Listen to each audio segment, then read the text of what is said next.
This boy was an outcast, shunned by his entire village and even mistreated by his own family. His parents saw him as nothing more than a cursed child. And all of this was because Estio had a special ability. He could read the minds of both people and animals. All Estio ever wanted was to live a quiet life. But when the prettiest girl in the village showed him kindness, a jealous local framed him for theft. With no one to believe him, he finally left the village that had only brought him suffering. On the road, Estio hitched a ride with a caravan, meeting the captain of the guard, Lena. Suddenly, the caravan's horses stopped dead in their tracks. No matter how much the drivers whipped them, the animals refused to budge. Hearing that Estio could read animal minds, Lena asked him to solve the problem. Using his power, Estio learned the horses were paralyzed with fear. They sensed an extremely dangerous creature up ahead. If the caravan entered its territory, every single person would die. Estio immediately told Lena, who then recalled tales of a massive beast found only in the snowy mountains, the white-furred ape. To continue their journey, Lena put together a monster hunting party. Estio was dragged along in case they needed a translator. But according to the horses, this creature was far more terrifying than any regular ape. The group entered the forest. The sun finally set. Darkness covered everything. A member of the team used magic to light their path. A sudden gust of wind put Estio on edge. In the darkness, he faintly heard the monster's thoughts. "Foolish humans, I will devour every last one of you." To sense a creature's thoughts without touching it meant that creature possessed an incredibly strong will. The farther away Estio could feel its murderous intent, the more dangerous the creature was. Estio warned everyone to turn back immediately. But Lena refused, saying this was the only road, and the caravan had to get through. Lena asked, "Are there any other monsters out there besides this one?" Estio said there was only one, but it was incredibly dangerous. Just then, everyone froze and drew their weapons in unison. Out of nowhere, a colossal monster appeared before them. It was the largest white-furred ape any of them had ever seen. Facing the beast, the group calmly fell into their battle formation. Lena, the warrior, charged in first to engage the monster, while the mages and archers unleashed attacks from the back. In a moment of distraction, the archer landed a direct hit on the monster's hand. It let out a furious roar that shook the forest. The sheer sound terrified the archer, leaving him pale and trembling. Seizing the opportunity, the monster swatted him away.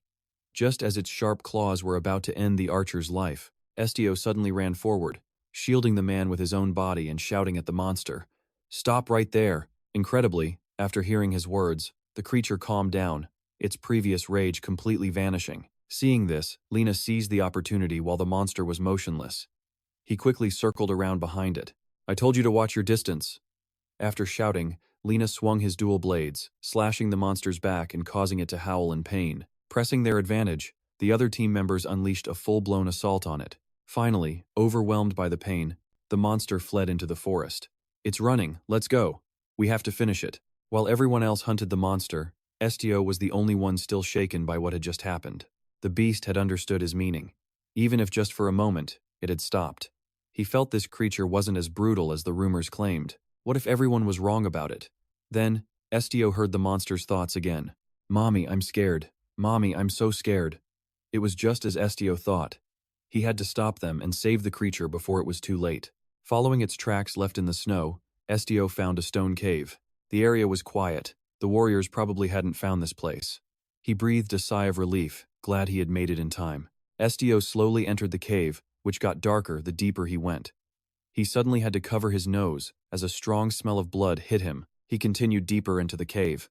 A few moments later, Estio could finally see the white back of the monster, sitting all alone inside the cavern. He didn't understand why, but its lonely figure gave him a deep sense of sadness. And then, he saw the white-furred ape's memories. On a cold night, with snow covering the forest, a family of white-furred apes was out looking for food. The leader of the pack suddenly stopped, as if it had caught a scent. Lying on the cold snow was a young girl who had passed out from hunger. Instead of harming the girl, the family of apes took her back to their cave to keep her warm. When she first woke up, the girl was terrified, seeing the creatures rumored to be so fierce. But after a while, she realized they were incredibly gentle, even sharing their scarce winter food with her. Gradually, the girl grew close to the apes, and they accepted her as one of their own. "Our baby is as beautiful as the white snow, so her name will be Nezu." But their happy life didn't last. One day, a group of hunters armed with guns found the cave. The girl died protecting the apes, murdered by the hunters. The young ape Nezu witnessed everything from behind a rock, and his hatred for humans was born. This same Nezu is the ape now standing before Estio. his happy family destroyed by mankind. Seeing Estio, Nezu unconsciously calls out for his mother. But the boy simply replies, "I am not your mother," Nezu asks. A little curious. "Then who are you?" "My name is Estio." Right then, Nezu looks as innocent as a child. "Did Estio come here to capture me too?" "No." "Then why did Estio come here?" "I don't know either. I just felt like I had to come here. Humans. They murdered my family. They were all human. Yet they mercilessly killed my mother, their own kind. I don't understand why. I know. It was probably for money. What is money? It's a human concept. They can do anything with it. If this thing called money exists, can I see my mother and my family again? No.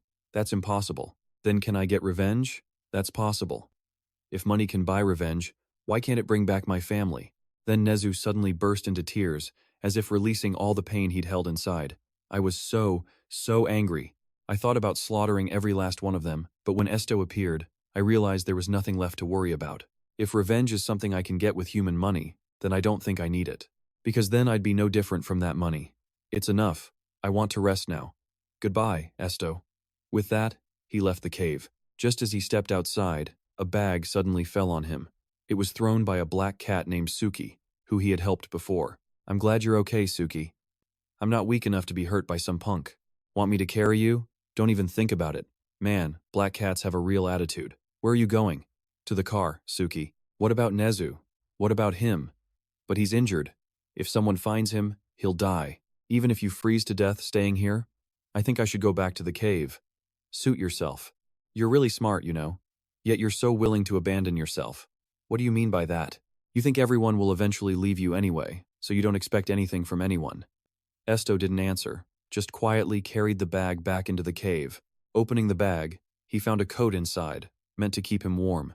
After putting it on, he rested his head on Nezu's soft fur and drifted off to sleep. Just then, the cat slowly approached Estio's side. It hadn't left at all, but had been following him secretly. "I'm sure I said we should go back to the car, that we shouldn't abandon children. If you get sick, it's your own damn fault." As Suki spoke, a light began to glow around the cat. In an instant, Suki transformed into a massive black tiger, its eyes a mix of half gold and half green. It slowly lay down beside Estio, silently standing guard over him. Watching Estio sleep peacefully next to Nezu, Suki couldn't help but remember its own past. In a dark underground lab, Suki was just an experiment for the humans. When the experiment failed, they decided to get rid of it. Suki destroyed the facility and escaped that place. Covered in wounds, Suki thought this was the end of its life. In the darkness, a desperate little cat lay dying on the cold snow, waiting for death to claim it. But what found it wasn't death, it was a pair of warm arms. It was a young boy with incredibly kind eyes, holding Suki in his arms. They were the purest eyes it had ever seen. That boy was the one who gave a failed, abandoned experiment like it the name Suki. The next morning, sunlight filled the cave, and Estio woke up. He thanked Suki for the warm coat, saying he would have caught a cold without it. Suki asked if Estio was hurt anywhere, and he said no. Suki then changed back to its black cat form. Nezu, seeing a new friend, ran over to meet him. Somehow, the massive ape from yesterday was now only as tall as Suki. Suki asked, "How long do you plan to keep this ape?" "I think it's safe now. The wound on his back has healed too. It's been quiet around here for a while, so I don't think any other groups are chasing us anymore. It was time to say goodbye. Take care, Nezu." But just then, Nezu suddenly called out Estio's name. It wasn't in his mind, an actual voice came from its mouth, shocking Estio to his core. How could this monkey possibly speak human language? It felt completely surreal. Nezu spoke again. "Let's go together. Nezu wants to come with you." "Unsure," Estio asked again. "You really want to follow me?" Nezu didn't answer and just reached out to pat his head. "I don't mind, but it's going to be dangerous. I don't have the strength to protect you anymore." "It's okay. Nezu will protect Estio. Nezu is super strong. Besides, there's no one else here. I don't want to be lonely anymore. I'm heading to a city full of people. Won't seeing them just make you angry and scared?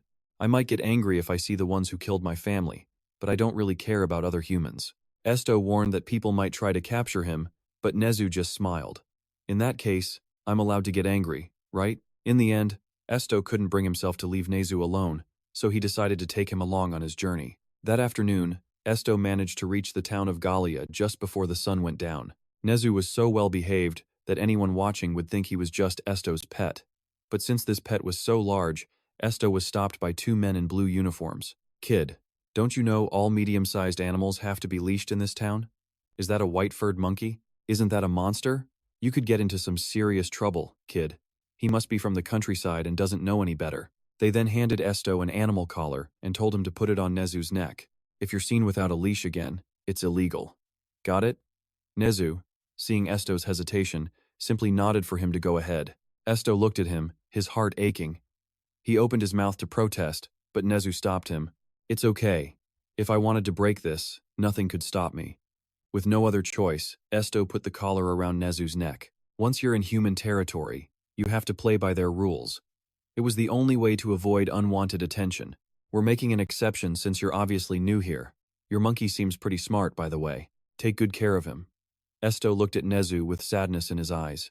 I'm sorry for letting them treat you like this. You sound just like Mother. She used to say that to me every single day, that she was sorry. At first, I was curious and asked her why. But every time I did, she would just stay silent and never answer me. But after hearing it over and over, I finally figured it out. When Mother said, I'm sorry, she was really saying, I love you very much. On that day, the snow fell cold, but it couldn't touch the warmth inside Nezu's heart whenever he remembered his mother. The next day, Estio searched all over town for a job to cover their expenses, but unfortunately, no one was willing to hire him. The first reason was his age and frail appearance. The second reason, of course, was Nezu. Even though he was gentle to everyone else, he was still a white-furred monster. If you're looking for work, you should try the guild. They can probably find a job that suits you. They take on and complete all kinds of requests. You'll definitely find something there. Just head to the big building in the center of town. I think the guild is called IGNIS. Following the directions, Estio found the IGNIS Guild, a place that guaranteed customer satisfaction. Its sign boasted, Welcome to IGNIS, the best guild with a 99.9% completion rate. As soon as Estio opened the door, a staff member walked over to greet him. Welcome to the IGNIS Guild. For commissions, please use the door on the right and take a waiting ticket. I heard you're looking for new members. That is correct, sir. Please head up the left staircase to fill out an application. And what if I couldn't read? He asked. Then quickly added, Don't worry, I know how to read and write. He then bowed to the receptionist and led Nezu upstairs. Estio's wide-eyed curiosity as he looked around caught a certain man's attention. The man sneered. Was this kid seriously applying for a job? He looked like a total country bumpkin, even bringing his pet along. I'm here because I heard you were recruiting new members. That's right. Do you know what kind of work our guild does? I understand that you accept requests and then resolve them. That's one way to put it. My name is H, manager of the IGNIS branch in Gallia. The manager then invited Estio to take a seat to discuss things further. Normally, I'd review your application before deciding on an interview, but we've been swamped with requests lately and we're seriously understaffed. At this point, I'm willing to pay for any help I can get. So, tell me, where are you from? A river region. The entire river is your hometown? Which river are you talking about? H asked. The Bia River. What is your specialty? Animal taming, something like that. H repeated, confused. Something like that? You should avoid using such vague terms to describe yourself. I need to know your exact skills to assign you the right kind of work. His special skill? He can read the hearts of animals. An ability user? Sure, but one who can read animal minds? That's completely unheard of. This world is teeming with people who have powers. They conjure magic using mana or form bonds with elemental spirits. Some discover and use special laws, while others can heal wounds. There's only a small group of them, and most are already classified. But the strange ability this kid mentioned doesn't fit into any known category. Not people, but animals? That's definitely weird. He apologizes. If he'd known Estio was an ability user, this whole interview would have been unnecessary. Right now, the kid is a wild card. He could be a full house or just a useless pair. It's a gamble worth taking. House number 3, Sack Street. Find the animal dealer. He's a collector with the Guild, but apparently, he recently acquired some rare species and is having trouble keeping them healthy. If Estio's ability is real, he should be able to solve the man's problem. No guarantees, of course, but if this works out, the merchant will give him a sugil. That sugil will serve as proof of his success. Estio is told to get it and return. House number 3 on Sack Street. Over there. Estio just says thanks. After Nu gives him the address, Estio heads over. The house has 2 ferocious-looking dogs chained up right at the front door, but one look at the creature trotting behind Estio, and those guard dogs were completely outclassed.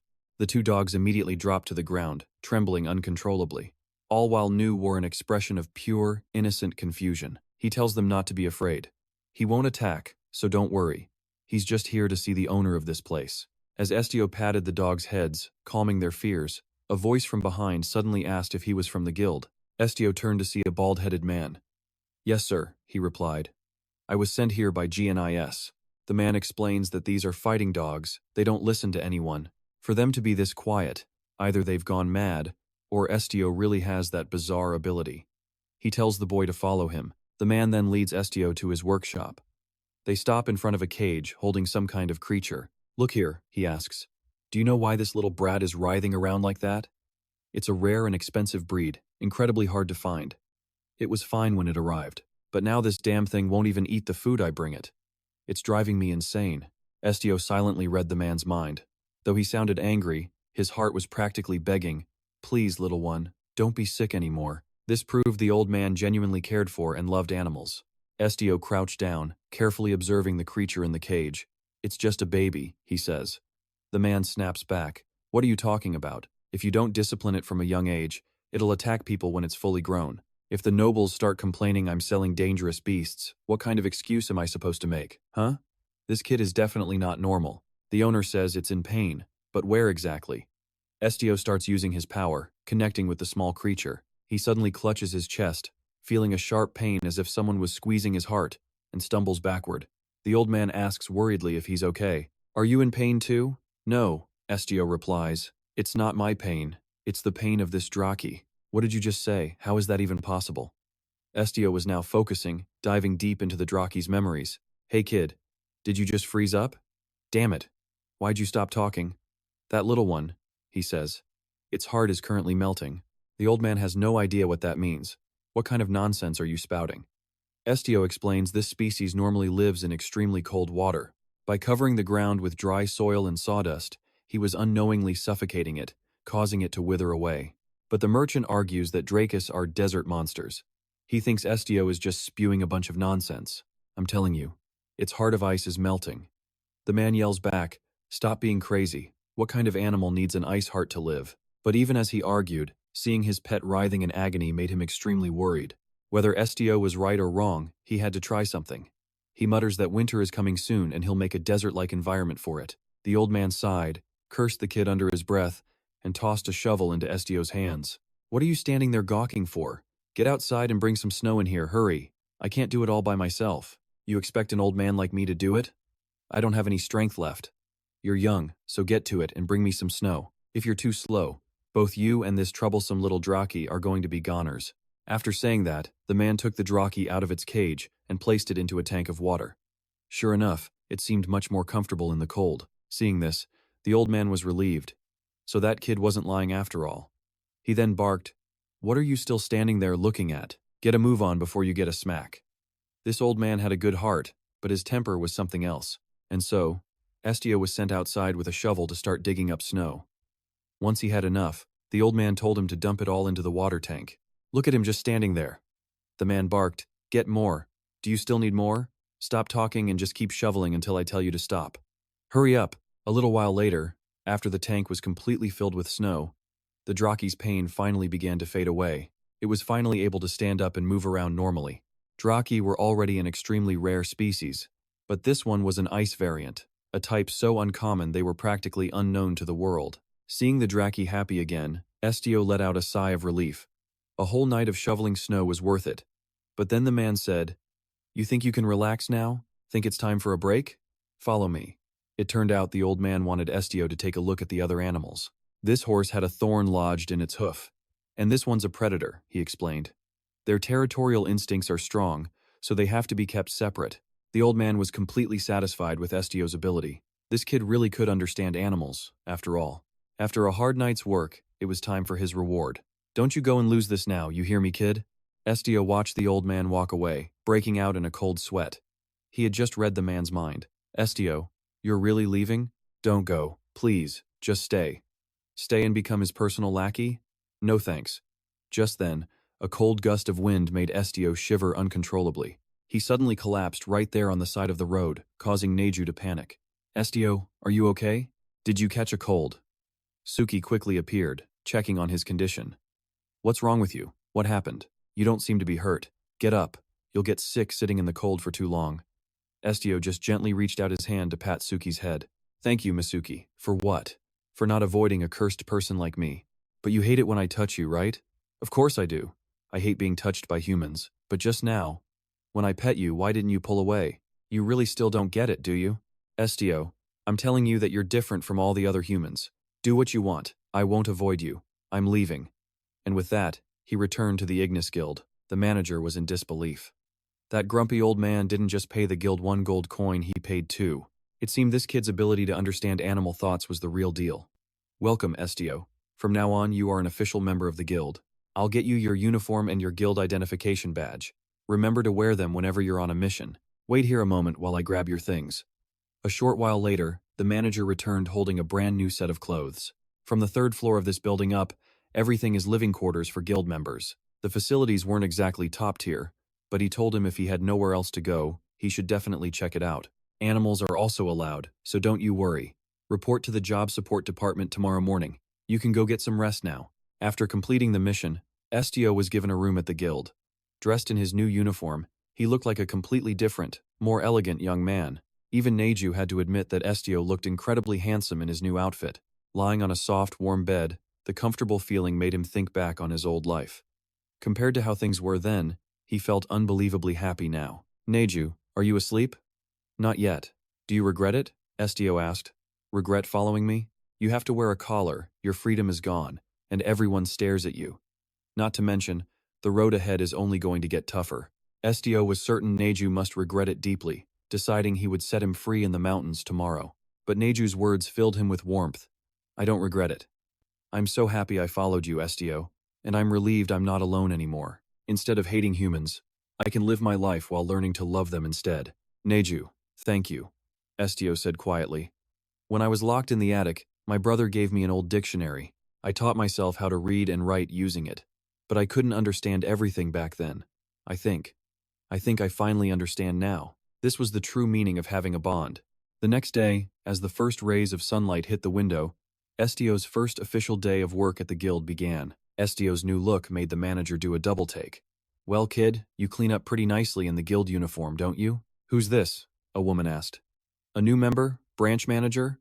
That's right, Rosalie. His name is Estio. He joined us yesterday, but he's not assigned to job support, nor is he in magic support or combat support. But didn't you say he has special abilities? Why wouldn't he be in magic or combat division? His ability is a little special. We have to wait for a response from the higher-ups before we can make a final decision. The manager asked Estio if he liked sweets, and then held out a large, colorful jar of candy toward him. Couldn't pick a color, so he just grabbed one at random. Guess he knows how to enjoy the little things, huh? Most people don't get the taste, but he knows these candies are number one. The manager knew he was right about this kid. Seeing Estio shared his excellent taste, the manager went on and on, leaving the poor guy completely baffled. Only a girl named Rosalie understood their boss and was used to this. Don't mind him, Estio. He's always like that. Estio grew a little curious about the candy in his hand. Could it really be as good as the manager claimed? So he popped it into his mouth to find out. But instead of tasting good, it just hurt. They still weren't sure which division to place him in, so for now, he'd be helping out. Their office was just through the first door. Inside was a spacious room, bustling with people sorting through stacks of files and documents. Someone asked, Hey Estio, have you ever seen a black rubber band? I've been looking for one for a while now. He admitted he'd never seen one. The person sighed, wishing they could just find one. And then, awkward silence. The two just stared at each other.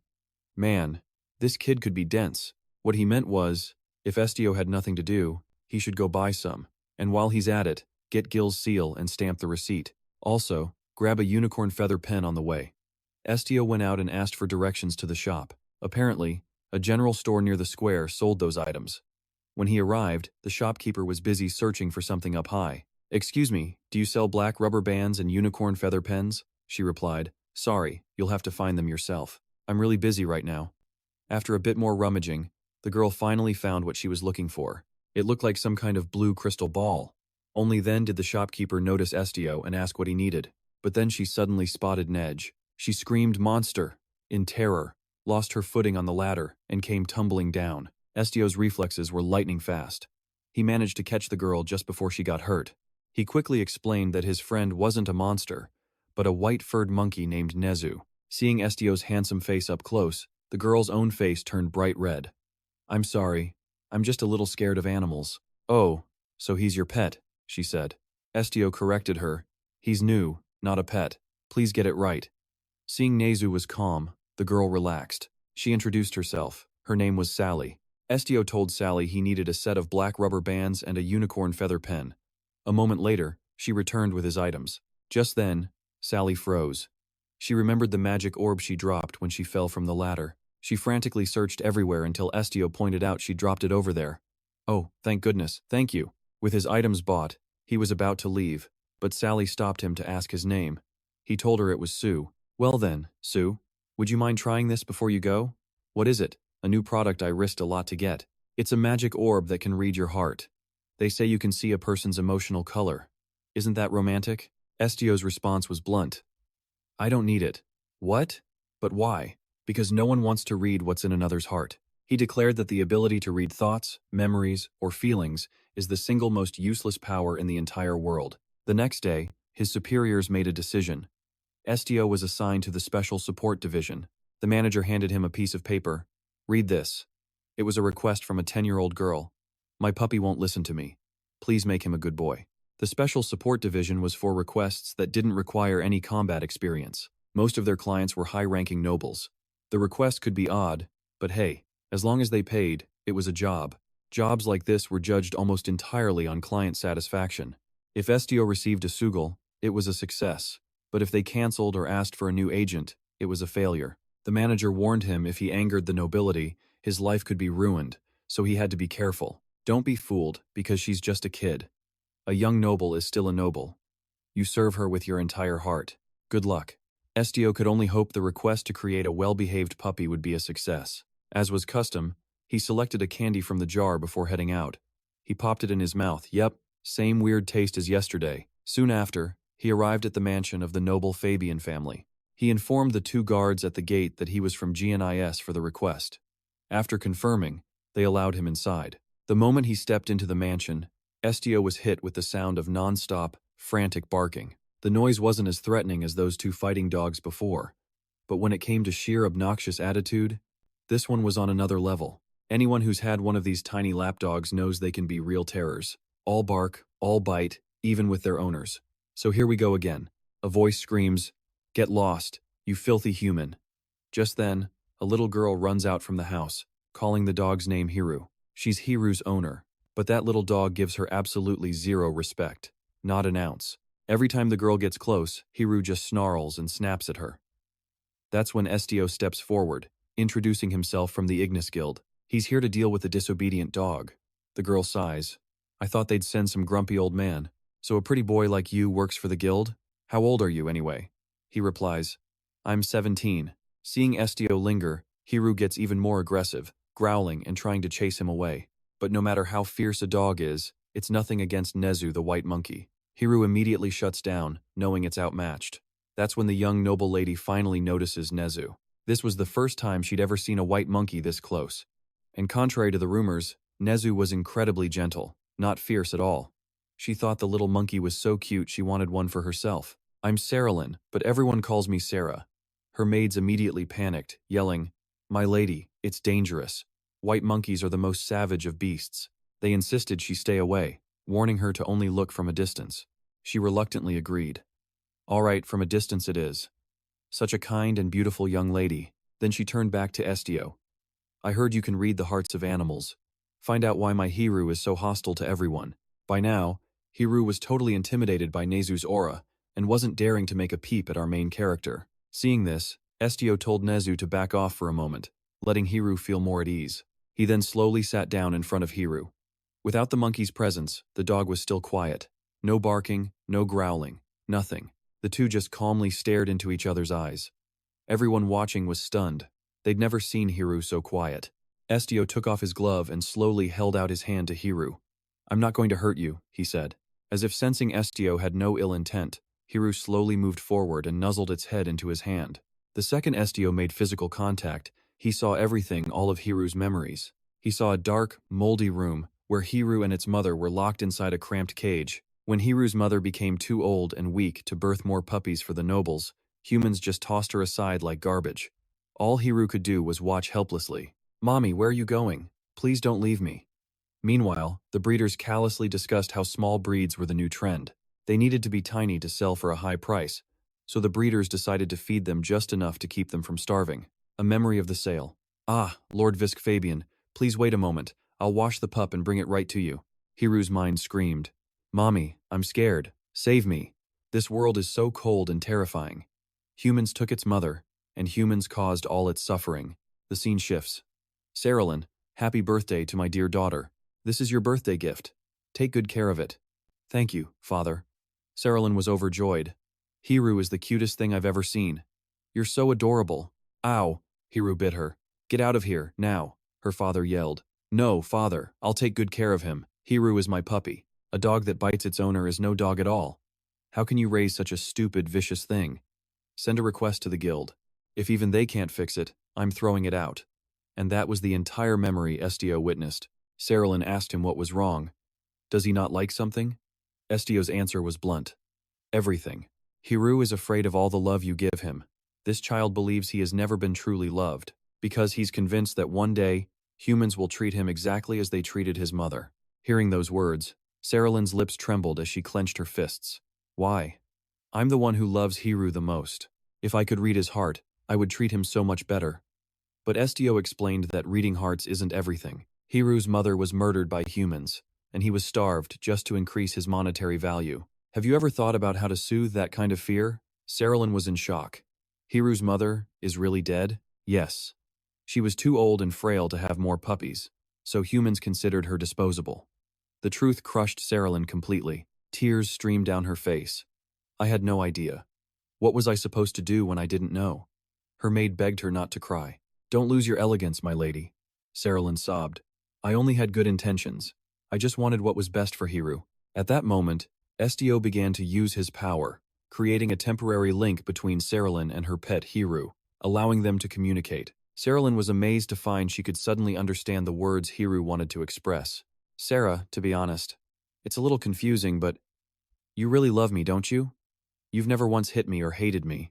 With that, Hiru finally came around, rubbing his head against Sarah's leg as she softly asked if she could hold him. Of course, Hiru replied, just as long as she didn't lift him up too fast. Sarah gently scooped him up into her arms. She stroked his head, making him feel completely at ease. After all this time, Hiru had finally accepted Sarah as his master. The maid couldn't help but smile, overjoyed that her young lady's wish had finally come true. Sarah was in awe of the IGNIS Guild, thanking Estio and admitting she never knew an ability like his even existed. She felt a wave of guilt for misunderstanding Hiru, but he quickly reassured her through Estio that she wasn't the one at fault. The ones to blame were the people who sold him. Hiru had only misread her kindness because he'd never experienced it before. And just like that, the request from the 10-year-old noble girl was complete. Estio received his reward of 1 sugil, but as he turned to leave, Sarah's father made a sudden appearance. He claimed he wasn't spying on them, it was just a coincidence that he was returning home at that very moment. He'd apparently heard Saralyn crying from the garden fence. Dad, I wasn't that loud, she protested, pulling her brother in. Right, Jeremian. Oh, you were, her brother chimed in with a smirk. Your voice was incredibly loud. What are you two even talking about? Sarah grumbled. Her father silenced them, remembering their guest. He turned to Estio, confirming he was from IGNIS's Special Support Division. The man observed him with a sharp gaze, noting that his ability seemed suited for highly unusual situations.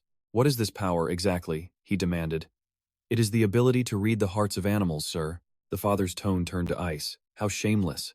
Do you know what happens when a commoner dares to lie to a noble? He leaned in, his voice dripping with condescension. I'm very curious as to how you define an animal. Was it intellect? A soul? What about a beast human? If he couldn't answer that, then his real power was nothing more than simple mind reading. And in that exact moment, Estio heard the inner thoughts of Sarah's brother. Impossible, the boy thought in a panic. If he can really read minds, then he's a complete monster. But the father seemed intrigued now. A fascinating power. I've met countless ability users, but never anyone as special as you. A special ability for a special agent, he mused. Do you understand what I'm implying? He declared there was only one job in the world fit for someone like Estio, and that a request would be sent to the guild. He then left without another word. Sarah ran up to Estio, a little embarrassed.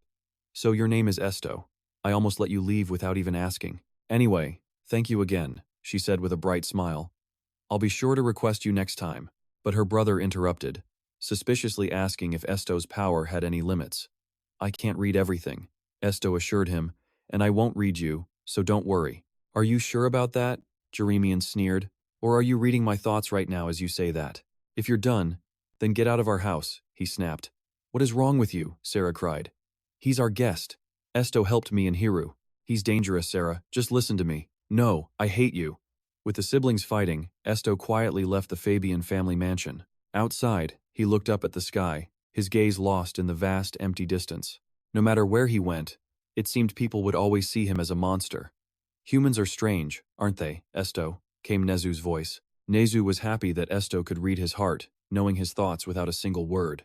But perhaps that's exactly why people hated the ability. No human wants their true thoughts to be seen. That's probably the reason they're all so strange. But you're not scary, Estio, Nezu thought warmly. To me, you're kinder than anyone else.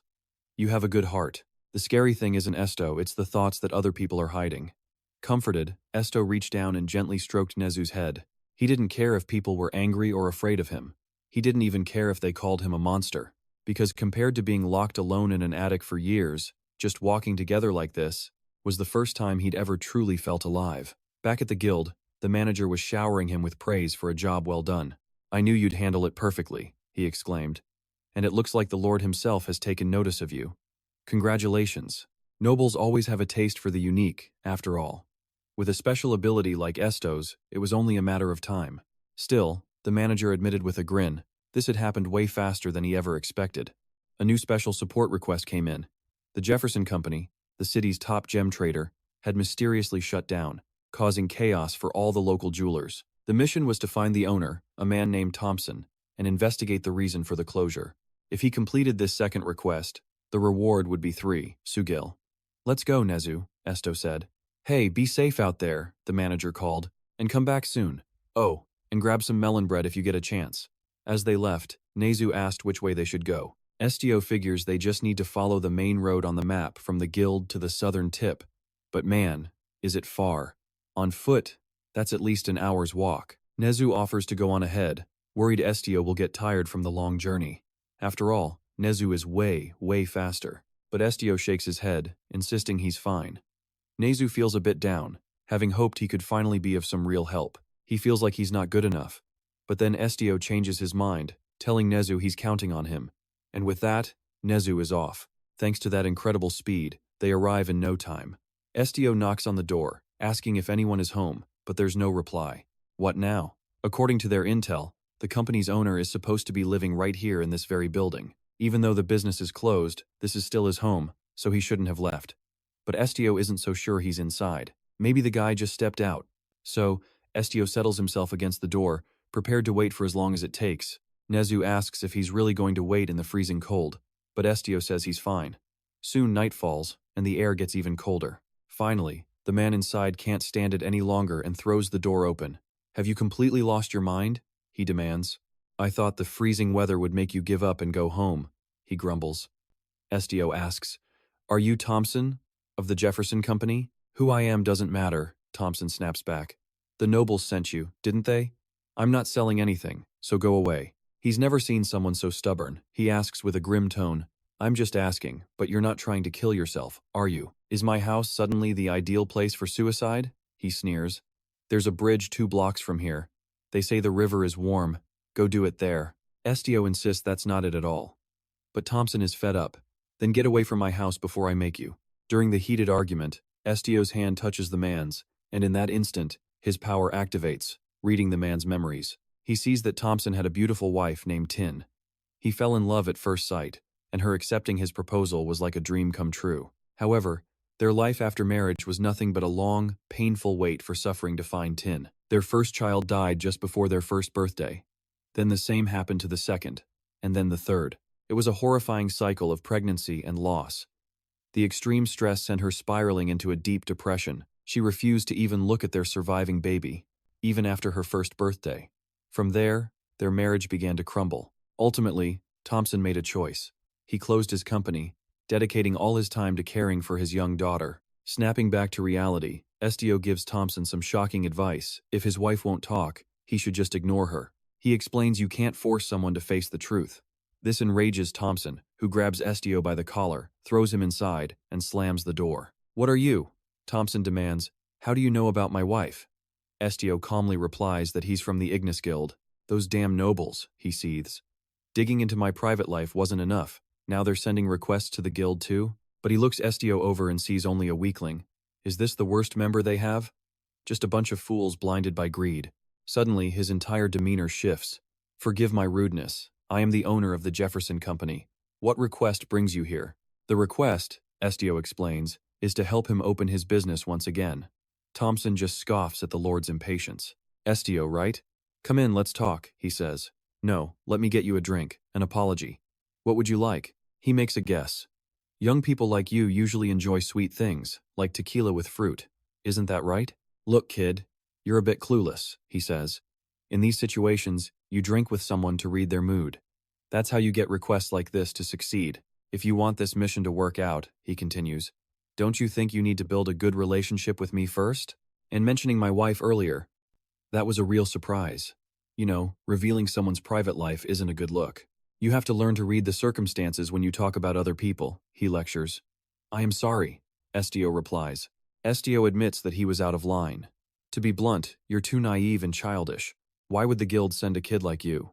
Regardless, I have no intention of reopening my business anytime soon. He then notices Estio's calm expression. Aren't you going to ask me for a reason? He prods.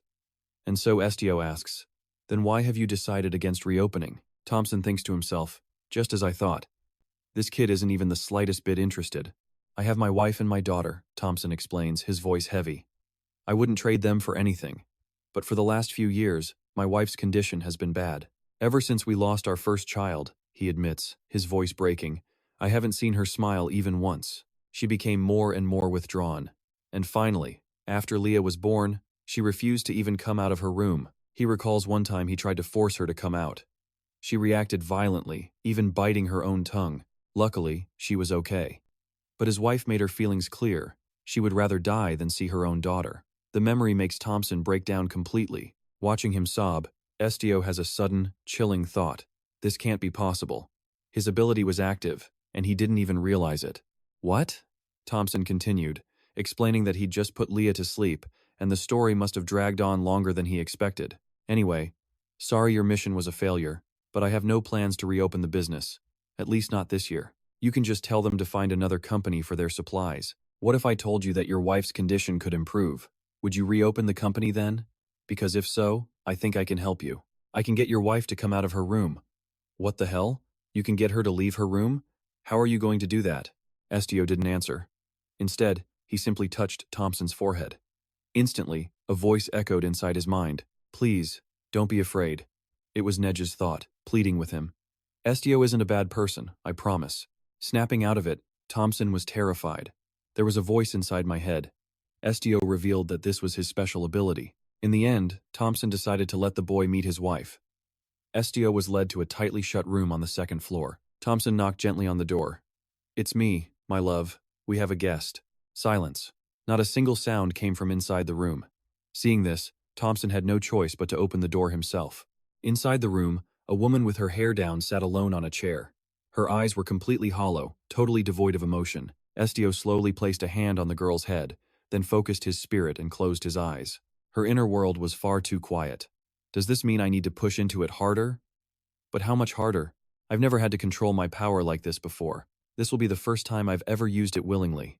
At that moment, a vortex of dark energy appeared above the girl's head, spreading throughout the room and forcing Thompson to shield his eyes. When he came to, everyone was standing in the middle of a forest. Right then, a bizarre stream of black smoke appeared in the sky. Thompson stared up in horror. After a moment of panic, the group continued their journey through the forest, only to find a basket on the ground filled with weeds. Not far from there, a large axe was firmly embedded in a freshly cut tree stump, surrounded by neatly stacked firewood. It was then that Estio suddenly sensed a strange aura. He immediately spun around, completely on guard. Instantly, a woman's voice drifted from behind them. It's so hot. Do I really have to work in the fields in this weather? The group turned in unison toward the sound. Tin's sigh echoed in the quiet air. She really, really wanted to take the day off. Upon seeing her, Thompson, who had been completely bewildered, suddenly called out, Tin. A hint of confusion flashed through him. She was acting completely normal, just like before. How? Estio's gaze lowered as he watched Tin's form. It was then Estio offered his theory. While this wasn't my intention, we are clearly inside your wife's memories. Back with Tin, she hummed a familiar tune as she walked. She suddenly wondered if she should go to the lake and relax with Joan. One day off should be fine, right? You see, Tin was the daughter of a poor farmer. Her mother had passed away before she was old enough to remember, and after she grew a little older, her father followed her. She was left with only her two younger siblings who needed someone to look after them. Faced with this cruel twist of fate, Tin could only clutch their hands tightly. From that day forward, Tin raised her two siblings all by herself. She gripped her hoe, swinging it with all her might. To survive, she brought it down without hesitation, tilling the soil to grow their food. Not only that, but on some days in her simple wooden room, Tin would be focused on sewing. In her hands was an old pink teddy bear. Her eyes were narrowed in concentration, carefully turning a small gem. The next morning, she was back to her farm work. Just then, two children called out her name. Tin! Her two siblings were each holding a large bundle of firewood. Tin, I collected all these branches to use for the fire, the little girl proudly announced. Tin, I even collected some edible grass, too. Before he finished, she gently ruffled their hair. Oh my goodness, aren't you two just the cutest? Another child came running up, holding a flower. A present for Tin. Come a little closer, she said. Tin quickly did as she was told. Like this? The girl's voice was crystal clear as she gently placed the flower in Tin's hair. There. In that simple moment, Tin's heart fluttered like a soft note of music. And in that moment, she had fallen in love. Just as Joan was concentrating on his work, Tin's voice suddenly rang out. As a reflex, Joan turned around to face Tin. Before Joan's eyes stood Tin, an incredibly beautiful and gentle girl. Both of them burst into laughter, their eyes filled with simple joy. In that moment, it felt as if they were the only two people in the world. Joan looked at Tin shyly, while she couldn't hide her happiness, and laughed loudly. But their poverty was like a swamp, slowly drowning their happiness. All Tin had left in her hand were a few spare coins. She stared at them in a daze, the worry clear on her face. This isn't enough to buy both food and medicine for the kids, and I've even picked up more work. Suddenly, the little boy shouted her name. Tin. He tilted his head, curious. I heard Dean propose to you? Hearing this, she could only manage a wry smile. Did Dean tell you that? That guy, she sighed. I'm still not married. Did you know I've already rejected him 3 times? After a moment's hesitation, Tina reluctantly admitted the truth. We decided to break up. She lowered her head, her voice soft but firm. I have no intention of marrying him. I need to let him know that as soon as possible. And so, Tina and Dean went their separate ways. The scene changes to a grand mansion, built in a sleek, modern style. At the same time, Tina was racing through the streets, her footsteps echoing urgently as she glanced down at a small note. I still have to finish 5 more orders today. A knot of worry tightened in her stomach. If she skipped lunch, she could probably finish by sunset. At that thought, a small smile touched Tina's lips. Right, at this rate, next month's pay would be pretty good. But right at that moment, a man suddenly collapsed to the ground. The sight left her completely bewildered. A second later, Tina crumpled the note in her hand. Without a single thought, she rushed towards him. Sir, are you okay? Thompson staggered up from the ground, letting out a low groan of pain. Back in the present, he numbly recounted the story. That was the first time I met Tina. He admitted it without hesitation. That's right, Tina saved me. Then, the scene shows Thompson lying quietly in a hospital bed, with Tina watching over him. A long while later, he finally awoke from his coma. Thompson's face instantly flushed as red as a tomato. Tina rushed over to him, her eyes filled with concern. You're awake? Time flashes forward. Thompson gets down on one knee, looking straight into her eyes. Tina, will you marry me? Before her was an exquisitely carved ring with a brilliant ruby at its center. A few days later, Dean frantically chased after Tina. He asked hesitantly, I heard. You're getting married? In that exact moment, the ring on Tina's hand caught Dean's eye. Utter despair seemed to consume Dean's mind. He screamed in agony, If you're going to leave me, I'll end my own life right here. As soon as the words left his mouth, Dean pulled out a strange potion. Tina's face went pale, her expression one of absolute horror. Suicide? He confirmed it, his voice trembling but resolute. Yes, I can't imagine a life without you. In a final, desperate act, Dean let out a powerful shout. Tina, please come back to me. For a moment, Tina's expression seemed conflicted. But then, she turned away, her rejection absolute. Do whatever you want. Tina showed no pity, turning her back to leave. Whether you die or not has nothing to do with me. We broke up a long time ago. Her words were like a dagger straight through Dean's heart. He stumbled after her. What? How could you say that? Tina walked on without a single glance back. If you're finished, I'm leaving now. Before turning away, she whispered a final farewell. I hope you find a good woman and live happily. But contrary to what Tina expected, Dean suddenly twisted the cap off the bottle. An instant later, a heavy thud echoed behind her. Sensing something was terribly wrong, she whipped around. Dean! His body lay motionless on the ground. Tina scrambled over to him in a panic. Dean! She cried out desperately. Dean, please! Wake up! No. Back in the present, a miserable Thompson continued his story. I had no idea that another man was also in love with Tina. Estio boldly offered his judgment. It seems she didn't want her husband to know. He then stated his conclusion bluntly, because she felt as if she were cursed by Dean. Hearing this, Thompson clenched his fists tightly. Unwilling to admit it, Thompson hung his head in pain. In the end, the reason she married me was for my money, wasn't it? Hearing this, Estio's voice cut in immediately. That could be true. In the end, she rejected a poor farmer to be with a man who could gift her lavish jewels. He sighed helplessly. And right then, Estio suddenly examined Thompson with a piercing gaze. If that's the real reason, would you change your mind? The unexpected question stopped him cold. What? Estio's voice was quiet but steady, cutting right through to Thompson's heart. If your wife's decision was influenced by money and poverty, if she coveted the things you possess. Finally, Estio asked the decisive question. Would your wife still be one of the two most precious people in the world you once told me about? After a moment of silence, his voice came out, each word carefully weighed from the very bottom of his heart. No, it wouldn't. Tina is still the person I cherish most. Instantly, Estio turned to look Thompson dead in the eye. Then what has changed? He looked back blankly, his lips barely moving. Nothing has changed. Thompson's voice grew heavy with pain. That's right, Tina is still my precious wife, he admitted, his voice full of anguish. But the fact that she is trapped by these memories. A moment later, Thompson couldn't hold back and screamed. It makes me furious that she has given up the chance to find her own happiness. As he spoke, his voice cracked, as if he were wrestling with his own unspeakable pain. Tin felt nothing, utterly numb, even if her own daughter died right then and there.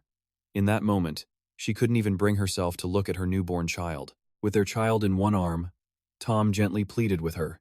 Tin, please, just hold our daughter. Just this once. Just then, Estio slammed his hand on his chair. He could see it clearly. It wasn't that she felt nothing. Leaning in, he realized Tin was actually in absolute agony. Tom repeated in disbelief. In agony? Estio's confirmation was blunt and final. Yes, Estio then revealed the heartbreaking truth. Your wife believes every child she's lost is payment for her sins. Tom's voice cracked, unable to process what he just heard. How could she think that? The words barely left his lips before he hung his head, defeated. With heavy steps, Tom walked over to her. He knelt down beside Tin, his eyes locked on hers. This isn't your fault, he whispered, gently taking her cold, distant hand in his. Leia, our daughter isn't dead. She's alive, and she's going to grow up strong and healthy. She's waiting for you. His voice was on the verge of breaking as he begged. So please stop blaming yourself. Just come back to us. Tom poured all his sincerity into his words. There's no reason to hurt yourself like this. Whatever pain you feel, we'll get through it together. But Tin's eyes remained completely empty, as if she were a hollow shell. Still, Tom refused to give up, whispering quietly into her ear, because we're a family. Right? And just like that, the door exploded inward, spraying shards of glass everywhere. Tom immediately threw himself in front of Tin, shielding her. What's happening? She stirred, her eyes wide as she looked at him with sudden warmth. Stunned, Tom turned to his wife. Tin? You? At that exact moment, Leah let out a piercing cry. Both of them whipped their heads around. At the sound, Tin shot to her feet, her eyes darting around the room. Leia! Without another word, she took off, running straight ahead. A dark staircase materialized in the silent room. Dangling high above it, suspended in midair, was a small object, a child's mobile. Tin gently pulled the baby into her arms. I'm so sorry, Leah. I'm sorry Mommy wasn't there for you. As she held their daughter, Tom placed a hand on her shoulder and pulled out a bottle. She's hungry.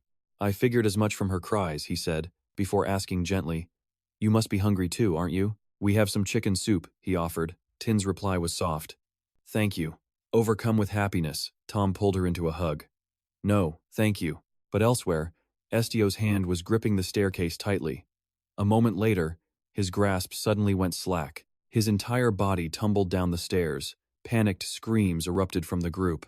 Estio! Night fell over the quiet streets. Urgent, frantic knocking echoed from the large door of a mansion. The village chief mumbled to himself, still half asleep, as he went to answer. All right, I'm coming. What's all this about at this hour? The door swung open with a loud, groaning creak. The sight that greeted him was a complete shock. Tom was there, holding an unconscious Estio in his arms. The boy's face was flushed red, covered in sweat. After a moment, the village chief shined a lamp on Estio's face, prying his eyes open to check his pupils. Following a long observation, the village chief let out a heavy sigh. He hesitated for a moment before asking, "This boy, is he an ability user?" Tom's confirmation was quick. "Yes, he is." He nodded, his voice shaking with worry. This happened right after he used his ability. The chief looked back at Estio, lost in thought. Then the ability itself is the problem. This is beyond my expertise. On the bed, the boy's eyes remained shut, his breathing shallow. Hearing this, Tom asked in pure panic, "Beyond your expertise? Then where are we supposed to go?" The chief answered helplessly. "In Galatia, there's no apothecary that can treat an ability user." The village chief was silent for a moment, then nodded. This probably happened because he's never lost control of his power before. In most cases, a good rest is all they need. Let's just wait a few days and see. Finally, his voice slow and heavy, he gave one last piece of advice. Depending on how things go, you may need to request help from the proper authorities. Just as Tom let out a sigh, Tin suddenly placed a gentle hand on his shoulder. Confused, he turned to face her. She was looking at Neju, who was leaning over Estio's bed. Witnessing this, Tom and Tin could only exchange a silent look. Tom let out a cold scoff. "Don't." But at the same time, Neju gently took the boy's hand. Just a few hours earlier, Neju had cried out in a panic. "Estio looks like he's in so much pain." The memory made Tom's expression falter. Back in the present, he called out softly, "Hey." Neju didn't answer, simply continuing to weep miserably at Estio's side. After a moment, Tom awkwardly scratched his head. "Leia is still at home, so we have to head back. I'll cover all the costs, so don't worry. And if you need anything, just come find us." At this, Neju tilted their head in thought, then turned back with a worried expression. "But what about the request?" Surprised by the question, Tom glanced over at Tin. He saw her offer a small smile, which was her nod. Immediately, Tom turned back to Neju, his voice dropping to a more serious tone. "The request was to reopen my business, wasn't it? You saved us. Of course, I'll do it. My wife's heart has been healed because of you, so don't you worry. We'll leave our friend here in your care." With the question hanging in the air, Nedu didn't hesitate for a second, nodding with absolute certainty. A moment later, Tom, Sun, and Tin hurried out, leaving the room in silence. A lone wheelchair sat in the corner. Nearby, a table was cluttered with medical equipment. On the bed lay Estio, completely still, his face pale from exhaustion. At that moment, a soft voice called his name. "Estio." Nedu's trembling voice echoed throughout the quiet room. The human he helped was now back to normal. The request was a success. He had actually done it. It sat silently beside Estio, its lips barely moving, weighed down by a sorrow it couldn't hide. Nedu lowered its head in misery. "Please, wake up soon, so we can go home." The next morning, the first light of dawn fell across the city. The scene shifts to a warm, cozy room, where Estio finally stirs from a long sleep, his breath shallow as he weakly looks around. He immediately pushed himself upright, but his eyes were still completely glazed over, as if his soul hadn't yet returned to his body. After a moment, Estio's numb gaze drifted to his side, where he found Nedu staring back, its eyes glistening with tears. Without a word, it lunged forward, hugging Estio tightly. The village chief then asked with concern, "Are you sure you don't want to rest for a few more days?" Estio managed a faint smile. "I've been bedridden for 2 whole days," he said. "That's more than enough." And with that, the man and his companion headed down a snow-covered road, the scene changing to a shop with a sign hanging over the door. It read, "Customer satisfaction guaranteed. Welcome to the amazing IGNIS Guild, with a 99.9% mission completion rate." Inside, gold coins were scattered all over a table. A man named H was talking and laughing, unable to hide his excitement. "I've fostered plenty of talent with these hands," H declared. "But you're the first member to get results like this in such a short amount of time." A bewildered Estio asked. Is that true? The man confirmed it once more. Absolutely. H just kept gushing. Do you have any idea how far your reputation has spread? Even the nobles in the next city are talking about you, and do you know what the rumors are saying? Hearing this, Estio just repeated blankly. Rumors? In that moment, H's words echoed in Estio's mind. An ability user has appeared, one who possesses a truly one-of-a-kind power. Later, he and Nadu stood before a massive mansion. Estio's hand tightened on a piece of paper as he looked up. Viscount Fabian. Estio glanced down at the note in his hand. Requester, Viscount Fabian. Reward. Details hidden. After thinking it over, his confusion was obvious. What kind of request is this going to be? A moment later, a soldier welcomed him politely. Please, come in. Estio and Nadu slowly stepped into the mansion, and at that exact moment, an excited hero came charging toward him. The creature bounded toward Estio excitedly. He dazedly called out its name. Hero? Hero just wagged its tail, eyes shining with pure joy. A voice called out, Estio, it's been a long time. Hearing that, he immediately turned toward the sound. Hero. Just then, a pouting Cerulean emerged. So, you like Estio more than me? Hero immediately turned and barked loudly, as if to confirm it. She let out a soft sigh, part sadness and part resignation. I guess I just can't compete. Cerulean looked up, her voice a gentle whisper. So, what brings you here? Her eyes darted to the paper in Estio's hand. Did my father send for you? After a brief hesitation, she bowed her head. In any case, it's good to see you again. He just nodded. Yes. Then she suddenly pressed on. And how have you been, Estio? He was silent for a moment before replying cryptically. It hasn't been. Not bad. Hearing that, Cerulean stepped closer and playfully pinched his cheek. Huh? Not bad? What does that even mean? He looked up at her, half joking. Aren't you afraid that I can read people's hearts? Cerulean just smiled brightly, completely unguarded. Nope, not at all. Hearing that, Estio delivered a playful threat. I could find out your deepest secret and tell everyone, you know. She simply tilted her head, a thoughtful look in her eyes. Well, I suppose that would be a little embarrassing. Before she could react, he added, what if I could control your emotions? Cerulean's face lit up instantly. That would be amazing, she replied without a thought. Estio jumped up, shocked. You're not scared? Cerulean looked up at him, her expression almost dreamlike. Then she answered coolly, why would I be? Estio would never do that. He could only stare back at Cerulean, his eyes wide with pure, unadulterated shock.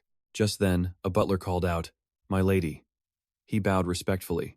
My apologies for interrupting, but your father is waiting. Hearing this, Cerulean's expression immediately fell. The butler prompted her again. My lady. She turned to go, but not without reluctance. I get it, she sighed. But you have to come see me before you leave, okay? Don't try and disappear. She then held up her pinky with a small smile. Promise? The scene then cuts to a tidy, well-organized room. Inside, the Viscount stood with his back to the door. The moment he heard footsteps, he spoke without turning. Enter. Estio bowed politely. Greetings, sir. I've come as requested. The Viscount ignored this, instead asking a strange, probing question.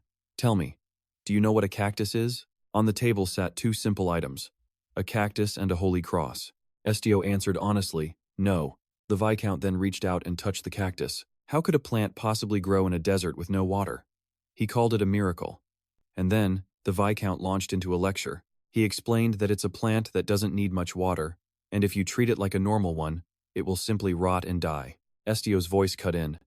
The humidity can't be too high or too low, and it needs the right soil and sunlight, he added. It's a plant that changes based on its owner, its size and health reflecting their care. Then, Estio dropped a line loaded with hidden meaning. If the owner doesn't know its value, they can easily kill it. He lowered his head, deep in thought. A moment later, the Viscount stared at Estio. That's right, his eyes locked onto him. Can you read what's inside of plants? In response to the question, Estio said nothing. He just narrowed his eyes, staring right at the Viscount. Estio's focus locked onto the Viscount's hand holding the cactus, a huru. His vision sharpened, as if piercing straight through to its soul. Immediately, a voice complained in his head. So damn loud. Hearing it, Estio couldn't help but flinch. Just then, the Viscount stepped closer. He glanced toward a huru, saying it's hard to believe plants could have thoughts. The cactus shot back angrily in his mind. This old man talks way too much. Estio's expression soured. This was getting extremely awkward. The Viscount moved closer to Estio. A cactus has no choice, but you. You have the right to choose the master who will support you. And then came the offer. Estio, become my subordinate. But this isn't just about simple employment. His voice carried serious weight. You will become a member of the Fabian family. Estio blinked, his voice even but cautious. Are you saying you want me to become a soldier under your command? The Viscount let out a strained laugh. A soldier? No. I have no intention of using you like some common grunt. A small smirk appeared on his lips. The Viscount paused, his gaze growing deeper and more intense than ever before. I will appoint you as my advisor. In the quiet, sunlit room, his voice was steady but held absolute power. A position no one in this house will dare disrespect. The only person you will have to answer to is me. As a member of the Fabian household, you will enjoy the highest privilege a commoner could ever imagine. Estio looked up, his gaze unwavering. What will I have to do? At that question, the Viscount's eyes lit up. You will do the things that only you can do. With that, the Viscount reached out his hand, gently patting Estio's shoulder. It's simple. He leaned in closer, a slight smirk on his face. You only need to read the minds of the people that I choose. The second those words were spoken, Uhuru screamed in his head.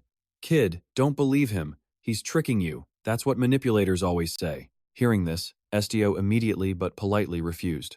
Thank you for the offer, but I am quite satisfied with my current work. The Viscount paused for a beat. An offer? He let out a cold laugh, as if he'd heard a bad joke. I believe there's been a misunderstanding. He then stepped right up to Estio and declared, This is an order. Estio stood his ground, but his gaze was now clearly on high alert. And what happens if I don't obey you? The Viscount casually replied. For now, nothing. But consequences will surely follow you. Uhuru couldn't resist a sarcastic comment. So much confidence. You'd think the old man was a prophet. Estio's expression didn't change. He simply gave a slight, polite bow of his head. Forgive me, but if you wish for me to change jobs, please discuss it with G first. Hearing this, the Viscount's eyes narrowed. So, you won't come willingly. The Viscount tilted his head in thought. If the boy had agreed that easily, it would have been a problem anyway. This was much better. He needed this kind of resistance to be truly useful to him. He then made a show of being generous. I'll give you some time to decide what's best. With that, the Viscount handed Uhuru to the butler. Throw this away. I'll replace this picky plant with a beautiful flower. The butler immediately obeyed. Yes, master. The cactus screamed in protest. Where are you touching me? Let me go, you human, let go. The butler politely gestured down the dark hall. This way, please. As they walked, Uhuru continued to struggle, its voice shrill with panic. What? Are you just going to abandon me? My thorns haven't even pricked anyone yet. Estio stopped, his eyes fixed on the dusty plant and its tiny thorns, that cactus. After a brief pause, he spoke up hesitantly. If you're going to throw it away, can I have it? The butler looked baffled. For you? He tightened his grip around the pot. This thing has no flowers and it's covered in thorns. Besides, it's difficult to care for. Estio reached a hand toward Uhuru. There's no guarantee it won't bloom. With that, the butler handed it over to him. Before leaving, he passed on a crucial message Lady Saralyn had requested him to wait, so he shouldn't go anywhere just yet. Meanwhile, Aru's weak voice piped up. So cold. I'll freeze solid before I burn to death. Maybe freezing is less painful? Estio looked down at the shivering plant. I'm not going to kill you. Aru fell completely silent, as if it sensed something unusual. A moment later, Estio affirmed once more, I won't burn you or freeze you. However, he admitted, this is my first time seeing a cactus, so I have no idea which temperatures are best for you. Estio added hesitantly, you have to tell me directly if you get thirsty, all right? He looked straight at Aru, his gaze gentler than the spring sun. Since I can hear your voice, just tell me if you're ever uncomfortable. After a brief silence, it asked cautiously, are you a god? Estio replied instantly, without any hesitation. No. Hearing this, Aru proudly announced its full name, but Estio just complained, too long. The plant let out an awkward little laugh. Sorry, most plant names are like that. Deciding for it, Estio said, I'll call you Ahu. Beside him, Nezu beamed with pride. Estio could even talk to plants? So cool. Faced with the compliment, Estio was a little stunned for a moment, but soon, he couldn't stop a delighted smile from spreading across his face. Estio then held Ahu up. This is Ahu. Nezu greeted it politely. Hello, I'm Nezu. You're so small and adorable. The plant replied in a shy voice. Oh, thank you. You're pretty cute too. Suddenly, he reached out and gently touched Ahu. You're not prickly. It spoke shyly. It's only because of Estio that I'm being gentle. If you touched my spines the wrong way, it would really hurt. Estio wore a bewildered expression. You can do that? Ahu quickly confirmed. Of course, but I can't quite move my body freely yet. Hearing this, his curiosity was piqued. Not yet? He asked, examining the plant with a new sense of wonder. You didn't know? Ahu then began to explain. If we live long enough or become strong enough, we can move however we want. It puffed itself up boastfully. And even though I'm still young, my willpower is strong enough to at least move my spines. Estio just stared intently at Ahu. It could move just by the sheer force of its will, but the peaceful moment was shattered when Jeremian's voice suddenly roared out. Didn't I tell you not to come here anymore? Hearing the shout, Estio reflexively turned around.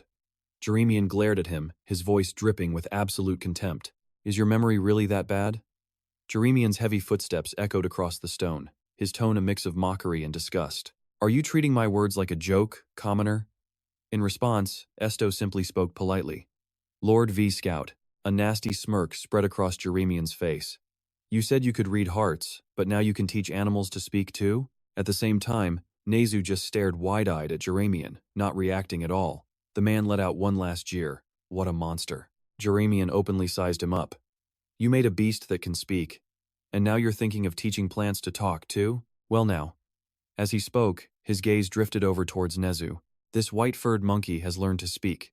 It must be a rare and beautiful pet. Over on the side, Nezu seemed to feel Jeremian's gaze and looked up. The man then casually turned his attention back to Estio. Estio, however, remained silent, his eyes locked on Jeremian. The man's hand reached out to grab Nezu. A body that large must cost a fortune to feed, huh? I'll take it off your hands. At that same moment, Ahu couldn't hold back a curse. What kind of muscle-brained idiot is this? Estio lifted his head high, his voice firm. Nezu is not an item. Jeremian acted like he hadn't heard a thing, looking completely smug. How clever. Since you can read my mind, I guess our negotiations are finished. Just take it. Right after, Jeremian shoved a handful of gold coins forward. Here, 10 gold pieces. Estio's expression hardened. Nezu is not for sale. With a dramatic sigh, Jeremian replied sarcastically, It's not good to be so greedy. Jeremian casually pointed towards Nezu and demanded in a loud voice. So, how much do you want then? Estio's answer was short and firm. I am not selling. At his declaration, Jeremian's face began to twist with rage. He roared like a madman, his hands gesturing wildly. A worthless commoner like you dares to show contempt for a nobleman? I've held back from knocking you flat, and instead you ignore my warnings and keep lurking around this house. Below, Nezu looked up with a worried expression. Seeing this, Estio immediately moved to stand protectively in front of it. I only came here because I received an invitation from Lord V. Scout. Jeremian's rage boiled over. You're quick with the excuses. In the next instant, Jeremian lunged forward, grabbing Estio by the collar and screaming. You think I don't know how twisted your heart is? But then Nezu's voice rang out like a bell. Don't bully him. Hearing this, Jeremian froze, as if snapping out of a trance. Horrified, the man released his grip, and Estio's body collapsed to the ground. Nezu rushed over, worried. Are you okay? Estio grimaced slightly, weakly answering, I'm fine. Just then, Jeremian's face twisted into a monstrous grin. He made his offer once more. This monkey is loyal. I'll pay you 30 gold coins for it. I need to train it. Estio couldn't help but feel a surge of panic. What did you say? Without another word, Jeremian waved his hand dismissively. I'll send the gold over. Guards, take this white-furred monkey to the breeding grounds. Now, hearing this, Estio shot up from the ground, shouting, I already told you, he's not for sale. A tense silence fell. Jeremian hissed through his teeth. You dare? He roared at Estio's defiance. You dare raise your voice to a nobleman? Are you insane? Estio crouched low, pure terror written all over his face. In a flash, soldiers had surrounded both Estio and Nezu. He fell silent, his body tensing. It had come to this. One of them lunged forward. All right, hand it over. Instantly, blood sprayed through the air as the soldier let out a horrific scream. My hand, my hand. It was Nezu, its claws drenched in fresh blood. Nezu held its hand forward, each talon now clearly visible. The floor was already stained with a growing pool of red. Witnessing this horrifying scene, the soldiers began to tremble uncontrollably. Jeremian clenched his fists, shouting to mask the fear rising in his throat. You dare injure a servant of the Fabian house? Just then a group of knights hurried over. What's going on here? He pointed his spear directly at Estio. That commoner tried to kill me. Arrest him immediately." At this, Nezu couldn't hold back.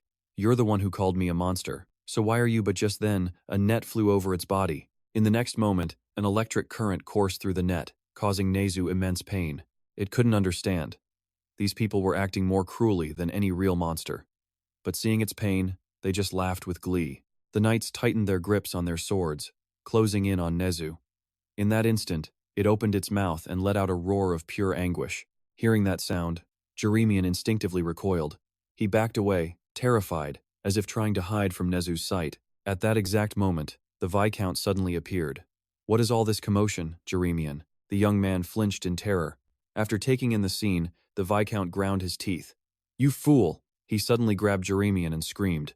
"That thing should have been in my hands, but you interfered and ruined everything." Jeremian's eyes went wide with confusion. "What do you mean, father?" He offered no explanation, his brow furrowed in rage. "Shut up, you idiot." Then, the Viscount gave a stern command. "Soldiers, clean this up." He added a chilling reminder. "Take the boy alive. As for the beast, do what you will." The knights roared in unison. They advanced, and one of them suddenly began to cast a magic spell. Nezu immediately sensed the danger. Magic. Across the way, the men looked on smugly. It lifted its head, its eyes filled with tears. I'm sorry.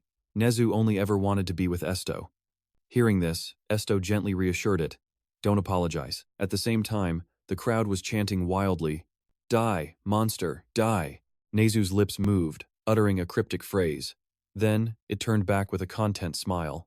This is the end for Nezu. Meanwhile, the knight finished casting his spell, conjuring a massive fireball. They launched their attacks straight at Estio, and the entire hall was engulfed in smoke and fire. Jeremian squeezed his eyes shut, a scornful thought crossing his mind.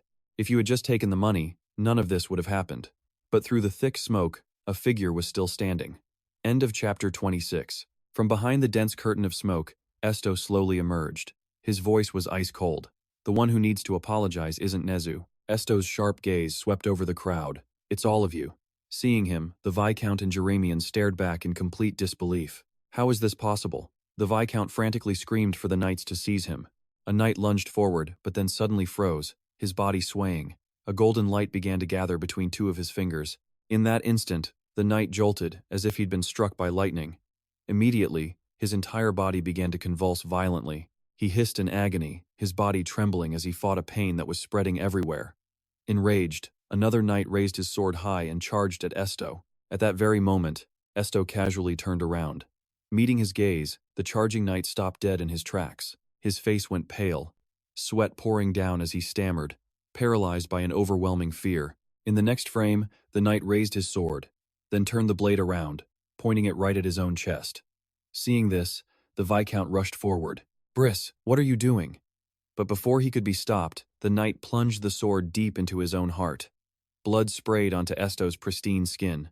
Yet, Estio remained terrifyingly calm, his eyes simply scanning the scene before him. Now only 3 knights remained, and their bodies began to shake with pure terror. With just a single glance from Estio, one of the knights suddenly froze, his eyes going completely vacant. A moment later, his sword slipped from his grasp as his body crumpled at the boy's feet. One by one, the other knights collapsed as a dark aura began pouring out of Estio. Jeremian let out a choked cry, his body giving out as he tried desperately to crawl away in terror. But just then, Estio's gaze snapped upwards. There, standing on the stairs, was Cerilyn, with tears streaming down her face. "Father, brother!" But as she cried out, Estio simply stared back at her with stone-cold eyes. Cerilyn felt a knot tighten in her throat. Instantly, she collapsed, falling boneless to the ground as Viscount rushed to her side, screaming her name. He clutched her cold body, his voice thick with anguish. "Are you satisfied now?" Viscount spat, challenging the boy.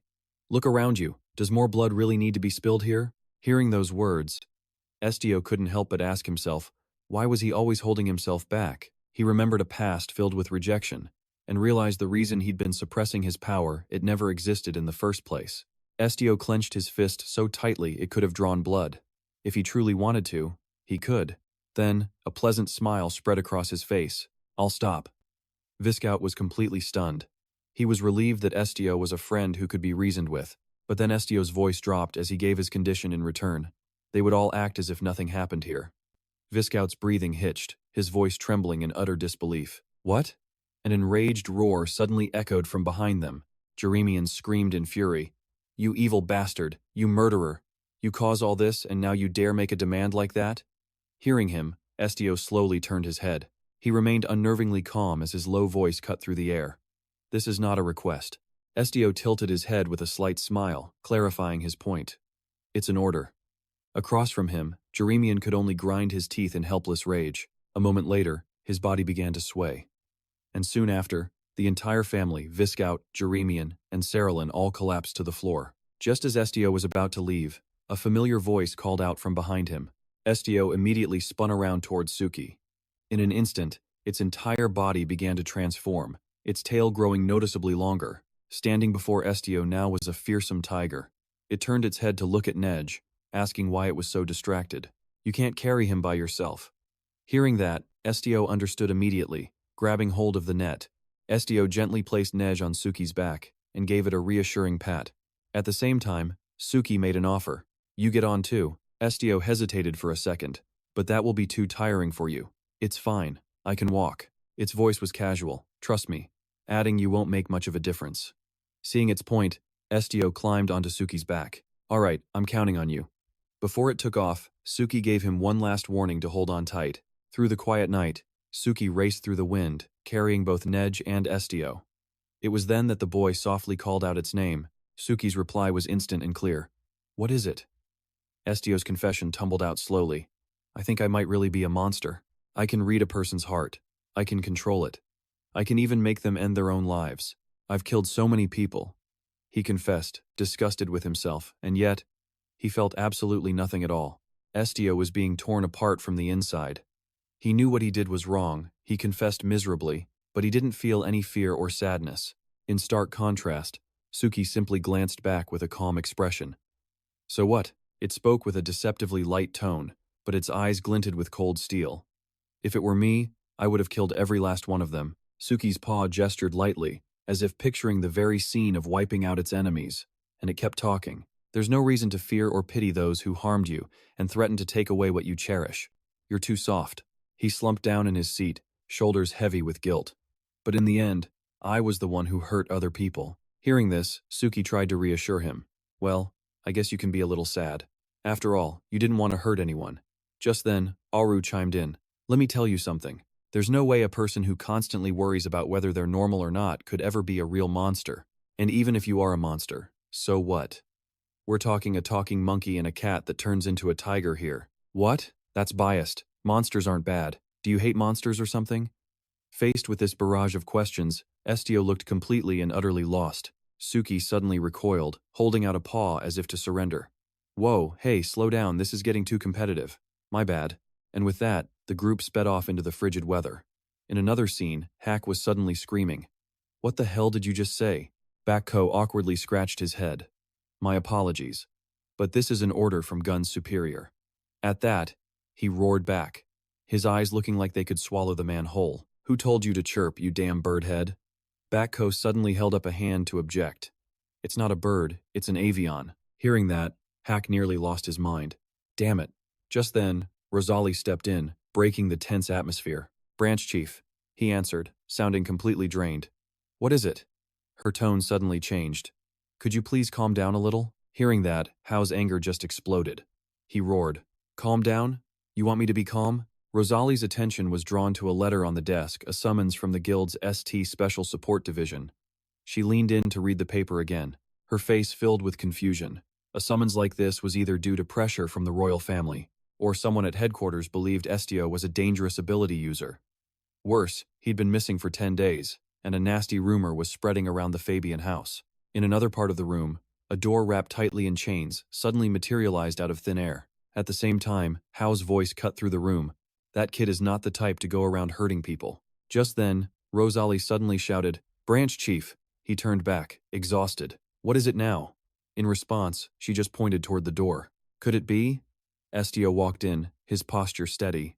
"I'm late. My apologies." Hao immediately looked Estio up and down, freezing when he saw the boy's battered state. He started to stammer, his emotions caught in his throat. "Wait, you." Estio's face was filthy, streaked with dried blood that was caked onto his skin. For a moment, Hao reached out toward him. But in the end, he just gently patted Estio's shoulder. Good job. Estio was a bit thrown by this reaction. Aren't you going to ask about my progress? Hao simply used a hand to hide his smile. You'll have to file a mission report, of course. But do you have any idea how worried we were when you suddenly lost contact? Rosalie nodded in agreement. That's right. At that moment, Per cleared his throat, trying to get their attention. Hao slowly moved closer to Estio, scratching his head in embarrassment. Anyway, I'm just glad you made it back safe. This line of work is difficult. We've lost too many talented people for absolutely nothing on these missions. He then leaned forward, looking behind the boy. But where's your partner? Estio repeated the word, clearly confused. Partner? Hao quickly explained. I'm talking about your friend, the little white-furred monkey. Hearing this, Estio's face fell, and his voice became somber. He's injured, so he's resting right now. Estio added in a low voice.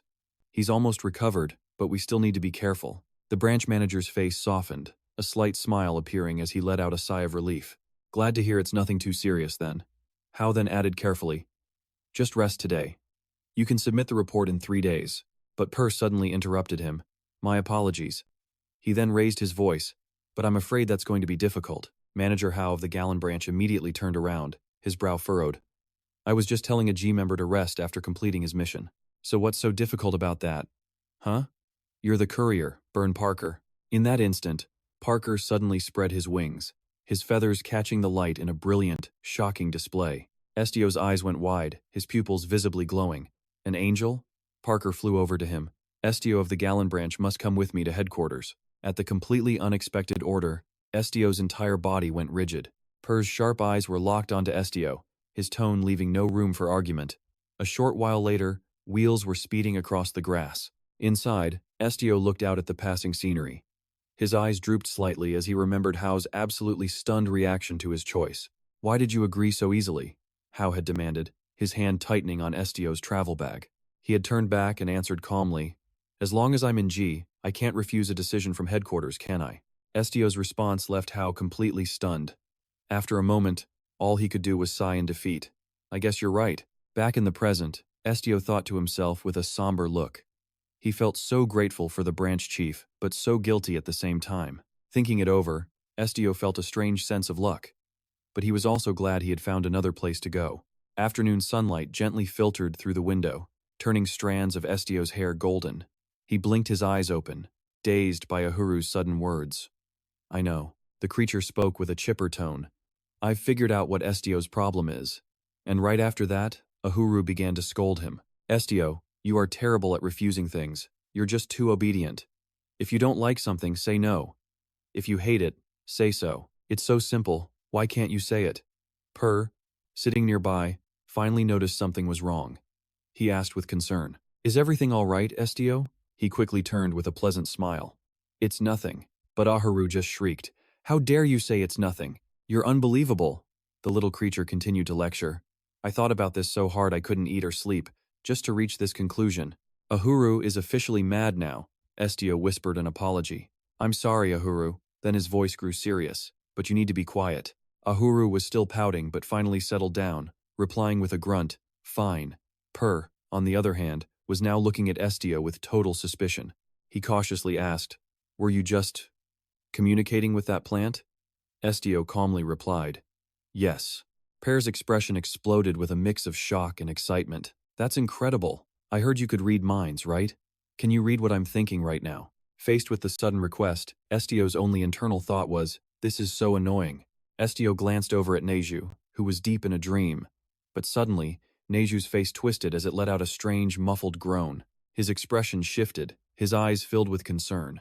At that exact moment, Parker jolted awake with a start, whispering in terror. So cool, but so scary, he muttered. They say the white-furred monkey is a monster. What happens if it decides to eat me? Just then, Estio blurted out a string of confusing words. So it's true. I really shouldn't have asked. He was casually reading the other guy's mind. How embarrassing. Parker shouted, completely flustered. Okay, fine, I'm sorry. Seeing this, Estio asked, looking a bit lost. So you're not curious anymore? Parker shot back immediately. That's enough for me, so please stop reading my mind. At the same time, Neju began to stir. It blinked and looked straight ahead. Estio gently patted Neju. Go back to sleep, Neju. We still have a long way to go, it mumbled in a tiny voice. What about Estio? He leaned down and whispered, I've already had a little bit of sleep. Looking at Estio's tired face, Neju offered gently, You look exhausted. Lean on me and sleep. I'll be your pillow. He smiled softly and whispered, It's okay, really. Without a word, it pulled Estio down forcefully. Neju's fur is soft, so hurry up. His hair brushed against the creature's smooth fur. Estio looked up, his lips barely moving as he said, Thank you. After a moment, he suddenly remembered Parker. Did you want to say something? Parker answered, almost on instinct. Well, you guys look like a family like this. Ahu suddenly jumped in, pouting, Me too. Then, the sky opened up and it began to pour. Inside, Parker asked Estio with concern, Aren't you cold? It's the middle of the night. I can raise the temperature if you want. Estio just shook his head slightly without moving. No, I'm fine. Still, Parker wasn't convinced and offered again. Should I get you another blanket? If you're hungry or uncomfortable, please just say so. Estio quietly replied, This is more than comfortable enough. His eyes held a distant look, thinking this was far more comfortable than when he had to live in that attic. The thought made Estio feel a sudden craving. He found himself missing the wave-flavored candies from the branch chief's office. Outside, the rain came down in sheets, a steady, soothing rhythm against the carriage as cold water streamed down its sides. Inside, Estio gazed out the window. It was raining. Just then, Ahu leaped up, looking thrilled. This is it. This weather is perfect for ghost stories, it said, its voice dropping to a spooky tone. A super scary ghost story. Estio suddenly reached out and touched Ahu's shoulder lightly. Humans are the scariest things of all. Right then, he looked over at Parker, who was nodding off. He watched the man turn over, letting out a massive yawn. Seeing that, Ahu complained, That guy is snoring with his mouth wide open. At the same time, Neju's ears twitched, sensing something wrong. It snapped awake, its face a mask of terror. Estio immediately tried to soothe it. Neju, if the noise woke you, you can go back to sleep now. But its eyes were fixed on the distance. Something was gathering around their carriage. Neju felt a deep unease. It was neither human nor animal. After a brief pause, it lowered its voice. I have a really bad feeling, and whatever it is, it's here to kill us. The words barely left its mouth when the driver threw the door open. This is bad. We're completely surrounded by a pack of monsters. Parker slowly sat up. Surrounded? How many enemies? Can we escape? The driver stammered, flustered. About that, the driver then announced in a loud voice. They're all harpies, and they're powerful fighters. Hearing this, Parker's face filled with confusion. Harpies? But those monsters only appear when winter comes. So why was the driver getting more and more frantic? I don't know either, he stuttered, his face pale as a ghost. Even if we break through the encirclement, it'll be hard to get away. They're faster than the horses. In that instant, Neju leaped down. It offered to go out and take a look. Hearing that, Estio quickly reached out a hand toward it. But before he could stop it, Neju was already moving. Neju shot outside, leaving the driver completely stunned. It called back in a sharp voice, Estio, stay right there. Inside, his arm was still hanging in the empty air. The sky then unleashed a torrential downpour, as if signaling a terrible omen. In the dark, silent night, the carriage stood still in the middle of a dense forest. The driver glanced around, looking completely bewildered. But leaving allies like you to fight a horde of harpies alone seems… Parker scrambled backward, shaking his head frantically. I'm just a delivery guy. I don't have any combat skills. The suffocating tension was suddenly broken by Estio's voice. I'll go help. Parker blurted out worriedly. But Estio, you're not exactly the fighting type either. Estio turned his head and replied, his voice flat and cold like the wind. I have no intention of fighting them. Hearing that, Parker felt an involuntary shiver run down his spine. He froze, his eyes wide as he stared at Estio. His eyes, they were different now, completely cold as ice. In that instant, a horrifying thought dawned on Parker. If he wasn't going to fight, did he plan to use that white monkey as food for the harpies? Through the dark night, the sound of flapping wings echoed. Bearer rushed over to him. Estio, he called out, his voice edged with caution. Harpies are vicious beasts that move in packs. Bearer looked up at Estio. They're not an enemy you can possibly fight with your current strength. They are completely different from aimless wanderers like me. Faced with the boy's unwavering resolve, Bearer pleaded desperately. Please, listen to me. He whispered, his voice trembling with obvious fear. This won't end even if you just take down a few of them. A look of pure panic spread across Bearer's face. We should run while we still can, before we all get slaughtered. In that exact moment, a harpy suddenly swooped over his head. It seemed to be aiming straight for Parker, who was frozen to the spot by the sudden attack.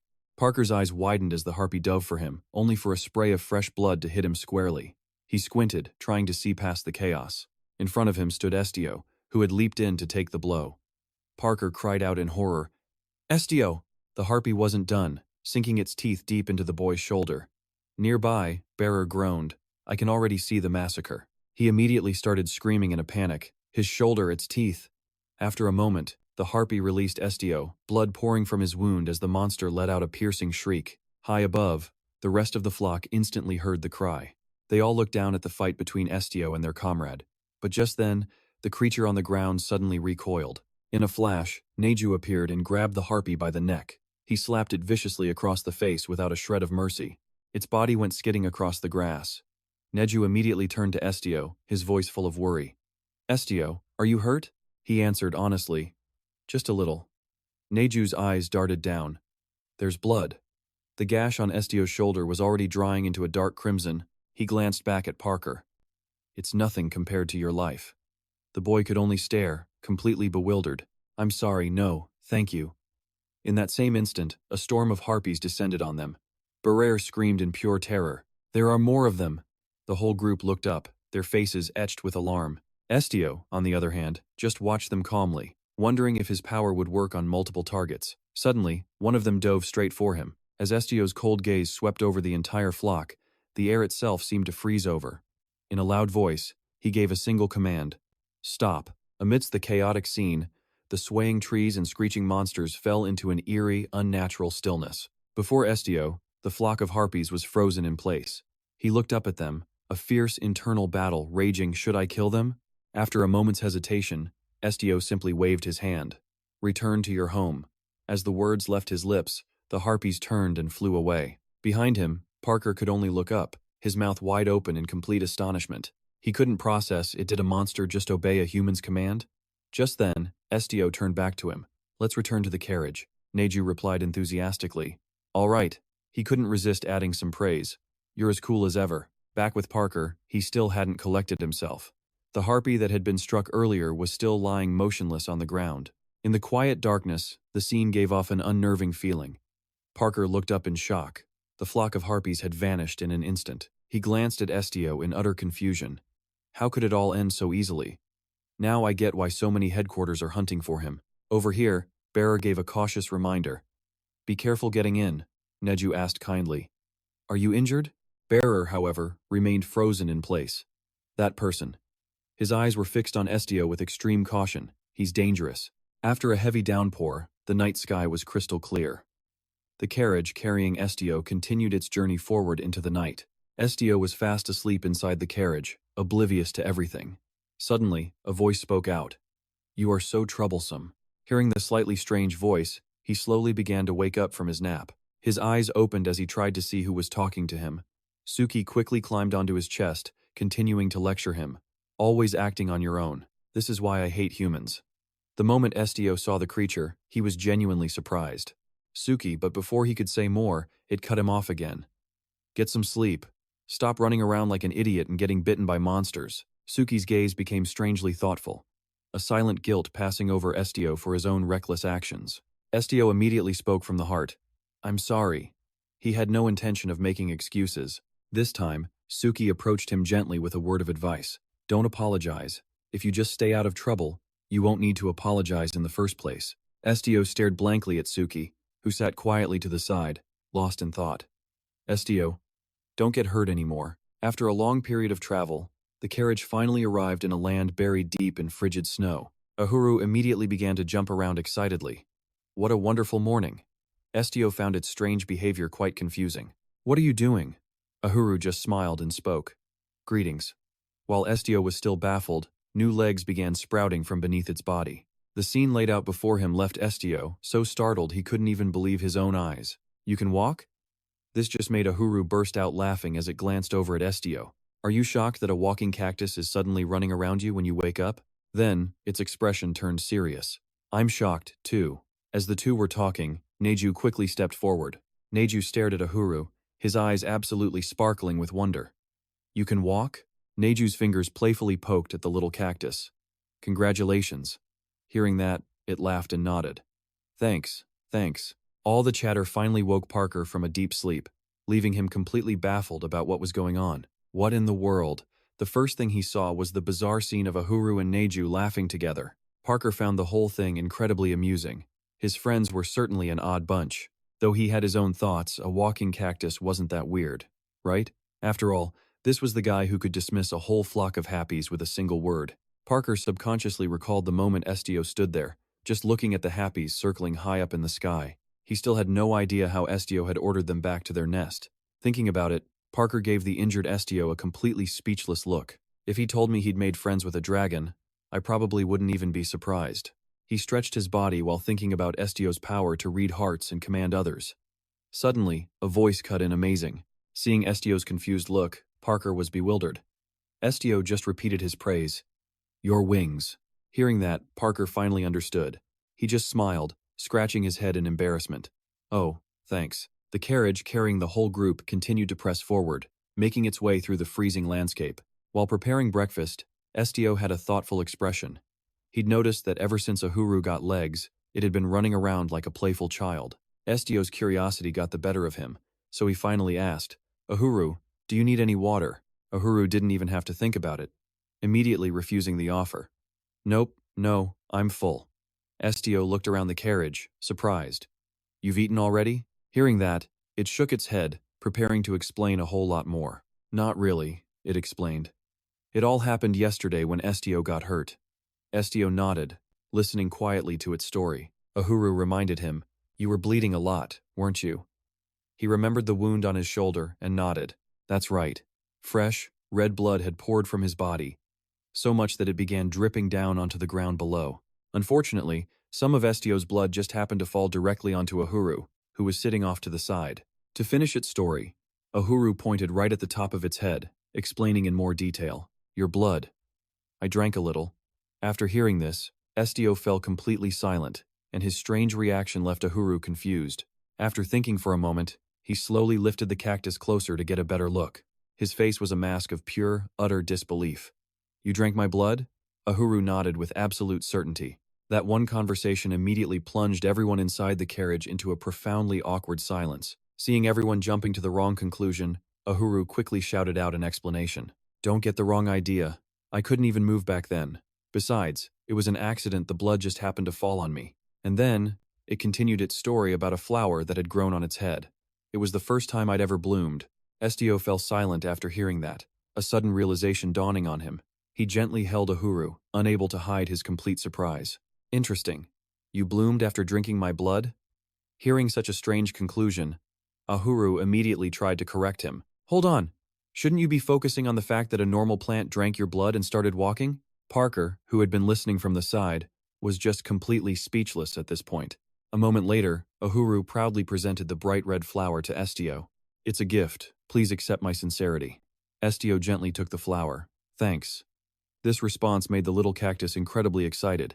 Ahuru was about to say something else when a brilliant yellow light suddenly erupted from the flower. I'm the one who should be thanking you. Ahuru's flower was glowing so strangely that no one could believe what they were seeing. A second later, the flower withered and dissolved, its remaining essence quickly flowing directly into Estio's wrist. Looking at this situation, Estio was at a loss for words. The flower, it melted. Ahuru, meanwhile, was completely devastated. My gift! But in the next second, it realized something was wrong. It quickly shouted his name. Estio, Ahuru announced with alarm. The light on your shoulder. Estio looked just as confused, wondering what was happening. Estio started to feel a strange sensation from the wound on his shoulder. It felt almost impossible. Confused, he looked down, trying to get a better view of the injury. He realizes the pain is completely gone now. Ripping off the bandage, Estio sees that yesterday's terrible wound has completely healed, leaving him speechless. This flower. It must have some kind of healing power. Seeing this, Ahu seems absolutely thrilled by the discovery. Then, remembering something important, Estio suddenly calls out a name. Neju, the creature startles, its mind immediately flashing back to what happened the previous night. Suki visited us last night, didn't she? After a moment, Neju gives a cryptic reply. You're half right and half wrong about that. The truth is, Neju already knew Suki had been with them on the carriage since last night. As Estio gets dressed, it all sinks in. So it wasn't a dream. He grips the handle, preparing to bolt outside. His sudden rush towards the door makes everyone else inside the carriage extremely anxious and worried for his safety. "Estio!" Parker shouts, scrambling after him in a panic. Doing that on a moving carriage is crazy dangerous, but Estio pays him no mind at all. His eyes are locked onto the roof of the carriage. "Suki, I know you're up there." Estio waits, scanning the rooftop and hoping she'll finally show herself. A second later, just as he'd hoped, Suki appears right before his very eyes. She lets out a few soft chirps. Seeing that she's okay, Estio breathes a massive sigh of relief. "It's dangerous up there. Come inside." Suki seems a little surprised by his sudden concern, but she still obeys his command, slowly making her way toward the open door. Her expression seems to say that he's in far more danger than she is. With a little help from Estio, Suki leaps safely inside the carriage. Once she's in, he lets out another long, heavy sigh of relief. Estio quickly shuts the door and sits right beside Suki, much to Parker's complete and utter shock. A cat? Parker has no idea this tiny creature is secretly a gigantic beast. "Is that your pet or something?" Hearing such an innocent question, Estio just shakes his head. No, Suki doesn't have an owner. Suki lets out a huge yawn, which only makes Parker more curious as he opens his mouth to ask another question. "Huh?" But it's as if Estio reads his mind, cutting him off. And she's not a stray, either. Parker finally gets it and lets out a sigh. "Oh, so you're friends." Suki, however, just looks confused by his weird reaction. "Who is this fool?" Suki seems to ask with a glance. Estio explains, "This is Parker," but she looks completely uninterested. Instead, she gently hops onto Estio's lap and asks in a quiet voice, "Is your wound okay?" Touched by her sudden concern, Estio smiles gently. "I'm fine. Ahu helped me heal it." This makes Suki scoff with disdain. What could that tiny little cactus possibly do? Ahu immediately looks offended by her dismissive words. Sensing Ahu's irritation, Estio gently explains, "It has healing powers. Suki, if you're going to follow me anyway." Suki lies there silently, stubbornly sticking to her own story. "I'm not following you. I just happened to see you were hurt while I was exploring." Seeing her denial, Estio gets a little impatient. "Then why don't you just travel with me?" Suki stays completely silent, but her wagging tail gives her away. The scene flashes back to when Estio first found Suki, completely overjoyed, and it seems Suki cherished every single one of those moments. The view returns to the carriage as Suki's voice breaks the silence. "Let's get one thing straight. I'm only coming with you because you asked. How do you always get hurt when I'm not around?" Estio just nods gently, understanding her real meaning. "Thank you, Suki."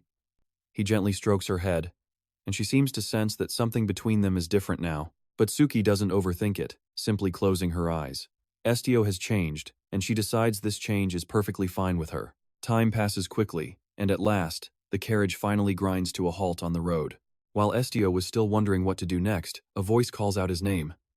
"Estio!" Parker points toward a massive gate just ahead of them, announcing, "We've arrived at the teleportation gate to headquarters." A moment later, Estio leads Suki and their friends to take in the impressive sights. Parker quickly reports their arrival to the customs officer. Parker and Estio from the IGNIS Guild. "You can bill the guild for the fee." The officer nods, understanding. "Yes, you've been confirmed. For security reasons, the gate can only be used by an adult 3 times per day." He doesn't forget to add one last word of warning. "You may also experience some side effects after using the gate. If you accept the conditions," a voice announced, "we'll open the path for you." Estio silently took everything in, studying his surroundings. After confirming his file was processed, he stepped forward without a single moment of hesitation. And just like that, filled with anticipation, he walked through the teleportation gate. A blinding flash of light forced Estio to squeeze his eyes shut against the glare. As his vision slowly adjusted, he opened his eyes to a breathtaking sight. A stunningly luxurious hall appeared before him, leaving him completely speechless. At the same time, Parker and the others quickly stepped through the portal as well. Estio couldn't help but be impressed by the palace-like interior. This was the guild's headquarters. While he was still absorbing the sheer scale of the place, Parker's cheerful voice rang out, "Welcome, Estio. This is the main headquarters of IGNIS." Estio nodded, silently taking in the colossal building and all its impossibly grand details. The two of them walked down a long corridor, heading for the upper floors. It was the first time Estio had ever seen a place like this. He was genuinely amazed.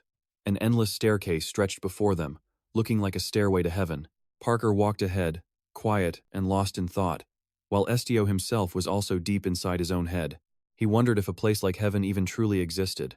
His mind immediately jumped to the frightening figures who possessed all the power and wealth, and wherever you find powerful people, there are always sycophants sucking up to them from behind. This made Estio wonder, would climbing higher and higher actually make things any better? Realizing how foolish the question was, he just sighed and shook his head, dismissing the thought. While he was still brooding, Parker turned around with a smile. "We've arrived." This caught Estio off guard. That was fast. Parker had a slightly awkward look on his face as he explained. "It's a magic staircase. Works pretty much like a teleportation gate." Parker went on to explain that Estio was supposed to meet the guildmaster, but they'd been away for 3 months. So, meeting the vice master was the only option. They finally stopped in front of a massive door. Parker and Estio walked right up to the imposing entrance. Without wasting another second, Parker reached out and pressed the doorbell, waiting for a reaction. A few moments passed while they stood there in silence. But absolutely nothing happened. The silence dragged on, making the situation incredibly awkward.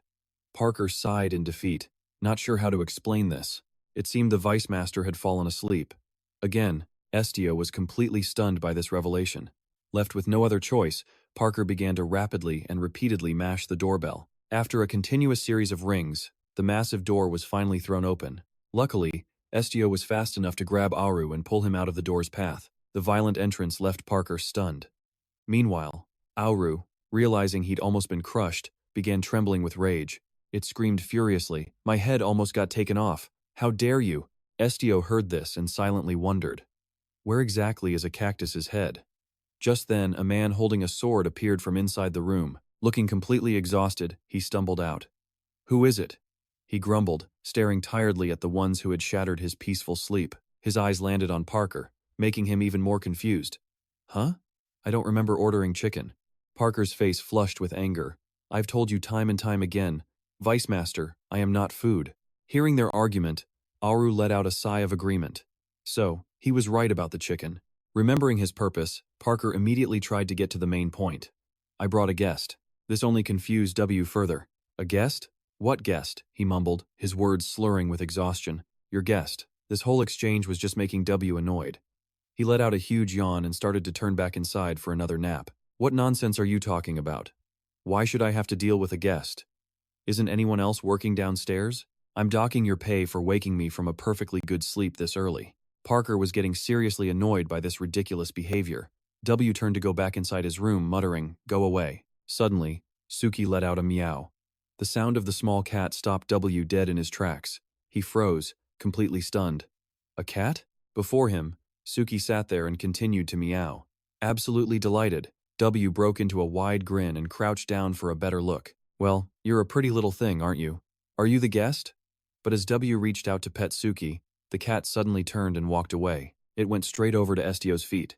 Seizing the perfect opportunity, Parker immediately jumped back to the main topic. This kid is Estio, the new special support for the Galasia branch. Standing beside Neju and holding an Ahu cactus, he caught W's eye, who immediately shot to his feet, spouting nonsense. "A guest, eh?" A grin spread across W's face, instantly intrigued. "Don't tell me you brought our guild's leader along." Deciding to be polite, he quickly extended a hand toward Estio. "I'm the vice leader of IGNIS Guild." As their hands met, Lesky continued. "So this is the famous leader I've been hearing so much about." Wesky's bizarre comments left Estio completely baffled. "Leader?" He was still trying to process it when W hurried everyone inside. "Come on in." And with that, Estio slowly stepped into the room. "Thanks." But the grand exterior was a total lie. Wesky's room was an absolute disaster, cluttered with junk everywhere. The sight left Estio completely speechless. He had never seen a bedroom this filthy in his entire life. Isn't this a pigsty? Even Neju was at a loss, totally unsure what to do in the chaotic mess. "If I have to go in, I'm just gonna step on stuff." Understanding their hesitation, Lesky boldly stepped into the room. No worries, he announced with a grin, casually stomping over piles of documents as he walked. "I could not care less what you step on." His eyes then landed on Neju, finding the little creature quite interesting. "Your little white monkey friend is quite the talker. Part human, is he?" Neju was stunned by the accurate guess. "How did you know?" Lesky just laughed. "Just a lucky guess." After saying that, Lesky moved closer to Neju. "Just kidding. If it were a real animal," but his words were getting stranger and stranger. "I wouldn't want to explain to humans how I could talk." Seeing Wesky act so bizarrely, Estio couldn't help but think, this guy's personality is nothing like his appearance.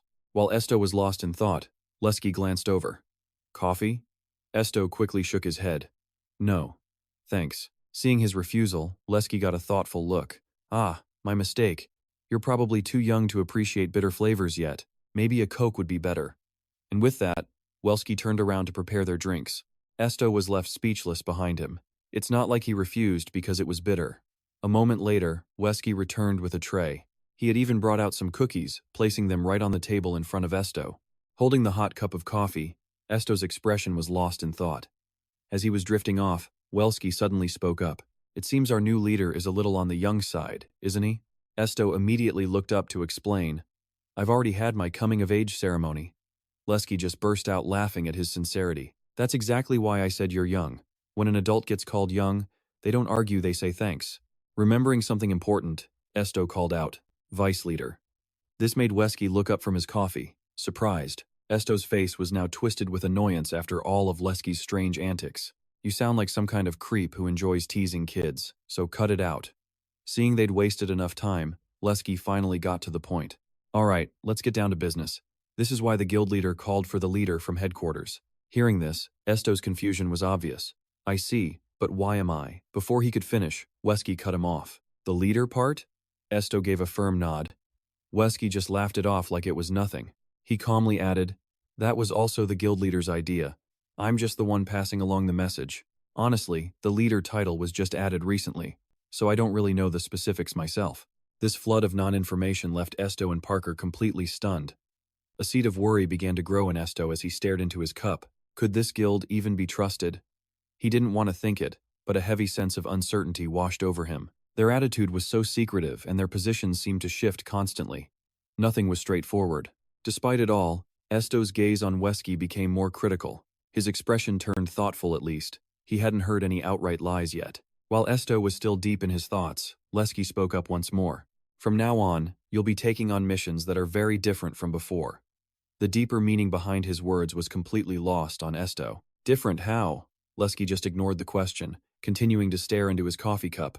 There'll be special missions, the kind that only the leader is qualified to handle. A smug grin suddenly spread across Wesky's face. Inside the vast headquarters, Lesky's voice echoed through the room. Special missions that only the leader is qualified to handle. The words hung in the air, leaving Estio deep in thought. Something is suddenly tossed right in front of Estio, the new leader, catching his eye. Before him now lies a large, strange-looking sack. Wen quickly speaks up, claiming it. While Estio is still trying to understand, the man smiles, explaining it's his promotion gift. On a piece of paper attached, the words IGNIS Guild Leader, Estio, are written clearly. The man's voice continues to ring out. It contains the guild's new uniform and emblem, other support equipment, and even some guild currency.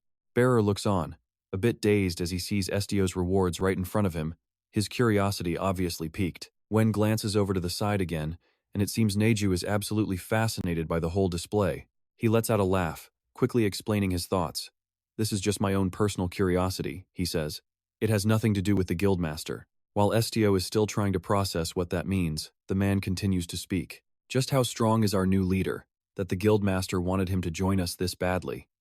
I was wondering that the whole time I was waiting. Wen flashes an expectant smile at him. So, could you show me a little preview before you leave, little leader? Hearing this, Estio remains silent, taken aback by this string of completely bizarre remarks. Before he can even make sense of it, Wen immediately grabs a sword from the side. Now, show me how strong you are. Some time passes. We see Wen sitting in his room, the sword resting right beside him. He suddenly breaks into a huge, satisfied grin. The cup of coffee and cookies on his desk are completely untouched, as if nothing ever happened. The only thing out of place is Estio's coffee cup, which has fallen and spilled all over the floor. But Wen seems to be lost in thought. He glances at the remaining cup on the table. A fight? Against something like that? Don't make me laugh. The scene flashes back to moments before, when Wen eagerly gripped his sword, ready to test the kid. Seizing the moment, he immediately charged straight for Estio with his blade. Just how strong are you? But Estio remained seated, showing no reaction at all to the man's strange attack. Seeing that he had no intention of dodging, Wen was utterly confused. Why isn't he defending himself? But as he lunged forward, something flashed and he froze on the spot. The look on his face showed he had no idea what just happened. He looks over at Estio, who is still casually holding his coffee cup. The kid hadn't even moved. When he looks down at himself again, he realizes his own sword is at his throat. He tries to resist, but it's completely useless. He can't move it. While he's still struggling, Estio looks up and speaks.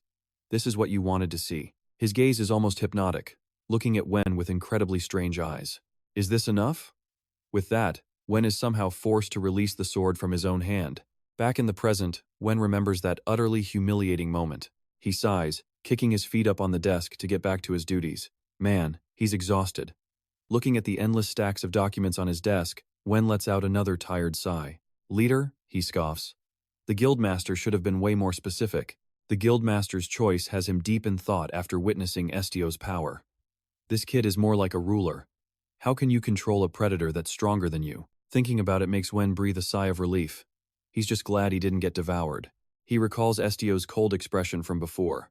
Just thinking about all the interesting things to come makes Wen crack an excited smile. Now, all he can do is wait and see what happens next. A new era has begun. The scene changes to a vast hallway below the main headquarters. A voice rings out. "Wonderful!" This time, a pot filled with nutrient-rich soil quickly appears in front of Aru. After preparing the large pot, Estio asks in surprise, "Do you like it?" Hearing this, Auru quickly nods. Yes, I like it very much." Seeing it so thrilled with its new home makes Estio happy too. That's good then. After getting Aru's new house sorted, Estio takes a look around his own office. The place is absolutely massive, filled with expensive furniture. It even has living quarters for both Neju and Suki. To keep the room from feeling too empty, servants even decorated the space with paintings of famous landmarks from all over the world. Looking at the enormous room before him, Estio is completely baffled. They really didn't need to do all this. Suddenly, Neju's cheerful voice calls out, "Estio, look at this." He excitedly pulls out some new outfits, announcing, "New clothes." Even more luxurious clothes are packed neatly away inside a large suitcase. Estio just nods in understanding. Clothes. But Neju is getting more and more excited about all of this. It's not just clothes. He quickly grabs a piece of paper and starts reading off a list of items prepared just for him. It was even enchanted with magic. How awesome is that? Needless to say, Neju's face lit up with pure excitement. The clothes had self-cleaning functions, temperature control, and even shock absorption. While Neju was still daydreaming about the future, Estio was lost in thought, wondering if Neju even wanted to wear clothes. Remembering something important, he suddenly called out, "Wait, Neju." Confused by this, Neju simply glanced back. Estio quickly approached to share his idea. "I'll see if I can buy some clothes that you and Suki can both wear." This just left Neju completely baffled. They didn't need clothes. Even Suki immediately jumped in to voice their opinion. "It just seems like a hassle, so don't worry about it." Estio sighed, gently sitting down and looking at Neju with concerned eyes. "What if you get cold without warm clothes, or feel embarrassed about being naked all the time?" Hearing this, Neju was left utterly speechless. "You're going to drive me crazy." Suki, however, took the chance to get a few pets. "Animals don't wear clothes. We have fur," Neju added, all while examining the new outfits prepared for Estio. "I heard people wear nice clothes to be treated better. They call it your background or something." Estio was completely lost, having no idea what Neju was talking about. Background? He just stood there for a moment in the quiet room. Recalling the advice Neju had given him before, Estio's expression was just pure bewilderment. "So if I have a better status, everything will be okay?" Hearing this, Neju smiled and explained, "More people will like you." This logic only confused him more. Just because some people have high social status, does that really mean more people will like them? By that logic, shouldn't everyone like the king? Neju was about to explain further, saying, "Well, at least." Their eyes lit up as they continued the thought. "They won't just attack you on sight." After saying that, Neju's expression turned serious as they declared, "I will do my best to protect you, Estio, but it'll be a problem if someone stronger than me attacks." In that moment, Neju recalled a time when they were too helpless to save someone they desperately wanted to protect. Seeing the profound sadness wash over Neju's face, it seemed like Estio finally understood something deeper. He gently reached out his hands toward them in a gesture of empathy. Seeing Estio's strange behavior, however, just left Neju confused. To Neju's absolute shock, Estio immediately unfastened the chain around their neck, not forgetting to add a few words. "I'll take this off when no one is around. Being chained up like this must be awful." Once the chain was finally off their neck, Neju felt a sense of relief they hadn't known in ages. "I'm fine." but it is less of a hassle to move now. Estio looked at them seriously, then sighed in response. Seeing you like that, it made me uncomfortable, too. Hearing this, Neju nodded in understanding. All right. At the same time, Suki quickly leaped from Estio's shoulder down to the ground. But all Estio cared about right now was Neju, his face beaming with joy as he looked at them. Thank you for the new clothes. I'm really happy. After saying that, Estio made sure to confirm one more thing. And also, you don't have to worry anymore. Seeing how painfully understanding he was, Neju was stunned into silence, but inside Estio's mind, his own thoughts were churning. Because now, if he really wanted to, he could make anyone kneel at his feet. This time, he announced it to everyone. He could feel the change in his own body. Besides, my powers are getting stronger and stronger. Estio even found himself wondering, why should I even be worried anymore? Every confrontation was getting easier. Even when faced with terrifying harpies, Estio no longer felt a single shred of fear. When you think about it, isn't this really convenient? As the thought crossed his mind, he slowly clenched his fist. Ugh. Although he didn't want to admit it, he silently confessed to himself. Perhaps humanity was more selfish than he ever realized. The scene shifts to a nearby tavern in town, where a cheerful voice suddenly rings out. I've got a request. Burhan quickly pulled out a carefully preserved letter and presented it to Estio. He was just tasting a new dish, so Burhan's letter caught him by surprise. Still, he politely accepted it right away. Thanks, Burhan. But because Burhan was standing so close, a few stray chicken feathers dropped right into his soup. Burhan just laughed it off, scratching his head excitedly. Hey, it's what I get paid for. So, getting used to the headquarters? Staring at the letter in his hand, Estio seemed thoughtful for a moment before nodding. It's pretty comfortable. I was starting to get a little bored with nothing to do, so I'm actually relieved to get a request. Seeing him looking so pensive made Burhan even more intrigued, his eyes lighting up. You're really thorough, aren't you, Estio? No, wait, should I be calling you leader now? Estio calmly asked back. Want to eat with me? The offer made Burhan's face light up. Really? I'll go get my plate right now. As he ran off, Estio opened the letter, slowly getting lost in his own thoughts. Call him a leader, call him a commander, he still had no clue what he was supposed to do. Right in front of him was the request form, clearly listing the client, Mubi, and the offered reward. That familiar name gave Estio pause. Then, it clicked, he quickly remembered who that was. While Estio was lost in thought, Uhuru stepped forward to announce, I know that place. His face became dead serious as he shared everything he knew. They were one of the new ducal families in the country.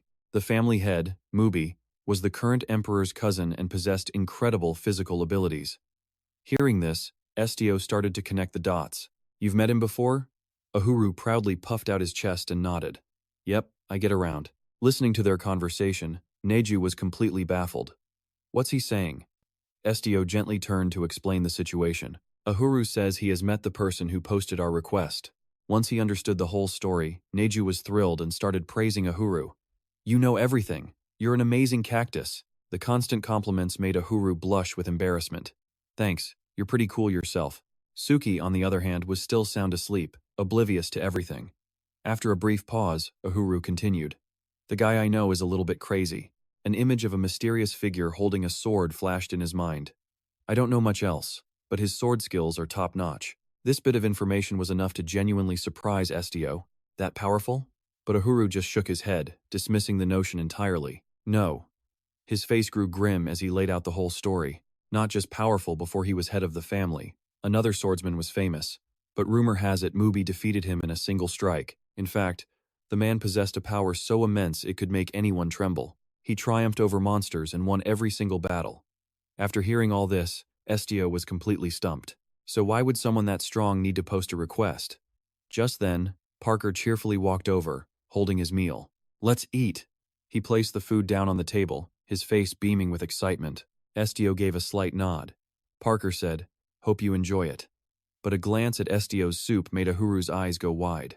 There's a hair in the soup. Before Uhuru could say anything else, Estio gently reached over and patted his head. And so, at the dining table, Estio seriously read the letter. The request, the description, various parts caught his attention. Estio meticulously read through every single line of the letter. After getting the general idea, he realized a critical issue. Just as I thought, there's nothing specific. He looked at Parker, still eating intently, and asked, Are you done? Parker heard him and gave a nod of confirmation.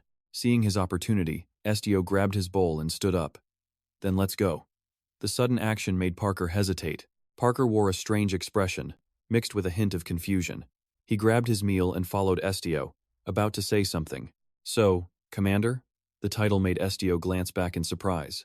Parker continued, I've noticed this before, but you're pretty unique, huh? Estio had no idea what Parker meant. What are you talking about? Parker immediately became flustered. Oh, it's nothing. Estio was completely baffled by his friend's suddenly bizarre reaction. His mind flashed back to people shoving him away, yelling, You damn monster, get out of my sight. Just thinking about his terrible past exhausted Estio, making him want to shut down. He kept walking forward, lost in silent thought. It's been a long time since I've eaten with someone. The scene quickly shifts back to a wide hallway at their headquarters. Estio's footsteps echoed as he moved forward, preparing for the mission at hand. As he was thinking, Parker suddenly started running after him from behind. Seeing this, Estio stopped, slightly confused by the sudden chase. He turned his head to look back, and the two of them just froze, staring blankly at each other. Realizing Parker was probably intending to follow him, Estio surprised him by speaking first. You still have business at the main headquarters? Parker, looking serious, explained as if it were the most normal thing in the world. I haven't had any work for a while. That request I gave you was my last one. This prompted Estio to try and congratulate him. So, you're on a break? Congratulations. But Parker's response was totally unexpected. No, I'm still working. The two just stood there, staring intently at each other. Estio could tell he still looked clueless, which only confused Parker more. You don't know? Of course, he had no idea what was going on. Know what? Parker quickly placed a hand on his chest, smiling as he made his introduction. I, Bernie Parker, have been transferred to the command squad. Estio stood there, completely baffled, trying to figure out what was even happening. Parker, on the other hand, was all smiles, happily confirming the news. That's right. Starting today, I've been transferred to the commander's support team. Parker even extended a hand toward Estio, adding, So I guess that makes me a soldier under your command. I look forward to working with you, Commander. Hearing all of this at once left Estio completely stunned and at a loss for words. He felt just as confused, but out of basic courtesy, he shook Parker's hand. Wait, did he seriously just get a subordinate and a new teammate out of nowhere? Estio was lost in thought, staring at the insignia on his chest. Seeing his commander look so dazed made Parker feel a bit awkward. Commander, are you all right? Maybe this was too much. Realizing time was running out, Estio finally spoke up to give an order. He first turned toward his room, instructing, We need to pack our things. These words only made Parker even more confused. Huh? Where are we going? Just like that, Estio started walking off while announcing their upcoming mission. I'm planning to head out to our client's location now. Soon enough, Estio and his comrades arrived at the spatial transfer gate. While he and the others waited, Parker quickly walked over to start a conversation. Just as I thought. Parker was carrying all sorts of gear on his back, and he didn't hesitate to ask. We're going to need camping supplies, right? This whole display from Parker left Estio completely frozen, totally unable to form a response. He looked at Parker, bewildered, and stated clearly, Parker, we are not going camping. But it seemed Parker couldn't care less about that detail. I also brought snacks. To the absolute shock of Estio and the others, Parker presented some very strange cookies, salty crab and grilled octopus flavored. The smell alone told Estio not to eat them, but Parker was bursting with excitement. These are limited edition. I spent my entire salary on them. Since you're the commander, I'll make sure to share some with you. Just the sight of those terrifying cookies made Estio immediately back away. No, I'm good really. His reaction left Parker looking incredibly disappointed. As they were talking, a staff member suddenly pointed toward the portal behind them to make an announcement. Apologies, but the Ha territory is outside our standard departure route. Instead, we'll be sending you to the Reno's underground cave. This will cut your journey in half. This news left Parker absolutely stunned. A cave? An underground cave? The staff member just ignored Parker and carried on. He quickly began operating the teleportation gate. I'll activate the portal now. We wish you a safe journey. Estio and his teammates calmly walked through the spatial gate, his steps firm and steady as he headed toward their destination. But back on the other side, Parker was extremely hesitant, not sure if he should go in. Underground? Realizing everyone else was already gone, he had no choice but to sprint after them, shouting, Please, wait for me. The moment they stepped through to the other side, everything was plunged into absolute darkness. Nothing was visible at all. Parker took a few cautious steps forward. He and Estio stared out into the massive, sprawling cave that surrounded them. The sight of the endless darkness was enough to make Parker completely speechless with fear. His whole body was shaking. It was clear he wanted absolutely nothing to do with this mission. While Parker was still frozen in terror, a man appeared right behind him and said, "Hello." Parker shrieked, trembling uncontrollably in pure despair. He leaped so high his head slammed right into the cave wall, and he came crashing down in pain. Looking at the ridiculous sight of Parker on the ground, everyone else was just speechless. A little worried, Estio finally asked, "Are you okay?" Parker sighed and managed to reply, "I'm seeing a few stars right now." As soon as he sat up, the manager smiled and commented, "You make for a very energetic pigeon, don't you?" This put Parker on high alert. "Who are you?" The man seemed a little surprised by the question. "Who am I?" The old man then smiled, addressing everyone there. "I'm the manager of this teleportation gate, you little flying kid." Once the manager's identity was confirmed, Estio got straight to business. "Excuse me, manager, are we in the Reno's underground cave?" The manager turned his attention to Estio. He let out a surprised laugh and said, "Well now, this kid is quite polite." As he walked forward, the manager kept talking. "It's been a very long time since anyone last visited this cave." Small bats, disturbed by the noise, began to fly out of the darkness. "But why would a young person like you come here?" Estio then explained the mission he'd received. "We're on our way to the Ha territory." Hearing that familiar name made the manager freeze in surprise. Ha! Suddenly, his eyes took on a strange and terrifying light. There aren't many adventurers who dare set foot in that land of death. Hearing this, Estio couldn't hide his confusion. Why was Ha's territory called the Land of the Dead? After a moment's thought, the manager slowly began to explain everything. "What's the deal?" The emperor didn't dare keep his talented relative close because he was skilled, young, strong, and handsome. At this, the man let out a sharp, amused laugh. Just from that alone, you can see the kind of threat the emperor was trying to avoid. After that quick story, the manager pointed forward. "You see that path through the dark cave?" His tone turned serious as he explained that while it was the only entrance to Ha's land, no one knew what was inside. Parker flinched, a wave of worry hitting him. "What? Nobody knows." He then burst into a wild laugh, clearly enjoying this.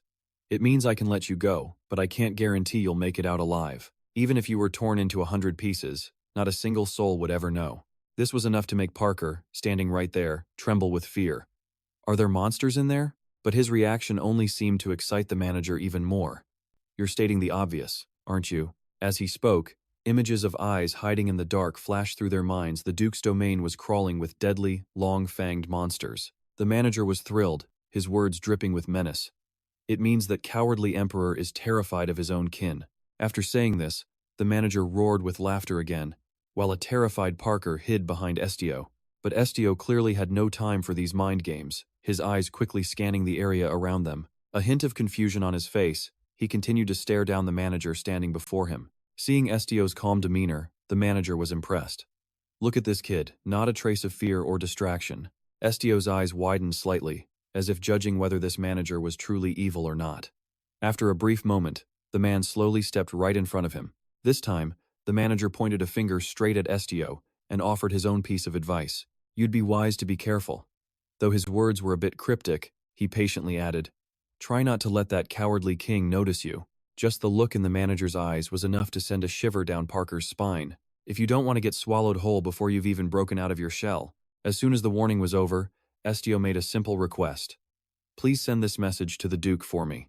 He turned, ready to walk into the pitch-black tunnel ahead. "I will gladly accept his invitation." And with that, Estio began to walk forward, his own words carrying the same cryptic weight as the manager's. "And when that time comes, he can speak to me freely, without having to hide like this." Just like that, he left, with the manager watching him go. Inside the dark tunnel, the man was left alone with his thoughts. Remembering every word Estio had just said, a huge, hearty laugh escaped the manager's lips. He slowly reached up, pulling at the skin of his face. "Speak freely without hiding, huh?" And just like that, the manager's disguise melted away, revealing a young, handsome face. He smiled, genuinely amused. How interesting. Chapter 36. Inside the pitch-black tunnel, flickering lights fortunately managed to push back some of the darkness. Estio and his companions stepped forward.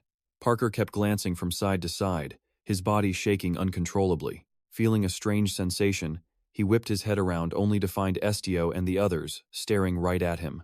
Understanding Parker's state, Estio sighed and said, "I didn't realize you were afraid of being underground. My apologies." This just left Parker even more confused, unsure of what to do next. Wait. How? Realizing something was off, his face filled with shock. Did you just read my mind? Estio spoke up again. I'm sorry if that was rude of me. But that simple exchange was enough to visibly cheer Parker up. No, it's fine. You can read it as much as you want. You're the commander, after all. He smiled, scratching his head awkwardly as he explained. It's less fear and more of a racial trait, to be honest. This piqued Estio's curiosity. A racial trait? Parker slowly explained that because avians are a species that lives on high mountains and hills, they feel uneasy in enclosed spaces like this. After he finished, he scratched his head again, a little embarrassed. It's also too narrow to fly in here. Estio looked surprised. Is that so? After carefully observing the space, Estio quickly turned back to update Parker. Since this cave connects directly to Ha's territory, we should be able to get there in half a day if we don't stop. He didn't forget to share his reasoning with the entire group. The teleportation gate has a limited use, and we'd have to wait a day to use it again, so I figured walking through the cave would be faster. This simple, brilliant idea was enough to make Parker look at his commander with pure admiration. This way was definitely more effective. Estio admitted the mistake was his, for teleporting without considering the whole team. Parker immediately shook his head, refusing. No, not at all. With a conflicted look, Parker waved his hands and explained, Don't be like that. Don't worry about making mistakes. Just give the orders. Hearing this, Estio latched onto those two words, give the orders. He quickly voiced his suspicion. So, you'll follow my commands regardless of your own wishes? This question seemed to confuse Parker for a moment. Yes, but a thought was already forming in Estio's mind in the end. How was that any different from controlling their minds? While he was lost in his own train of thought, Parker began to speak once again. It's not that I'm ignoring my own wishes, I'm here because I want to follow you. This information left Estio a little confused. You want to follow me? The question instantly made Parker remember when he was in mortal danger.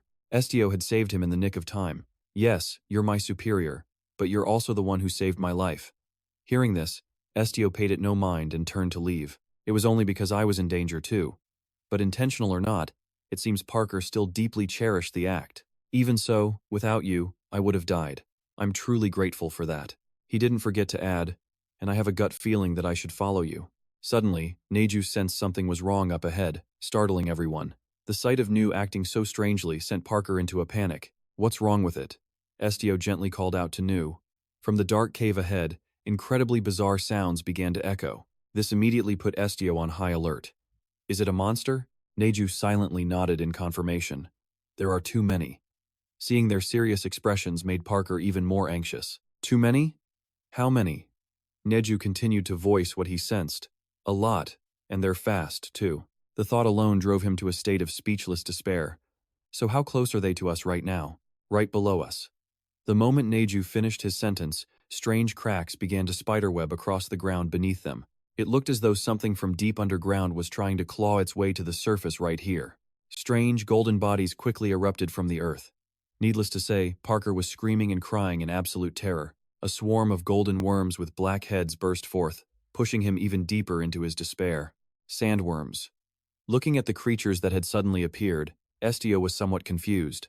Giant worms? Ahu, off to the side, looked surprised. Sandworms. Is this the first time we've seen them? Neju was still growling, remaining on high alert. Luckily, Ahu was right there to quickly reassure everyone. It's okay, they're not aggressive. They have a very gentle nature, so as long as we don't touch them, they won't attack. After speaking, he pointed towards the sandworms to prove his point. Look, they're just observing us. And just as he'd said, the sandworms were simply standing there, surveying the situation before them. Ahu declared with absolute certainty. Besides, they have no reason to attack us. They don't eat meat or plants. This made Estio curious. Then what do they eat? Ahu chuckled as if the answer was obvious. They eat dirt. True to Ahu's words, the sandworms were busy scooping mouthfuls of earth into their mouths. As the giant sandworms took their first bites, they looked incredibly docile and cute. Estio and his companions began to lower their guard around these gentle creatures. But in stark contrast to everyone else, Bear started screaming in absolute terror. Help me! Ahu looked completely exhausted and fed up with him. They're not going to kill you. Hey, you pathetic chicken, are you crying? After thinking for a brief moment, it appeared Estio had already formulated a plan of his own. He took a few steps forward and then announced to everyone. They said we can pass through. This statement sent Parker into a panic. What if they eat us? Estio calmly tried to soothe him.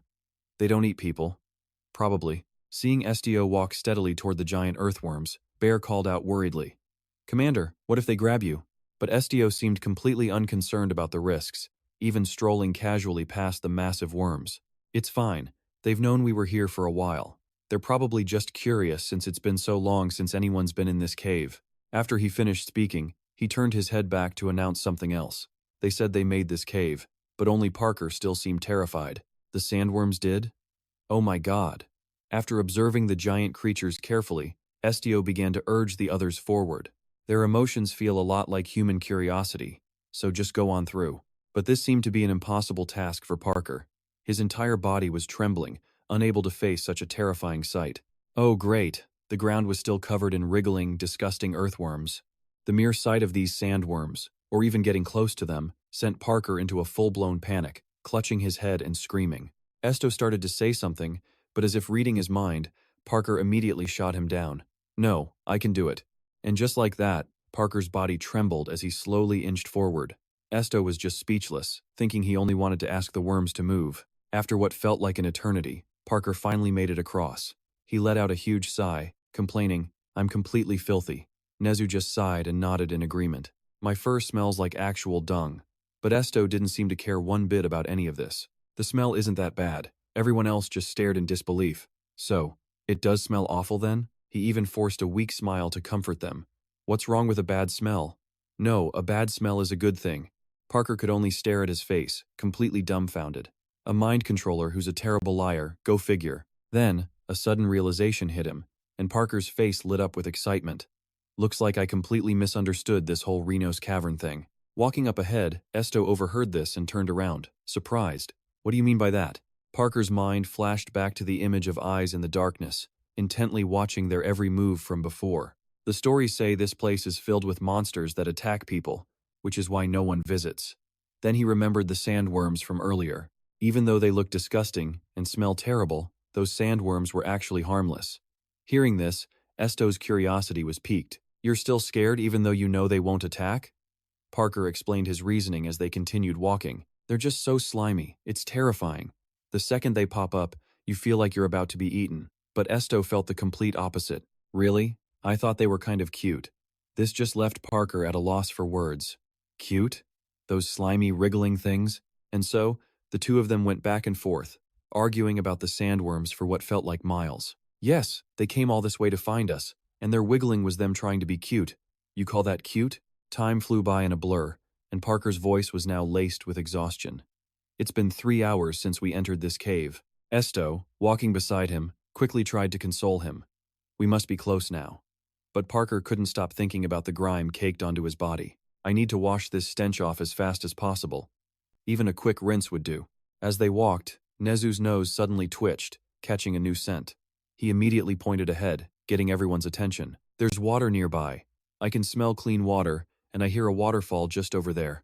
Estio and Parker fell silent, staring in the direction Nezu pointed.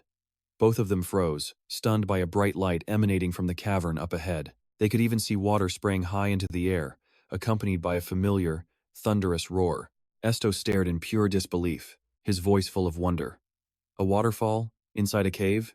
He was absolutely mesmerized by the massive cascade right in front of them. The entire group looked up in awe before quickly rushing forward to get a closer look. It's a real waterfall. Estio scrambled toward the water's edge to check things out. He slowly scooped up a handful of water, inspecting it for anything strange. Once he was sure, he announced to the group, "The water seems really clear." He didn't forget to turn back and add a warning. "It's pretty cold though, so be careful." But before he could even finish his sentence, a blur shot past him.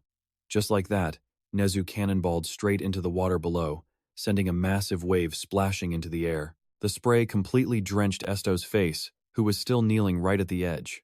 Finally getting a chance to bathe in cool, natural water, Nezu was absolutely ecstatic. It feels so good in here.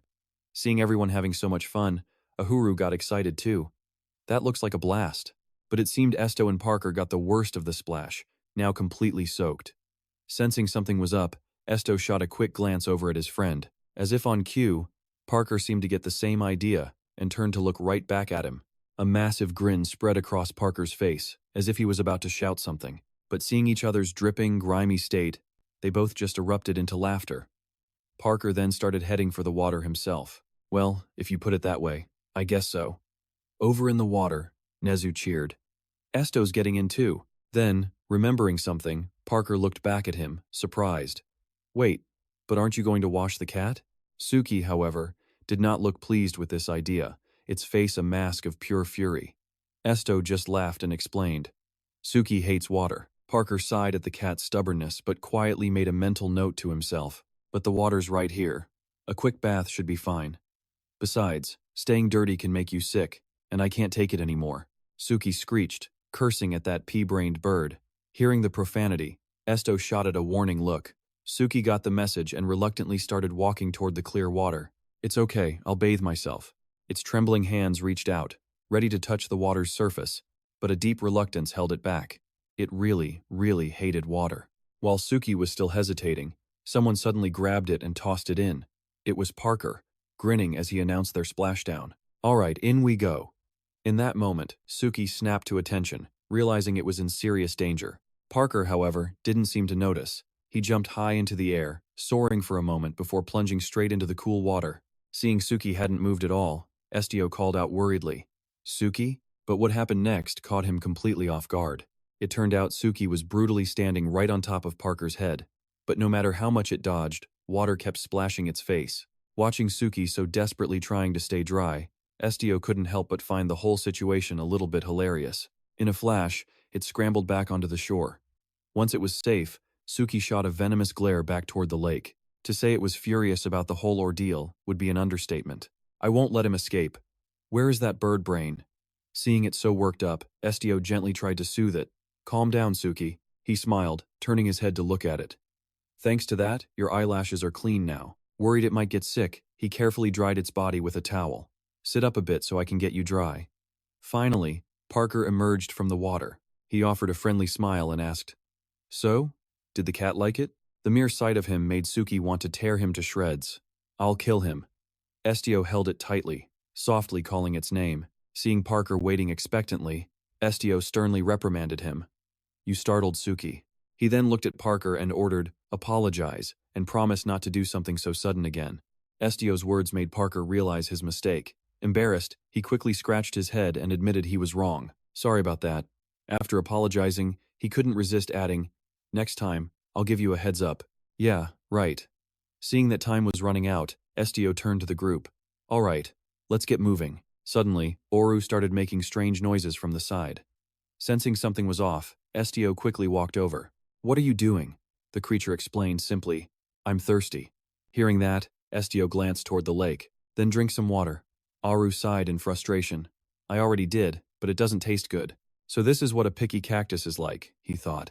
He gently set Suki down on the ground with a word of advice. Drink the water. Being this picky isn't good for you.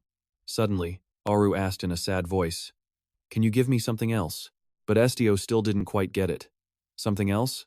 The cactus spoke again, clarifying. Something. Stronger. It seemed Oru was recalling the delicious, unique taste of Estio's blood from that one time. The request surprised him, and he wondered, had its diet changed since that day? He hesitated for a moment. Was it always a blood-drinking plant? He slowly reached his hand toward Oru. He gently patted its head. My blood is different from others. The cactus clearly enjoyed the affection. Getting head pats was nice. After a moment, Estio gave it an order. Show me your thorns. This seemed to take it by surprise. What? Estio just urged it on. Hurry. Just then, Parker rushed over with his commander's coat. Estio, your coat. Following his master's command, Oru immediately showed him its collection of sturdy cactus spines. The second it saw the fresh red drops of Estio's blood, Oru became incredibly excited. Blood! There's blood! This sent Parker into a panic. Commander! Estio calmly turned to reassure him. I'm just feeding the cactus. There's no need to freak out. As the fresh drops of blood nourished its body, a variety of colorful flowers began to bloom all over it. A while later, Estio and his team were back on the move. Parker decided to ask another question. Do you think someone might have created that waterfall on purpose? Estio listened and nodded thoughtfully. That's possible. The idea made Parker think deeply. I doubt Runcat dug this out just for a swimming hole. It feels more like some colossal creature used to live here. Seeing Parker's serious expression, Estio seemed surprised. What makes you think that? He quickly moved closer to explain. I heard that caves like these usually have an owner. His face lit up with excitement. Haven't you heard, Commander? Caves have direwolves, or even dragons. The tales brought images of undiscovered mythical creatures to life. Hearing the word dragon, Estio looked a bit puzzled, his mind flashing back to the enormous beast he had seen before. So dragons live in caves, too? Parker asked, nodding with absolute certainty. Yes. I've read that a dragon's territory is usually a cave system. There have even been a few recent discoveries of their lairs. He then glanced around the damp space. But their bodies must be huge. This place is definitely a bit small for a dragon. Remembering something important, Parker smiled and held up a hand to make an announcement. But some say that the most powerful of all dragons possess two different physical forms. Estio couldn't hide his curiosity. Two forms? Parker quickly nodded in confirmation. Yes, one with wings, a tail, and short front claws, something like that. They say that unless a dragon uses its full power, most try to maintain a human form. After taking in this information, Estio started to understand. You mean dragons live by transforming into humans? He calmly spread his hands to explain. It's more than transforming. It's like they have two separate bodies. Dragons are also a species greatly favored by the gods. The more Estio heard, the more stunned he became. Doesn't the holy text say that the human body is an entity of God? Parker quickly moved closer, smiling gently as he explained his own theory. So, dragons also have a second form created in God's image. Though to confirm any of this, we'd need to meet a real one. It seemed he understood something more. I wouldn't know, since I've never been to a shrine. Hearing this, Parker couldn't hide his shock and asked again, Huh? Really? Every village has to have a place for worship. Estio nodded to confirm. I was born in a very poor city up in the mountains. A hint of sadness touched his face as he continued walking forward. Besides, even if he was favored by God, it seemed Estio had been through too much to trust. In the end, they amounted to nothing at all. His eyes revealed a deep sadness, even a species favored by God went extinct with nothing left. Seeing him still brooding, Parker quickly tried to cheer him up. No, it's actually the opposite, Commander. This seemed to surprise the young man. The opposite? Parker continued to walk ahead, recounting everything he had learned. I heard that the dragons abandoned this world and simply left. Parker kept adding more crucial information. Though they're called guardians, they were the most powerful predators at the top of the food chain. Who could possibly make a dragon go extinct? But it seemed Estio didn't want to believe any of this. Weren't they killed by humans? Parker just laughed, shaking his head and waving his hand. No way. He quickly came over, placing a hand on Estio's shoulder. The real reason was humanity's relentless evolution and the devastating wars that followed. Facing everyone's skepticism, he didn't forget to add a few more details. The dragons wept as they saw the world begin to break, so God gave them one final choice. His voice echoed, telling of a different history. They could either remain in this world as its guardians, or leave it behind for a separate world made just for them. It was clear Parker was completely certain of the things he was saying.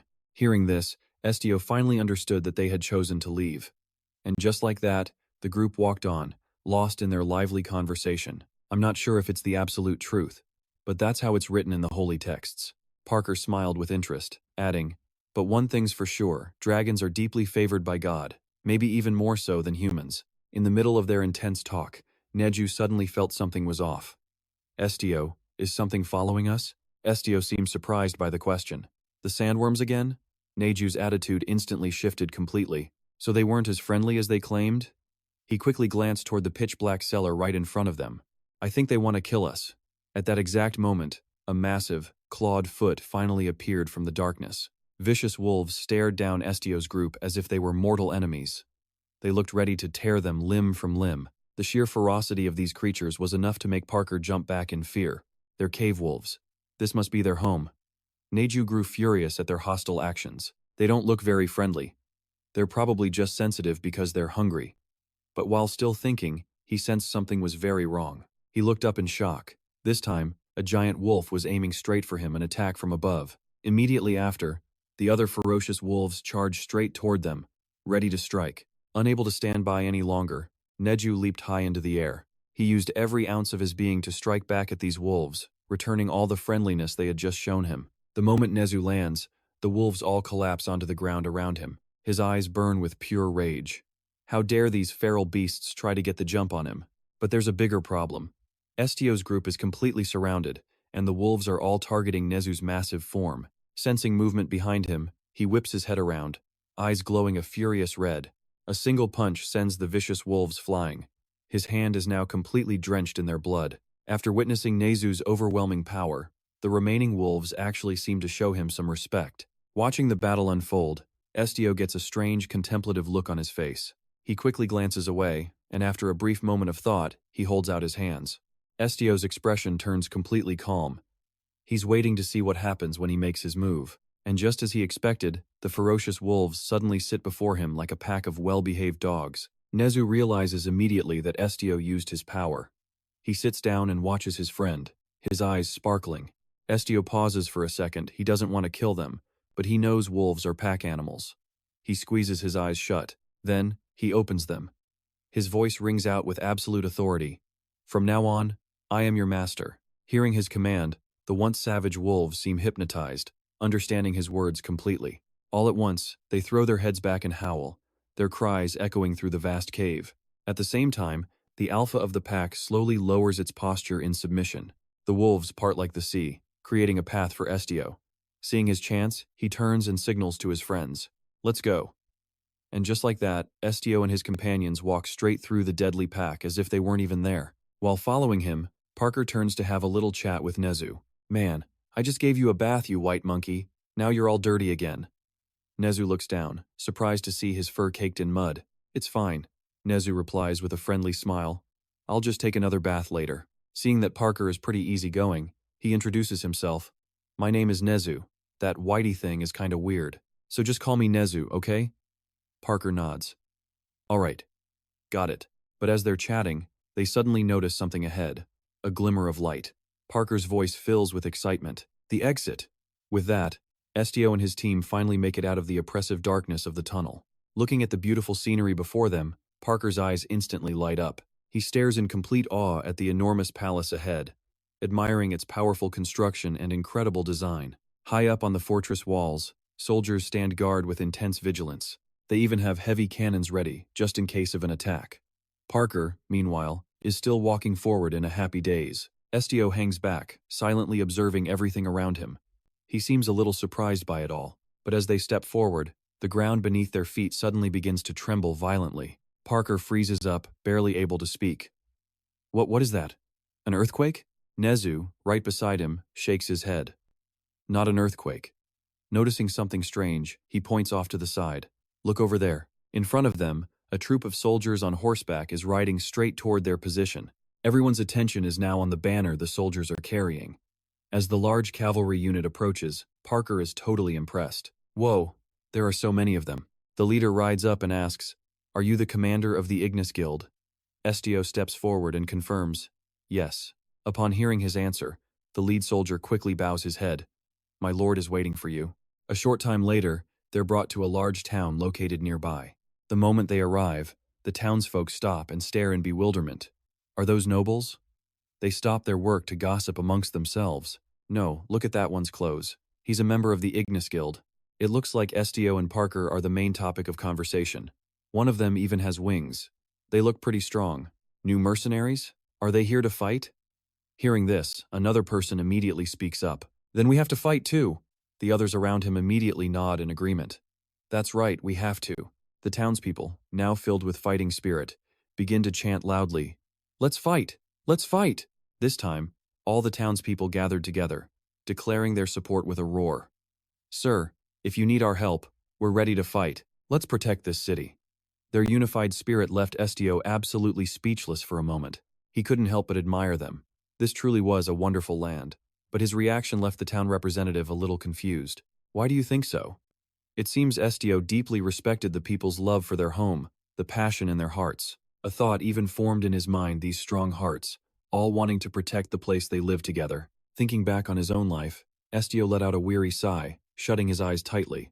He realized he'd never once felt that burning desire to protect the land where he was born. Soon, they arrived at a grand and luxurious palace. Inside, the furnishings were decorated with exquisite detail and craftsmanship.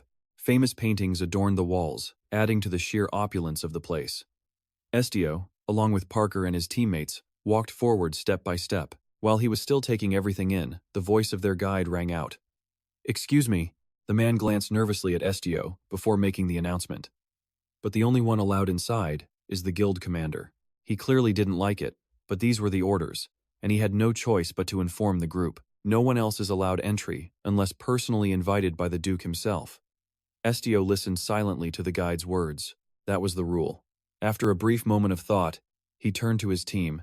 "Do as he says." Nezu looked like he was about to argue, but Estio's expression became incredibly serious. He reassured his companions. "I'll quickly go over the request and be right back out. Just wait here." Reluctantly, Nezu could only sigh and nod in agreement. "All right," but out of fear, he couldn't help but look ahead. "If anything happens, just scream for us." Estio just smiled, nodded, and stepped inside. Worried that Estio might be concerned, Parker declared loudly, "Leave this place to me, Commander." His eyes sparkled. "I'll take good care of." But before he could finish, the door slammed shut, breaking Parker's poor little heart. Nezu, standing right beside him, offered a little comfort. "It's okay." After entering the room, Estio had a worrying thought. "I don't think I've ever left those three alone together like this." He pictured the three of them. Will they be all right? But a more important task was at hand, so he had to focus. First, get the request details. He was just about to step forward, but suddenly, Estio spotted Ahu right in front of him. Seeing it just walking around in here made him freeze on the spot. He racked his brain, finally remembering that Nezu had been carrying it for a while. But while he was lost in his own thoughts, a voice called out. "You've arrived?" the man in front of him asked. "Did you have an appointment?"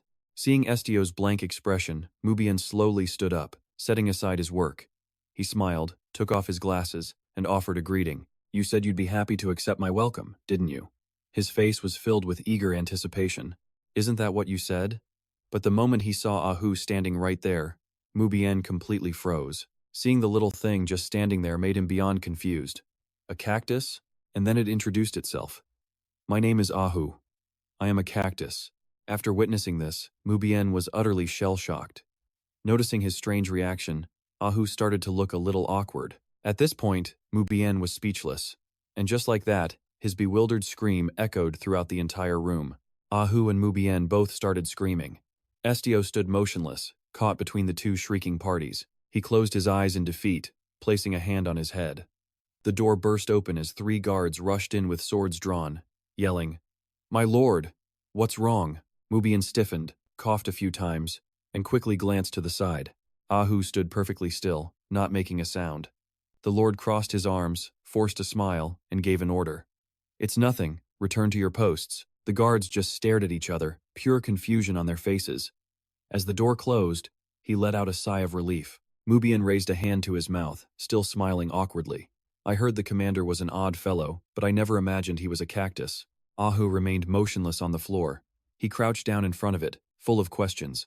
"I was told the commander was a normal person. I suppose you can walk and talk like one, can't you?" The cactus shot back with an insult. "What? Are you sleeping?" Mubian said, intrigued. "Your spines are quite sturdy." "I like that." Ahu just grumbled. "No matter what I am, there's no way this blockhead is the Duke." Estio's deep voice finally cut through the misunderstanding. "I am the guild's commander." He looked down, confused. "Didn't you say we had met before?" Mubian looked up at Estio with a sly grin, claiming it was just a precaution, but Estio was clearly suspicious of the man. He asked, "I don't suppose you have a hobby of disguising yourself as a cactus, do you?" Estio immediately shot back. "I have no such hobby, but you have the ability, don't you?" Mubian pressed. "The power to manipulate minds." Estio's brow furrowed slightly as Mubian gestured with excitement. "So I was right, huh? It was just a guess, but it makes sense someone who can read minds could probably control them too." Estio asked hesitantly, "How much do you know?" Mubian simply placed a finger on his smiling lips. "Just a guess, friend. Don't be so sensitive." Mubian assessed him silently. There was no denying the immense and seemingly endless pressure that Estio gave off. Estio watched him with a deep, thoughtful gaze. Mubian extended a hand politely. "Allow me to reintroduce myself. I am Mubian. I'm the one who sent the request to your guild. It's a pleasure to meet you." Estio's eyes silently followed the offered hand. After a moment, he shook Mubian's hand. "I'm Estio from the IGNIS Guild." He got straight to the point. "So what's the request?" But Mubian interrupted him. "Before that, there's one thing I'm a little curious about." Mubian looked suspiciously at Ahuru. the cactus beside Estio. If you're not controlling this thing, then what is this talking cactus? A monster? The little plant roared in outrage. Who are you calling a monster? It seemed to realize he had a point, but that didn't matter. Still, calling me a monster like that? Uhuru bounced in fury. I won't hold back. Mubian went pale, stammering with goosebumps on his skin. What is it saying? A chaotic noise now filled the entire room. Estio watched helplessly as the Duke scrambled onto a table to escape Uhuru's chase. He knelt slightly, calling out, Uhuru, come here. The cactus stopped nagging Mubian and instantly zipped back to Estio, who caught it. Duke, he asked, could you understand what Uhuru said? Mubian awkwardly gripped the hilt of his sword. That thing. He shut his eyes, trying to answer as casually as possible. So that's what the cactus was saying? I heard everything. But Mubian's hand was trembling uncontrollably. Still, it was so scary. He looked at them and asked, what is it? Am I not allowed to hear? Estio was flustered. I'm sorry to ask this, but can you also hear the voices of plants? A faint blush crept onto Estio's cheeks. You have the ability too. Mubian stepped closer to him, denying it. No, I don't. What are you talking about? Mubian tightened his grip on his sword. If it's the blade I always carry, then yes, I can understand it. Estio was completely baffled. What does your sword have to do with this? Mubian offered a small, knowing smile as he explained. There are certain bonds that are made much stronger through blood. For instance, if that cactus happened to drink your blood. Estio's eyes darted over to Uhuru, and Mubian's expression shifted to understanding. So that's it, Estio? This must be your power. The ability to let the voices of plants reach the senses of others. This ability is triggered through a medium. You can also command them with your voice. Mubian raised a finger to elaborate. But if a sufficient amount of blood is absorbed, you don't even need to speak to activate your power. Estio stood up, impressed. You know more about my power than I do. Mubian quickly waved his hands. Don't misunderstand. I wasn't specifically investigating you. It's just that the vast amount of information I've gathered over the years happened to be useful right now. Estio was stunned. With that kind of investigation, are there others with my ability? Mubian's lips curved into a smirk. There were. He turned his head away, adding, but for now, that's all just a hypothesis. Mubian continued, sounding almost resigned. Honestly, because a physical trait has been passed down in my family for so long, I've been misunderstood due to my hair color. Estio was confused, his mind racing to the wrong conclusion. He gripped his sword tighter. Black hair? His eyes widened. Black eyes? Estio was stunned by the monstrous implications. Mubian pointed his sword's tip directly at him. Everyone wonders about the Haiga family. He declared with a confident air that we are the descendants of the Black Dragon. Estio was silent, but Uhuru suddenly spoke up. Black Dragon. The cactus shivered. His ego is huge, so scary. Mubian gritted his teeth in fury, while Estio sweated, watching the Duke's reaction. He slapped a hand to his forehead. Then Mubian grinned excitedly, as if he could feel the Black Dragon's essence flowing through his own veins. Uhuru cried out, Let's go home, Sio. Mubian laughed and waved his hand. Sorry, just kidding. I'm obviously not the Black Dragon. Mubian sheathed his sword. I was just talking about some of the old rumors that used to circulate. He turned to leave. Because that rumor is connected to my request. Estio asked, What is your request? A soft thud was heard in the room. Estio reached out and caught the bag Mubian had tossed him. It was incredibly heavy. The Duke's expression turned serious. Mubian leaned on the table decisively. I want to find the true descendant of the Black Dragon. 1 month, Mubian stated the condition. If you try to help me with this for the next month, my request will be considered complete, regardless of the result. He closed his eyes, hands on his hips, guaranteeing it. So don't worry about it and just follow my lead. Estio was still hesitant. But what happens if a duke like you abandons his post?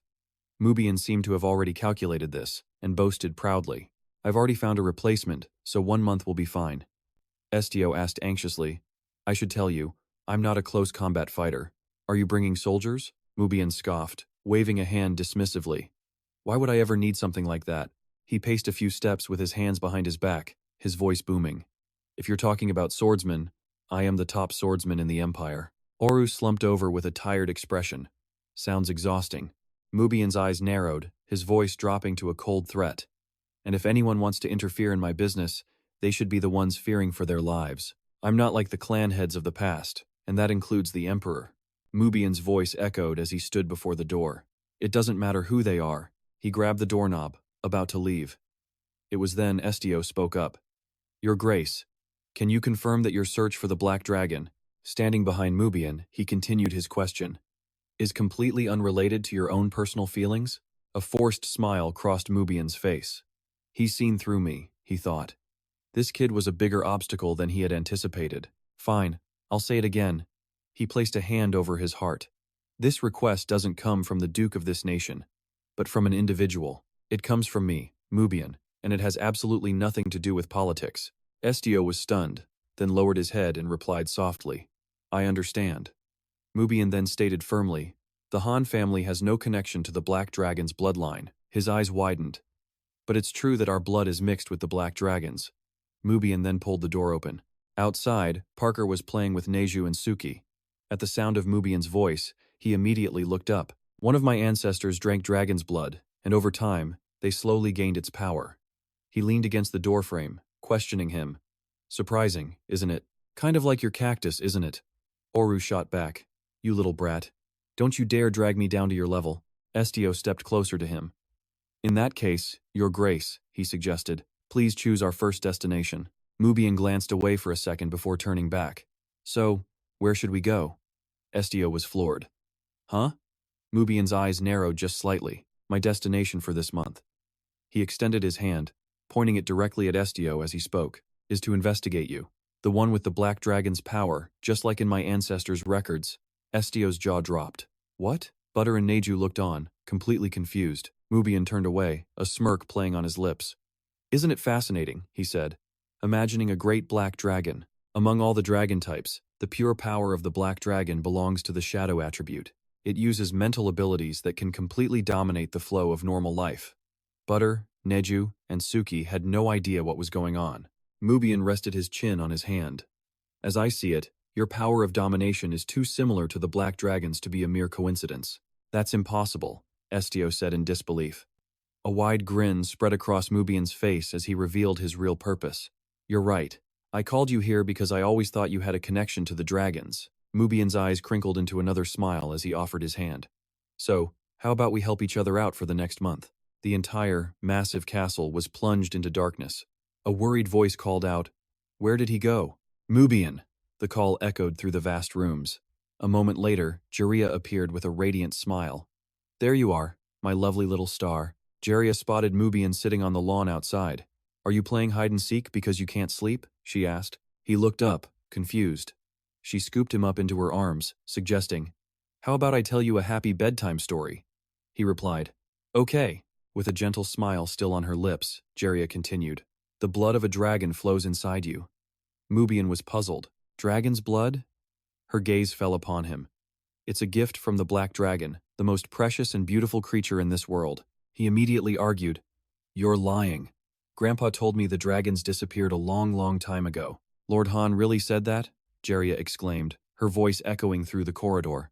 It's true that the other dragons may have vanished. The world became too large and complicated for them to protect, Jiraiya explained while opening a door. Mubian pouted in disappointment. What? Really? She gently reminded him. But please, remember this for me, my little star. Jiraiya laid him down in bed. The dragon whose blood we share, she taught, has not disappeared. Our family is the living proof. For generations, our clan has always produced strong and healthy children. Mubian still looked skeptical. But didn't they die a long time ago? She placed a soft kiss on his forehead. Dragons are the world's guardians. They don't age, get sick, or die. Jiraiya smiled kindly. I told you, didn't I? They are the most noble and beautiful creatures in this entire world. They must be protecting our family from somewhere. Mubian's eyes widened, a light blush spreading across his cheeks. He turned his head away and let out a sigh. What is this? If the dragons aren't protecting us willingly, it's because we're too weak for them to care. Jiraiya sat on the edge of his bed. Compared to a real dragon, we are nothing. However, by living with virtue and continuing our family line, we become the only living proof of their existence in this world. She watched him with a gentle gaze. Mubian stammered, Jiraiya, then why doesn't the dragon just leave? Why does it stay hidden? Jiraiya's eyes crinkled into a smile. Because the Black Dragon loves humans. Back in the present, Mubian's eyes snapped open as he sat bolt upright, his hand flying to his forehead. That dream again. Mubian's eyes fluttered open to a voice. My lord, are you awake? He looked across the fire at Estio, confused. You didn't sleep? The boy replied. I just woke up as well. A quiet moment passed between them, the fire crackling in the silence. He scratched his cheek, a bit embarrassed. Mubian asked nervously. Did I say anything weird? Estio's answer was immediate. No, you slept peacefully. Mubian was suspicious. Really? Estio just dropped some meat onto the fire. Yes. Mubian fell silent, slowly nodding in acceptance. As he watched, Mubian noticed Estio's calm, measured way of speaking was a lot like Jeria's, but he quickly shook his head, dismissing the thought. What was he thinking? Jeria was a warm, gentle woman with reddish-pink hair, the polar opposite of this gloomy, emotionless kid. He glanced at the sleeping Neju and Suki. But why are you still awake? I feel guilty, he admitted. Estio held up a branch. Have you forgotten? He explained calmly. My most basic ability is to read other people's minds. If someone dreams with powerful images, they sometimes start to spill over into my own mind, whether I want them to or not. Holding the meat over the flames, Estio continued. It's like it's being broadcast directly to me. The firelight danced in his eyes. Mubian pressed him. So you saw everything then? An image of Jeria came to his mind, and Estio simply made an observation. She was a beautiful and wise mother. Mubian laughed and scratched his head. Yeah, Jeria, my mother, was brilliant. Nothing like me. Mubian stared blankly into the night sky, his gaze lost among the distant stars, thinking of her, even though she was gone. Estio's voice cut through the quiet night. You've only slept for an hour. Are you not going to sleep more? Mubian's voice dropped. I have insomnia. He forced a smile. If I got that much sleep, then that's good enough, right? A heavy silence fell over them once again. Mubian let out a dry laugh, resigned to the fact that Estio had seen a piece of his past. An interesting dream, wasn't it? Yes, Estio replied quietly. Mubian held up 2 fingers to explain. Jeria was my father's second wife. Mubian's eyes drifted away as he went on. But of course, I always considered Jeria my real mother. I heard my birth mother died after trying to have me. His expression softened as he remembered Jeria's smile. My lovely little star. He looked up at the sky. She used to call me her star. Mubian then lowered his head, suddenly looking incredibly lonely. But I couldn't give her anything. He ground his teeth in frustration. Not even her life. Mubian's hands clenched tightly into fists. The memory returned, panicked voices screaming through the town. Monsters had invaded the estate. The monsters were coming for them. He saw it all again. Claws tearing through people. A voice shouting, Jeria, where are you? Mubian laughed helplessly. Everyone died that day, except for me. His mind drifted to the idea of a black dragon. What if the black dragon still existed somewhere in this world? He fell back, lying flat on the ground. I really just want to ask it one question. Estio remained silent, listening. Mubian slowly raised a hand. What am I supposed to do now? It was as if Mubian was trying to reach for the stars themselves. What is there left for me to protect? His voice echoed in the forest. I don't need this damned power anymore, he continued bitterly. If this is how it's going to be, it's better for the Haiga bloodline to just disappear forever. Estio's voice was low. If you have nothing left to protect, then you can finally rest. He looked at Mubian and said, these kinds of foolish thoughts appear when a person doesn't get enough sleep. Mubian was taken aback. What? Oh, so he was just telling him to go to sleep. Mubian's mind raced. Was this because he knew he was wondering if he was a descendant of the Black Dragon? Estio crossed his arms confidently. You won't have any nightmares tonight. That's when it finally dawned on Mubian. Right. He said he could read people's minds and hearts. Mubian's eyes slowly closed. A few nightmares should be no problem for him then. Clouds drifted across a clear blue sky as a pot of food simmered over the morning fire. A pleasant aroma wafted over to Mubian. He sat up with a massive yawn, completely stunned. Huh? It's morning already? He actually slept that well? Having someone with mind powers was amazing. It was the first time in a long time he'd slept so peacefully. Ahuru's voice rang out. Hey, you just getting up now? Unbelievably lazy. Are you part sloth? Mubian picked Ahuru up, laughing it off. No way, I don't usually sleep this much. The sword clearly wasn't buying it. Yeah, right. Lies, it scoffed. Go wash your face before you say anything else. Mubian deadpanned. So blunt. He tossed Ahuru aside while rubbing his eyes. Bako approached with 2 bowls of soup. Hot ham and cheese, corn chowder.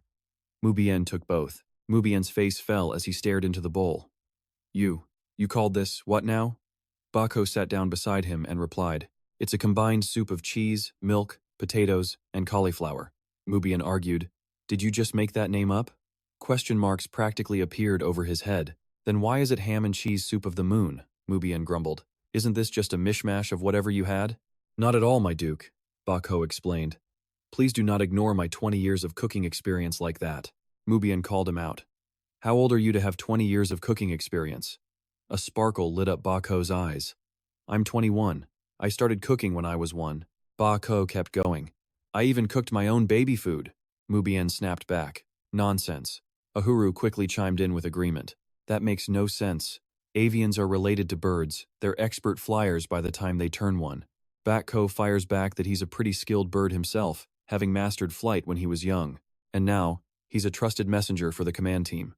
Mubi changes the subject, asking, So, where's our commander? The clearing falls silent. Bako starts sweating, completely avoiding Mubi's intense stare.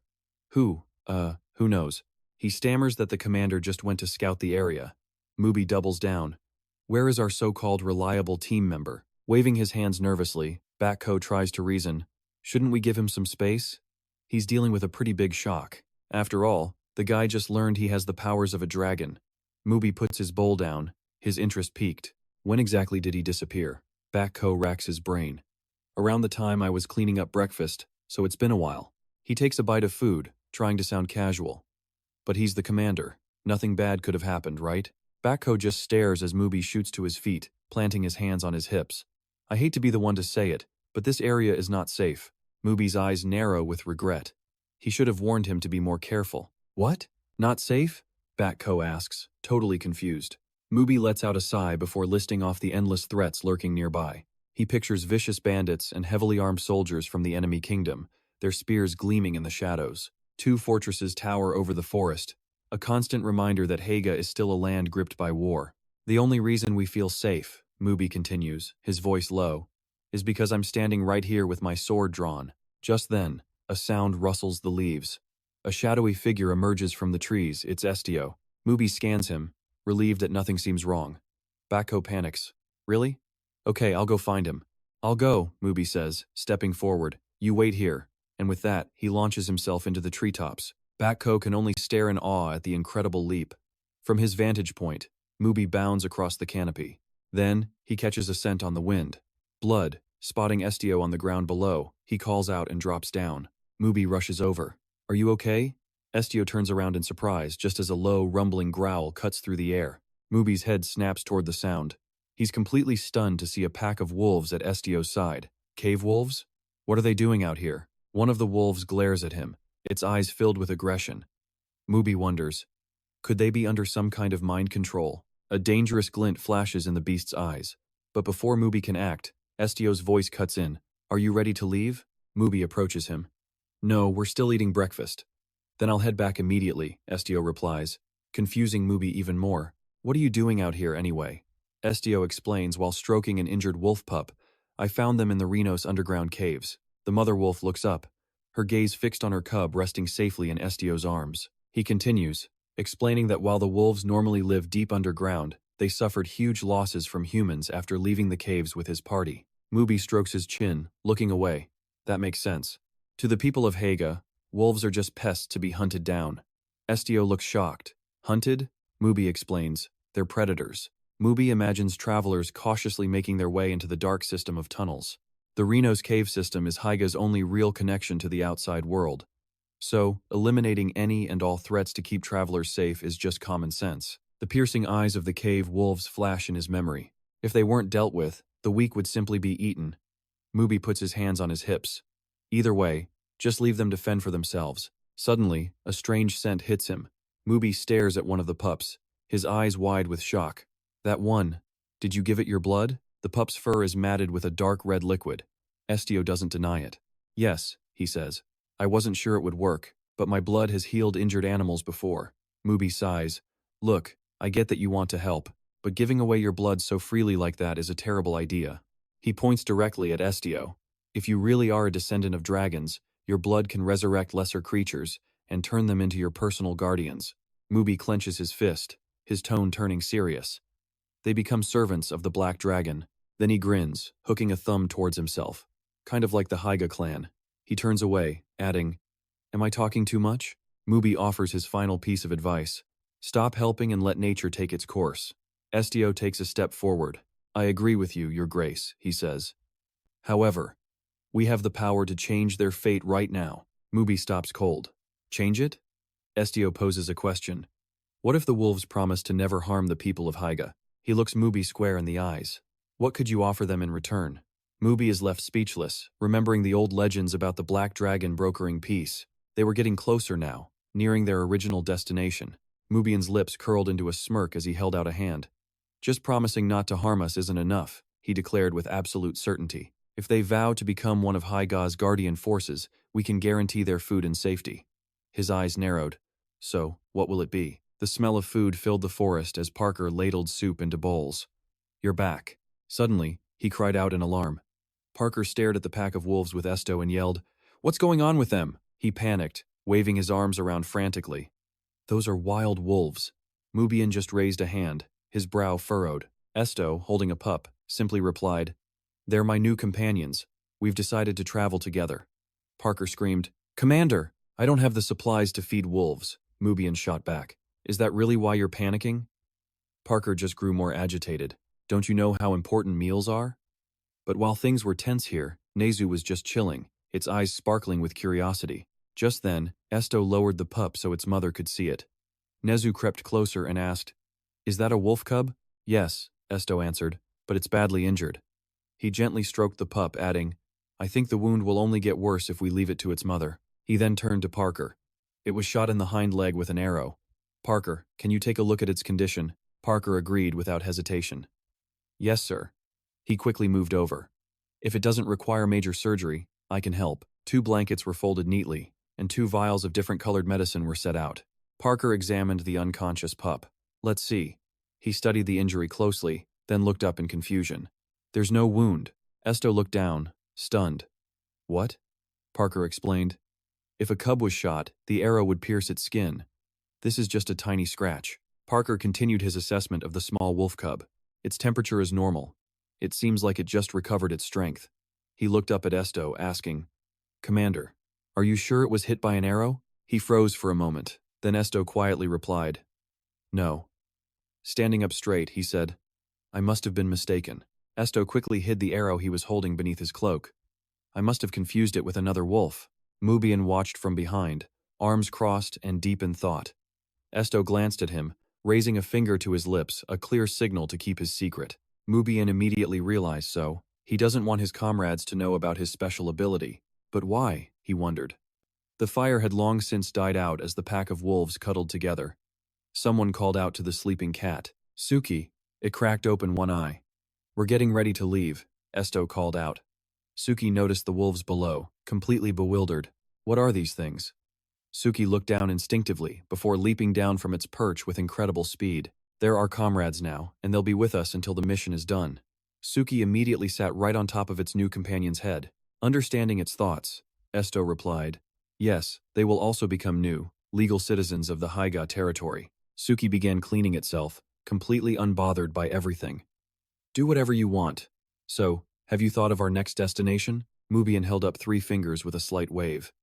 I should have mentioned this sooner, he said with a smile. But I've already chosen where we're going next. Parker leaned in and whispered, When did you decide that? Mubian replied cheerfully, Just now. Parker was stunned by the suddenness of it all. What? Mubian began walking toward Estio. I heard you grew up in a rural village. Where exactly was that village? For a moment, Estio didn't answer the question as a memory of a village surfaced in his mind. Then he replied, It's Selbia village. Mubian smiled and confirmed their next stop. We'll go there. Bear let out a few barks. Hearing this, Nezu also yelped in confusion. Ahu began judging Mubian, wondering why he'd do something Estio clearly wouldn't like. Is he some kind of weirdo? When Mubian flashed a handsome smile, Ahu's suspicions only grew. Look at that smile, definitely a weirdo. Estio politely asked, Why do you want to go to my hometown? Mubian's reply was simple, yet full of meaning. I just want to observe you. He held out a hand, a friendly but calculated gesture. But from what I've seen, it seems you don't know much about yourself either. Mubian's true goal was to understand Estio. If I meet the people who raised you, maybe I'll have a better grasp of those past visions that appear in your mind. All his private thoughts were laid bare. The people who raised him weren't his real parents. No, that wasn't the problem. He squeezed his eyes shut. wanting to avoid them at all costs. Suddenly, Mubian called out, "Hey!" He leaned in close. "You should listen to your master, don't you think so?" Mubian asked again, but Estio clearly tried to dodge the subject. "I understand." In the end, he decided to go. "Let's go." The scene then shifts to a place with clear blue skies and beautiful scenery, the IGNIS Guild, Galasia branch. A welcoming voice rang out, "Welcome back." Then it corrected itself. "I suppose I can't say that anymore." HCK bowed respectfully to Sio.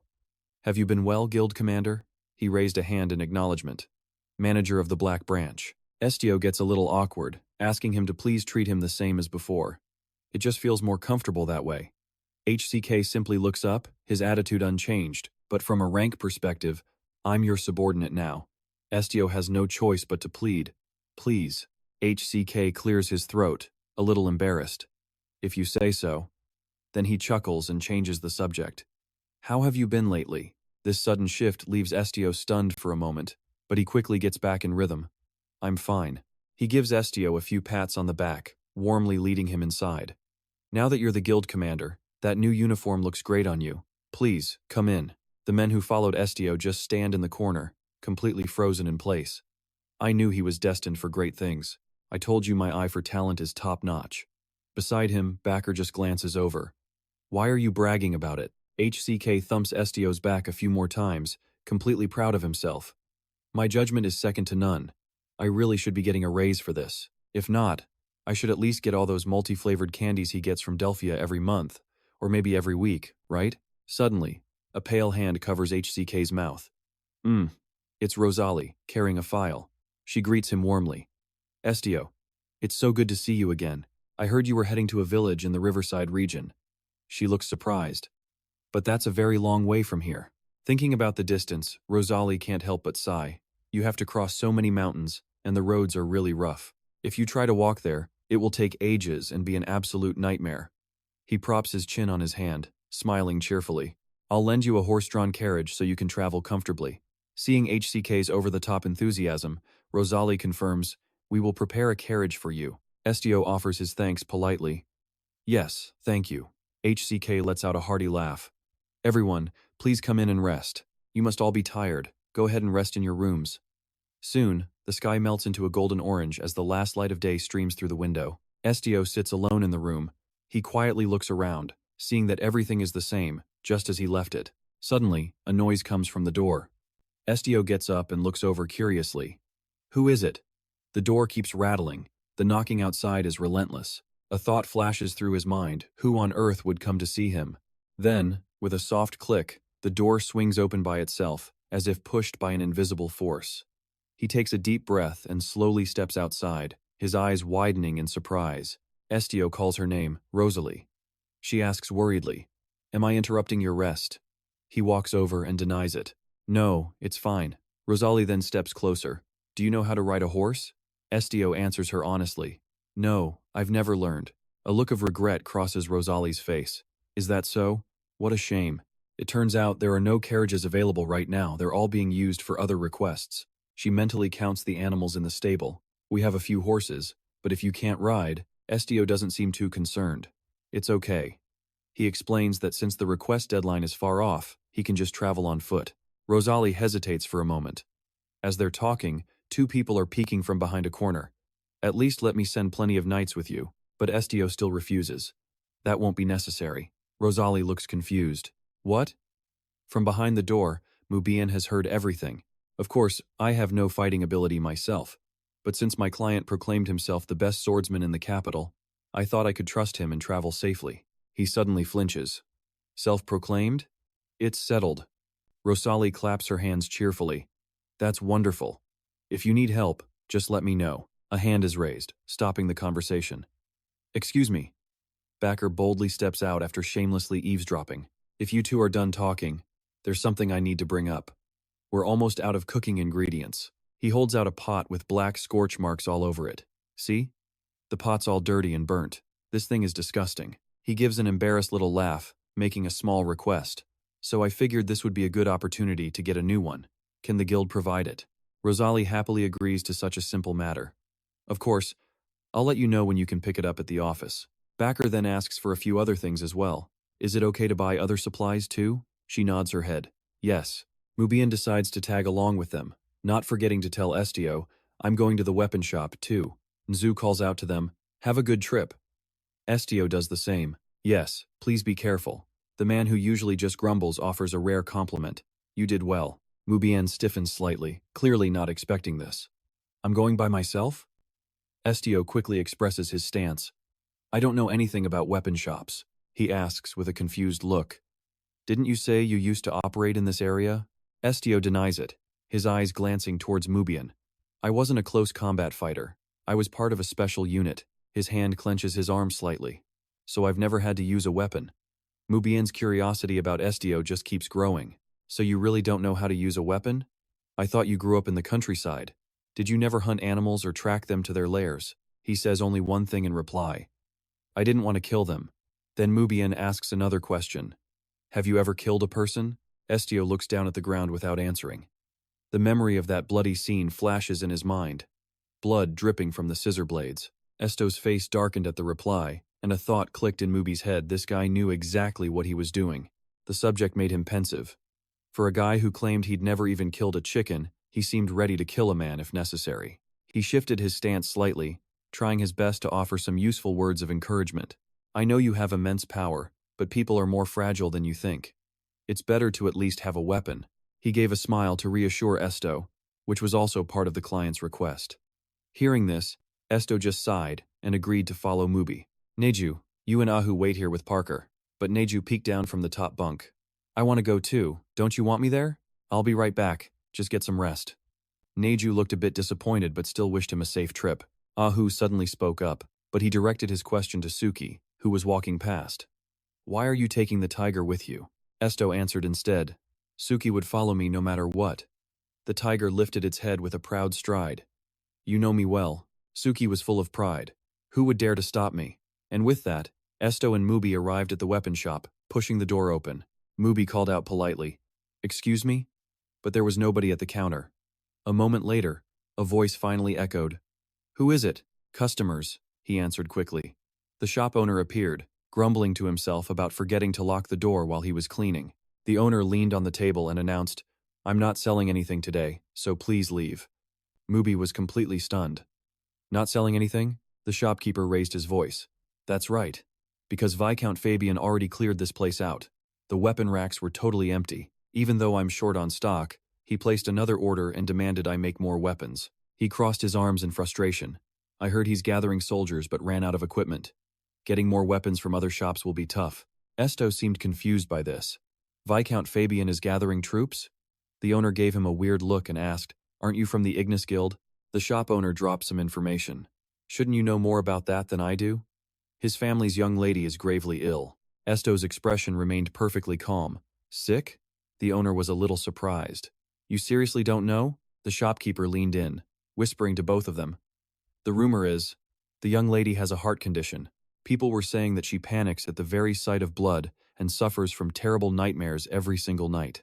A while ago, the family's soldiers were massacred, and it seems the emptiness left behind terrifies her. News of the story spread like crazy, which is why he's so desperate for more soldiers. Saralyn's sparkling eyes flashed in Estio's memory. If you can read my secrets, then that means we're secret friends, okay? He was lost in that memory when a loud voice snapped him out of it. Estio. Someone handed him a dagger, telling him to take it. Estio took it with both hands. Why are you giving me this? Mubi replied. It's better than going in empty-handed. Safety first, right? Mubi pointed at him with a warning. You need to look after yourself. You're way too careless. Then, he turned sharply. Let's go. Estio clearly wasn't expecting the gesture. Thanks, he said. The two of them then started walking down the small road. Estio walked calmly with Suki by his side. Suddenly, he broke the silence. Suki, do you remember Sarah? The tiger answered indifferently. I don't remember every single human I've met, or what they look like. Estio stared ahead. Maybe it's better not to. But it seemed Suki had more to say to Estio. The tiger began to share its honest thoughts. They made your life miserable, but you still care about them? Estio suddenly clenched his fist. Sarah did nothing wrong. Suki wanted to know more. So what are you going to do? Estio hesitated for a few seconds. I'm not going to do anything. Elsewhere, inside a large house, someone was screaming. Bring him here now. We can't do that, sir. An enraged Vout pointed directly in the man's face, demanding why. You can't do it? How dare the guild cancel my request? The employee tried desperately to control her own anger. Sir, please calm down, she said. Just because you name them doesn't mean we have to follow your order. But the girl couldn't even finish her sentence. Because we received the request, Vout roared again. It's been 10 days. Estio couldn't believe who was right in front of him. Viscount Fabian. The girl was sweating, trying to handle the situation. I'm sorry, my lord. Commander Estio is now one of the guild leaders. Even if it's a formal request. Vout cut her off with a single command. Silence. He got even more aggressive. You dare talk back to me? Do you want this entire building to go bankrupt? The girl stood her ground, maintaining her composure. I apologize, but this building operates under the Emperor's authority, unless we receive punishment or an order from His Majesty's agent. Vout just yelled again. Shut up, he screamed like it was an order. I told you to bring him here, now. Mubi watched, disgusted. So that's the infamous Viscount? Yes. Estio replied with a bit of uncertainty. He didn't finish his thought, just stared at Vout, who was acting completely insane. It looked like he was the crazy one in the family, not his daughter. Where's his noble dignity? And what's with that desperate look? Mubian has a simple solution, just ignore the man and walk on by. Estio agrees completely. As the two of them approach, the Viscount's eyes lock onto them. He screams out Estio's name. His eyes are sunken and dark from sleepless nights, but they spark with pure joy the moment he sees him. The Viscount lunges forward, grabbing Estio by both arms like he's struck gold. It's been too long. I heard you changed jobs. Do you have any idea how long I've been waiting for you? The Viscount's hands are trembling. Are you going to be here now? But Estio just feels disgusted. Let go. The Viscount forces a weak laugh. Of course, of course. His face twists into a pathetic smile. I haven't been myself lately. It's me, Leo Fabian. Please just listen to me. His eyes begin to well up with tears. My daughter, Sarilyn, she's not well. You can help her, can't you? But Estio's response is ice cold. And why should I do that? This was not the reaction the Viscount was hoping for. What do you mean? You're the only one who can do this. His desperation is palpable. That's right. With your power, you could erase her memories. Or at the very least, just help her get some sleep. But Estio simply turns away, shutting him down. I am currently on another request. I must ask you to leave. The Viscount starts trembling even harder. Another request? He screams, waving his hand dismissively. That doesn't matter. Just cancel it. Sensing the rising tension, Mubian cuts in. I don't think so. The Viscount finally notices him. And who are you? Mubian points to himself, smiling innocently. Me? He asks. I'm his current client. Mubian gives a theatrical little wave of his hand. And I have absolutely no intention of canceling, so you can give up now. The Viscount grits his teeth, pure rage boiling up inside him. How dare this young brat act so insolent in front of a Viscount? But Mubian remains unfazed. My apologies, I haven't introduced myself. He flashes a deeply mocking smile. Mubian Rahiga. And just like that, all the rage drains from the Viscount's face. The two men lock eyes. The noise from moments before completely vanishes. Everyone around them freezes like statues. The Viscount's eyes are now completely devoid of any emotion. Why would someone as important as a duke personally involve himself like this? He glances over at Estio, who is already turning to leave. Mubian, however, just offers a friendly olive branch. My apologies for acting like some arrogant young duke, you know? His attitude is dripping with hidden meaning. The Viscount's face goes slack. Then, he finally speaks. Can it be? You still hold a grudge against me because of what happened back then? Terriot's constant, harsh criticisms had led to a bitter and violent confrontation. Back in the present, the Viscount pleads desperately. Good heavens, please don't hold on to something so trivial. He tries to reason with him earnestly. Think about it. Shouldn't I be the one who's angry after everything I lost? But that argument completely fails to land. I've already forgotten all about it. This is hardly the time to be thinking of such things. Estio's eyes narrow slightly, analyzing him. Of course. The Viscount has always been this way. Estio looks at him with a hint of disappointment, knowing he'll never admit his own faults or apologize. Out of options, the Viscount takes a small step back, pleading. I won't ask anything else of you. Please, just this once. Help me just this one time. He grabs Estio's shoulder, but Estio remains completely indifferent. Why should I? The Viscount can't find any other reason to persuade him. A flash of killing intent crosses Estio's face. Let go. Terrified, his hand falls limp to his side. Estio spins around and walks off, leaving the Viscount powerless to stop him. Just like that, he's gone. Mubian follows him away, sparing only a single glance back. The Viscount begins to shake uncontrollably. "This can't be happening," he screams. "Saralyn!" He plays his very last card. "Saralyn wants to see you." Casting aside his pride, the Viscount falls to his knees. "I'm begging you. This is the love of a father. Please, save my daughter." Judging by Mubian's expression, even he didn't expect things to go this far. Estio's face darkens. His mood is absolutely terrible. He clears his throat. "Listen closely." Estio states his position one final time. "I will not accept anything you offer. What I choose to do will be my decision, and mine alone." And with that, he walks away from the begging man. In the end, it seems he was still furious about the past because the Viscount never once apologized. Meanwhile, inside a luxurious, white-painted mansion, Saralyn stands alone and silent by her window. She looks up slightly.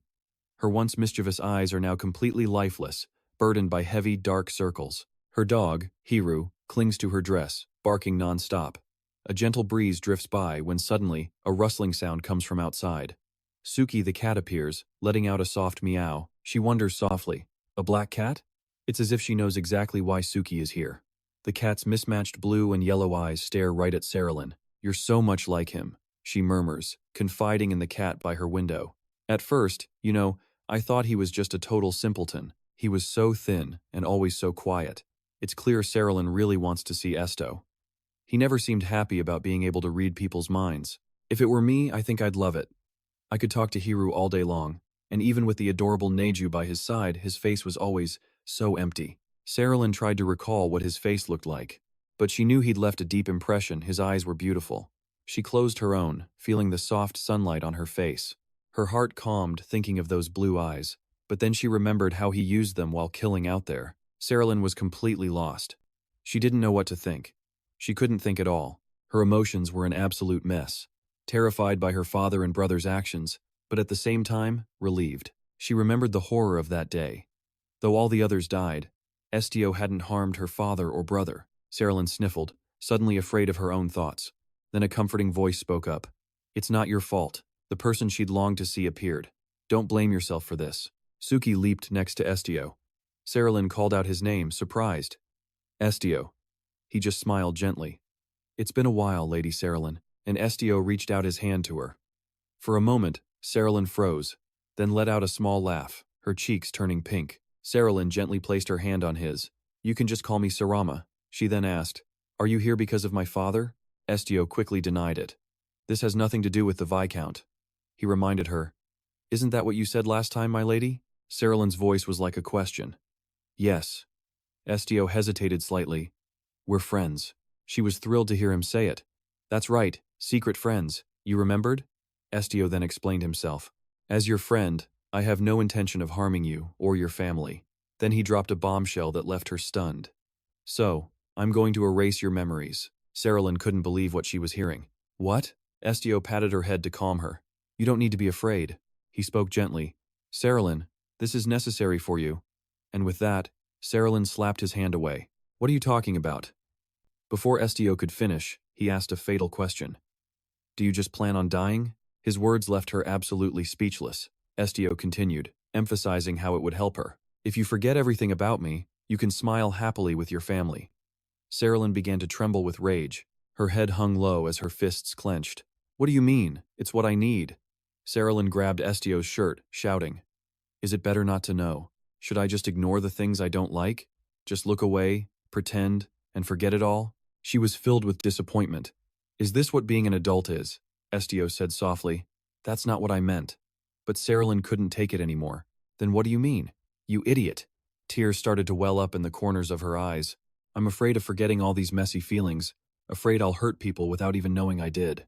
I'm afraid I'll smile, not even realizing that what I'm doing is wrong." She refused to become heartless like her father.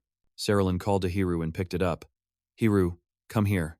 Hiru leaned on her shoulder, comforting its owner. "If I forget you, I'll forget everything about Hiru, too."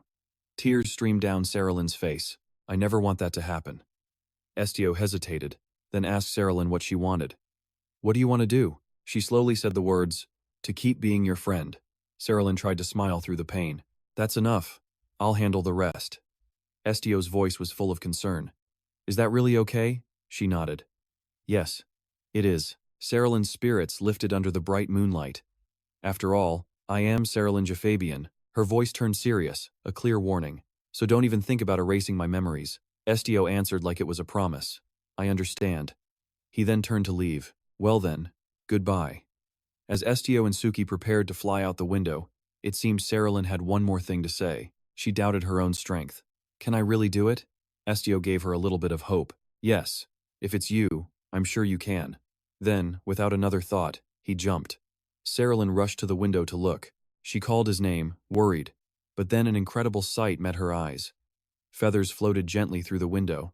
Saralyn felt a new sense of hope. She watched Estio go. He had so many friends now. Night was falling fast. Estio's group walked quietly. He stopped, turning to his two friends. How did you two know I went to the Fabian residence? The northern general scratched his head, trying to deflect. Me? Lord Mu dragged me along, said we were looking for you. Mu just crossed his arms, eyes shut. What do you mean, how did I know? Mu replied.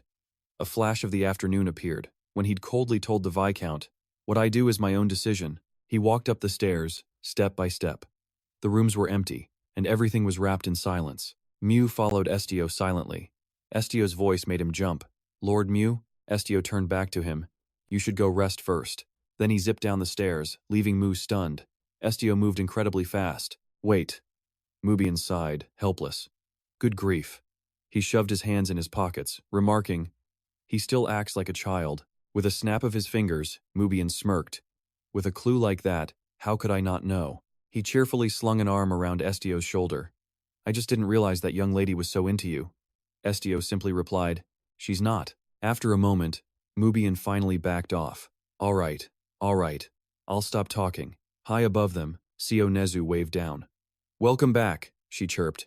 Dinner's just about ready. Hearing that, Parker and Muin's stomachs rumbled in unison. I am getting hungry, Muin admitted. Let's eat well, since we have to leave tomorrow. Estio was already thinking about their destination. Tomorrow, they'd finally reach the village. The others already looked like they were starving. Dinner tonight included special beans, meatballs, eggs, and fried rice. But really, wasn't this pretty much a standard guild meal? A tired groan echoed through the mountains. So exhausted. The sound was so heavy, even the rocks seemed to feel the fatigue. Ahuru complained with every single step. I'm in so much pain.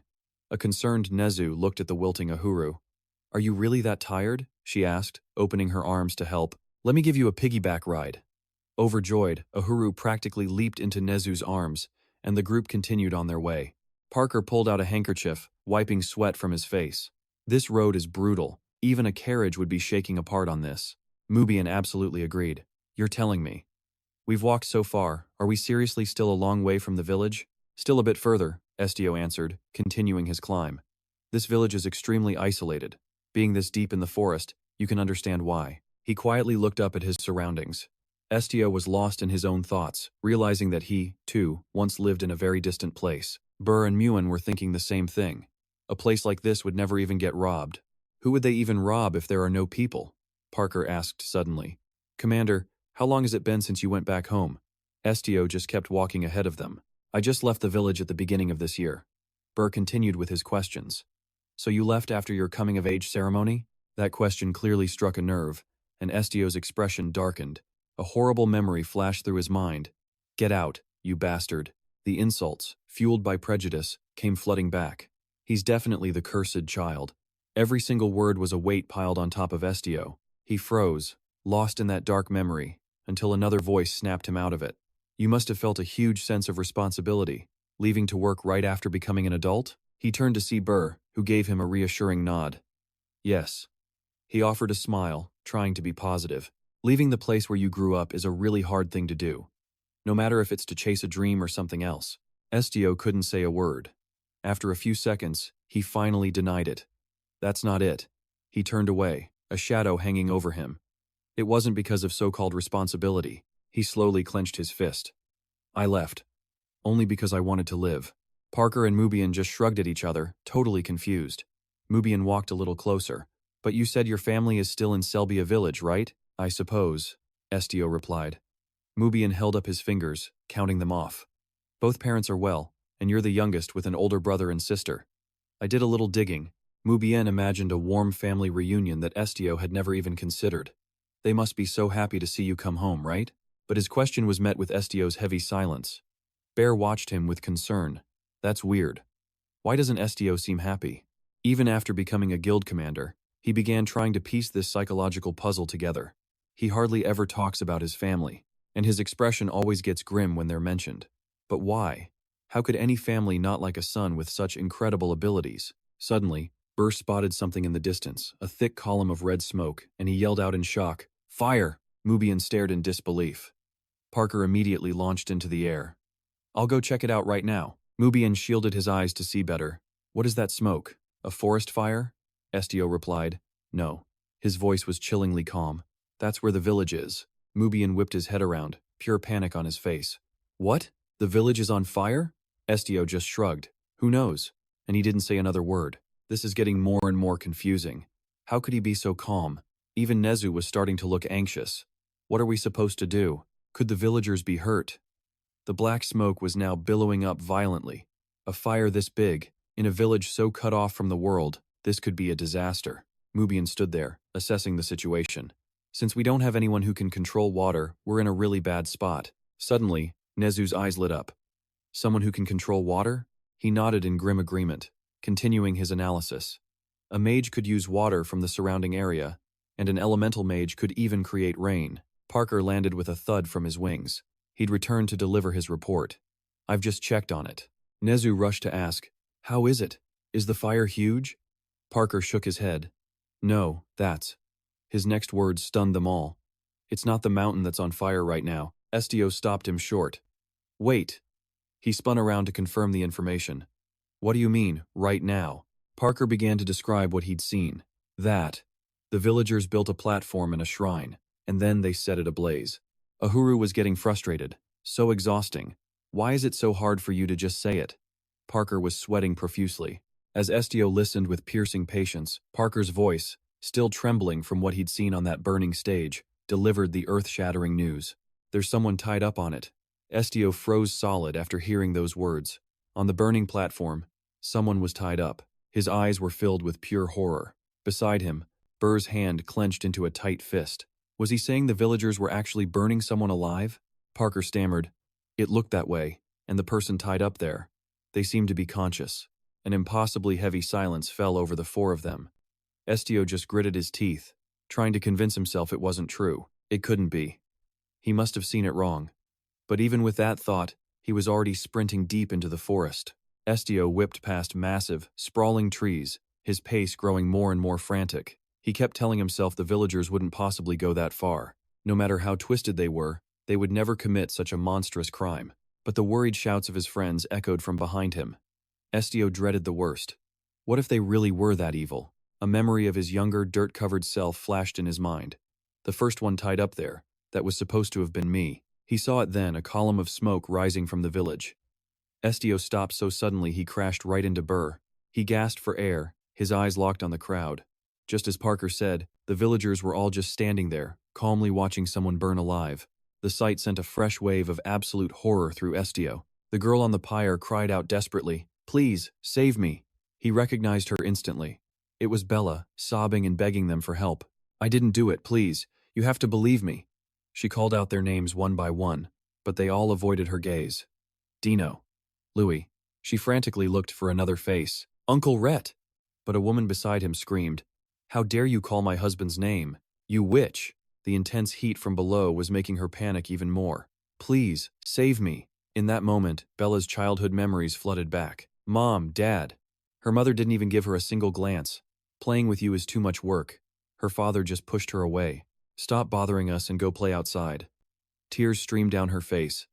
"But I want to be with you." Just as she was sinking into despair, a voice suddenly called out, "You're Bella, right? Want to play together?" The little girl immediately spun around. Other young people from the village were holding out their hands. "Yeah, come play with us." A bright smile lit up Bella's face as she ran towards them. The entire world around her suddenly felt warm and cheerful. "You're so cute. Want to be my little sister?" And in her mind, a thought bloomed. So this is what it feels like to be loved. I'm so happy. From that day on, she grew up with a smile constantly on her face. The girls in the village called her Lovely Bella. The adults adored her. You get prettier every day. But Bella's desire only grew stronger. I want to be loved. No matter who it is, they have to fall for me. I love you, Bella. She completely drowned herself in that affection. Love me more. Until one day, that perfect pink world shattered into pieces. You! A woman screamed, her face contorted with rage. How dare you, with my husband? The man just stammered. Honey. Bella just stared, confused, as they pointed at her. I thought, if I did this, you'd keep loving me. The man's wife pointed right at her. That girl is a witch. She seduced you.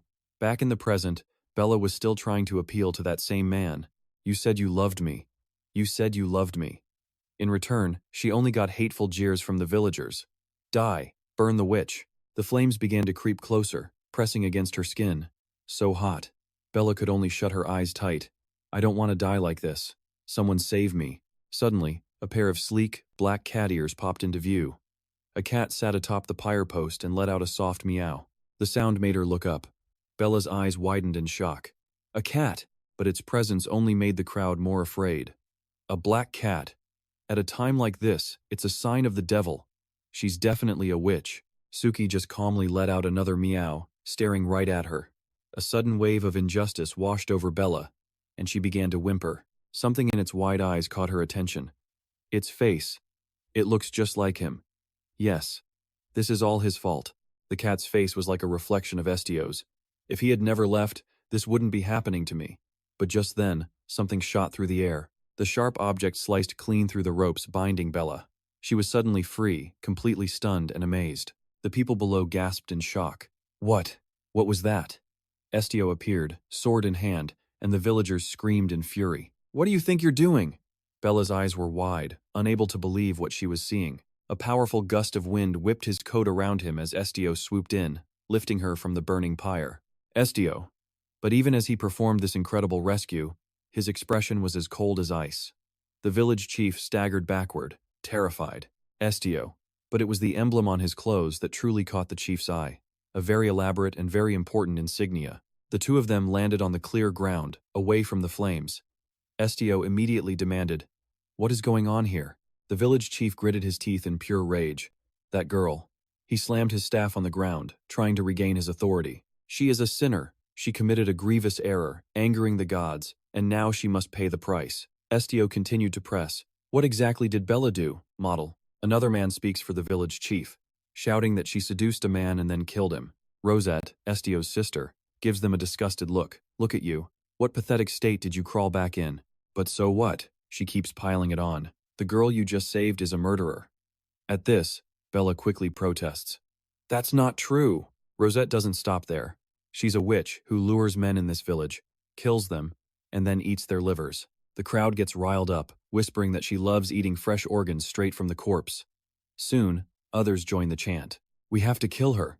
A filthy witch. But Estio stays calm and asks a simple question. Is there any proof? A fair judgment? She just scoffs. Why would we need that? Suddenly, another man from the crowd chimes in. Protecting a sinner like her. You really are a cursed child, he spits. Terios, Estio's brother, just crosses his arms. If you were going to leave, you should have vanished without a trace. Why'd you crawl back like a rat? But instead of arguing, Estio simply states a fact to them all. Bella has never killed anyone. Terios scoffs, completely unconvinced. Estio then explains his claim. I just read Bella's memories. He offers as evidence. There's nothing like that in her memory at all. Bella nods frantically beside him. It's true. I'm innocent. But that isn't nearly enough to convince the villagers. He's using that weird power of his. He could be lying. How can we trust that? Someone in the mob hurls an object. Get out of here, you monster. It hits Estio in the head, and blood flies. The village chief's face goes pale with fear. What? He spins around and screams, You idiot. What foolish thing have you done? Heavy drops of rain suddenly begin to fall as dark clouds gather overhead. No one says a word. The scene is drenched in rain and tension, a red line of blood tracing a path down his cheek. It drips from his chin, landing on the tip of his shoe. Bella cries out in panic. Estio, your head is bleeding. But he just offers a helpless smile. This place hasn't changed one bit. A bright blue light flares in Estio's eyes. Then, a single voice rings out. Stop. The command instantly spreads through the crowd before him. Their knees buckle unconsciously, forcing them to the hard ground. The others follow suit, unable to resist the order. Even so, they snarl and curse at him. "We can't move. You cursed us." Terios glares up, saying, "You disrespectful bastard, is this how you treat the people who raised you?" Just then, soft white feathers begin to drift down from above, catching his eye. Mubi is the first to break the suffocating silence. That's enough. Parker's beautiful jade-colored wings fold neatly behind him. He and the others from his squad step forward. "Do not speak so carelessly to the commander of the IGNIS Guild. Show some manners." Rosette gasps in pure shock. The famous IGNIS Guild? In the background, the pillar of smoke has already been extinguished by the rain. This weather is not suitable for hosting guests outside. I'll take the IGNIS members to my house.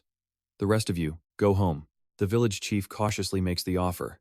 "Everyone, please follow me." The guild members immediately fall in line behind him. Bella hesitates, her mind racing with things she needs to say. She begins, mustering her courage to stop Estio. Her dirt-stained hand tightly grips the corner of his cloak. "Thank you for saving me." He coldly brushes her hand away. "I wasn't trying to save you. Don't misunderstand." The girl desperately tries to explain. "Even if you say that, I know what you're really like." The voice from the man in front of her suddenly shifts. He turns his head slightly and reminds her, "You still have a debt to me, even now." Estio's eyelids lower, his expression unreadable. "A debt as big as your wish for me to be the one to fall into that pit of fire." Bella immediately denies it. "No, that's not true," but he shoves her hand away completely. "I'm not so kind as to accept someone who despises me." He then gives her a final warning. "After my work is done, I hope we never have to see each other again. Because you, and this whole place, do nothing but exhaust me." Bella's voice comes out as a stammer. Back then, only now does she finally dare to admit her mistake to him. "I didn't know anything about you, and I believed all the terrible things they said. But now I know it's not the truth." A faint smile appears on Bella's face. "I get it now. We're the same. We were both abandoned." But before she can finish her sentence, someone cuts her off. "What are you doing?" Mubi raises an eyebrow, clearly annoyed. "Are you going to keep listening to this nonsense?" Estio immediately turns and walks away. "No, let's go." After just a few steps, the person behind them calls out his name again. "Estio." The girl is trembling with desperation. "We were friends as kids, weren't we?" He replies, completely devoid of emotion. "Were we ever close enough for you to say something like that?" After that, he quickly leaves with Mubi. Bella is left behind, so shocked that she collapses to the ground. "What?" She covers her face, letting out a pained cry. "Why?" All the while, the cold rain continues to fall. The sound of water tapping against the roof echoes over and over. Inside the village chief's large home, a small meeting is taking place. The IGNIS Guild leader lets out a chuckle without any hesitation. "To think someone so incredible was born in our little village, huh?" But in stark contrast, Estio's face was a mask of indifference. The village chief tried to save the situation by changing the topic. Right. It's been a long time since he's seen his family, a true homecoming. But the table was full, and nobody was speaking a word. The chief had to start again, mentioning how famous Estio had become. How wonderful. He tried bringing up old memories, saying it felt like yesterday when the boy was just knee-high. His father just mumbled a half-hearted agreement, but the whole act was shattered when Mubian spoke up. It seemed their commander's return wasn't because he missed them. No, he was here to fulfill Mubian's request. He crossed his arms, attitude dripping with arrogance. The village chief's face twisted in annoyance. He knew Mubian made the request, but told him not to interrupt when adults were talking. The man's finger traced the rim of a chipped cup. Rude, was he? Mubian took a sip and muttered, "God, whether they're nobles or commoners, you old men all sound exactly the same." Then, suddenly, his expression turned deadly serious. "Now, give me a proper answer." Both Estio's father and the chief flinched. The chief carefully posed the question, was he a nobleman? Mubian raised an eyebrow, intrigued. "Ah." Mubian's hand reached inside his coat, searching for something. He poured out a bag of coins like they were toys. "I told you, I'm the one making the request." At the sight of the gold, every eye at the table lit up. The fish were biting, and Mubian smiled to himself. He continued, "It's all yours. If you answer my questions, I'll give you every last coin on this table." The chief's lips trembled, desperate to speak. Without another thought, he began to heap praise on their guest. "Oh my, you should have told us you were a nobleman, sir." Rosé smiled brightly. "I knew it. You have such an elegant scent, as if you bathe in honey." Mubian just shrugged. "Not honey, it's perfume." The girl was immediately fascinated by the luxury item. "Perfume?" he decided to show off a little more. I use Crick's distilled oil, a gift from the Emperor himself, on my feet every morning. It would be rude not to use it. The other woman gasped. You're truly amazing. But inside, Mubian was disgusted. He'd hoped for something special from the place Estio grew up, but this was just pathetic. The village chief was grinning from ear to ear. But sir, I don't know what kind of information simple country folk like us could possibly offer you. Mubian picked up a bean, bored. I'm surprised by how ignorant and blind you are. If I didn't know you were his family, I never would have guessed. It's truly astonishing. He suddenly crushed the bean between his fingers. Enough nonsense. Let's get to the point. The broken pieces fell onto the table as he laid out his terms. Even fools like you should be able to answer questions about your own lives, right? Mubian finally asked his real question. Are you truly Commander Estio's family? Estio's father and mother exchanged a look, a silent conversation passing between them before they hesitantly answered. Yes, of course. Estio is our son. The mother then turned toward the young man with a plan in mind. Suddenly, she was all over Estio, ruffling his hair. He's our precious child. But Mubian wasn't buying the act. He stood up, towering over them. I'm asking if Estio shares your blood. There will be consequences for lying, so I suggest you tell the truth. The mother was firm. Sir, the boy is my son. He looks just like his parents and his siblings. Why would you ever doubt it? A single drop of sweat rolled down Estio's temple under the pressure. Terios and Rosé bit their lips, waiting nervously. Mubian turned to them. Were you there when Estio was born? Terios immediately admitted he couldn't remember. Their father jumped in to save them. They were too young back then. Terios was only 3, and Rosette was just a year older. Mubian gave a casual shrug. Funny, I remember everything I saw and heard at age 1. Burr, standing nearby, chimed in, That's because you're special, sir. Mubian then changed the subject, turning his attention to Man. Are they telling the truth? The boy looked at him, surprised. Why are you asking me? Mubian stated plainly it was because he was the only one who could tell. He repeated the words under his breath. Check if they're lying. He quietly turned his head, but his own father was now looking at him with clear and absolute terror. His mother was staring with that same intensity. He couldn't. A memory flashed his mother, screaming, brandishing a large ladle while he cowered, terrified. Little Estio flinched as he was called. Listen here. His father's voice was sharp. Reading people's memories is a wicked thing to do. He pointed an accusing finger at the child. You're a monster who does monstrous things. Back then, all he could do was stutter, unable to explain. A hand had clamped over his mouth, silencing him completely. Then, his mother repeated her warning. Do you understand? The threat in her eyes only deepened the boy's despair. They had him backed into a corner. You are never to read our minds again. If you do, you will no longer be a part of this family. Every single word was burned into his mind. Tears streamed down Estio's face, a reflex born from pure terror. Those words echoed endlessly inside his head. You will never be part of our family again. The memory left him utterly bewildered. What had he seen back then? He squeezed his eyes shut, trying to remember. But what? A voice from the present pulled him back. Commander. Bo asked with concern. You don't look so good. Are you okay? Estio hesitated. It's nothing. Neju's whimpering startled him. The creature was hugging Uhuru, its sad eyes fixed right on him. He forced a reassuring smile for his small companion. I'm fine. Just lost in thought for a second. Estio collected himself and looked up. Don't worry. His mother and father were sweating bullets, which only confirmed his growing suspicions. They were definitely hiding something. He stood, facing the very people responsible for that painful fragment of his past. He walked past them as they held their breath in anticipation.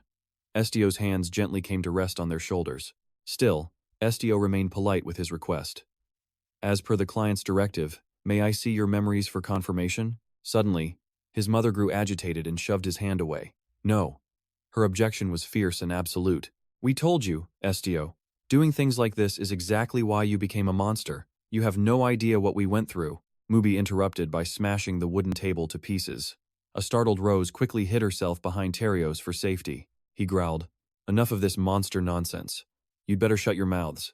Even Estio was surprised, adding, The monster might get its feelings hurt. Neju pouted in agreement. That's right, I don't like it. Kurgis gave a wry smile and scratched his head.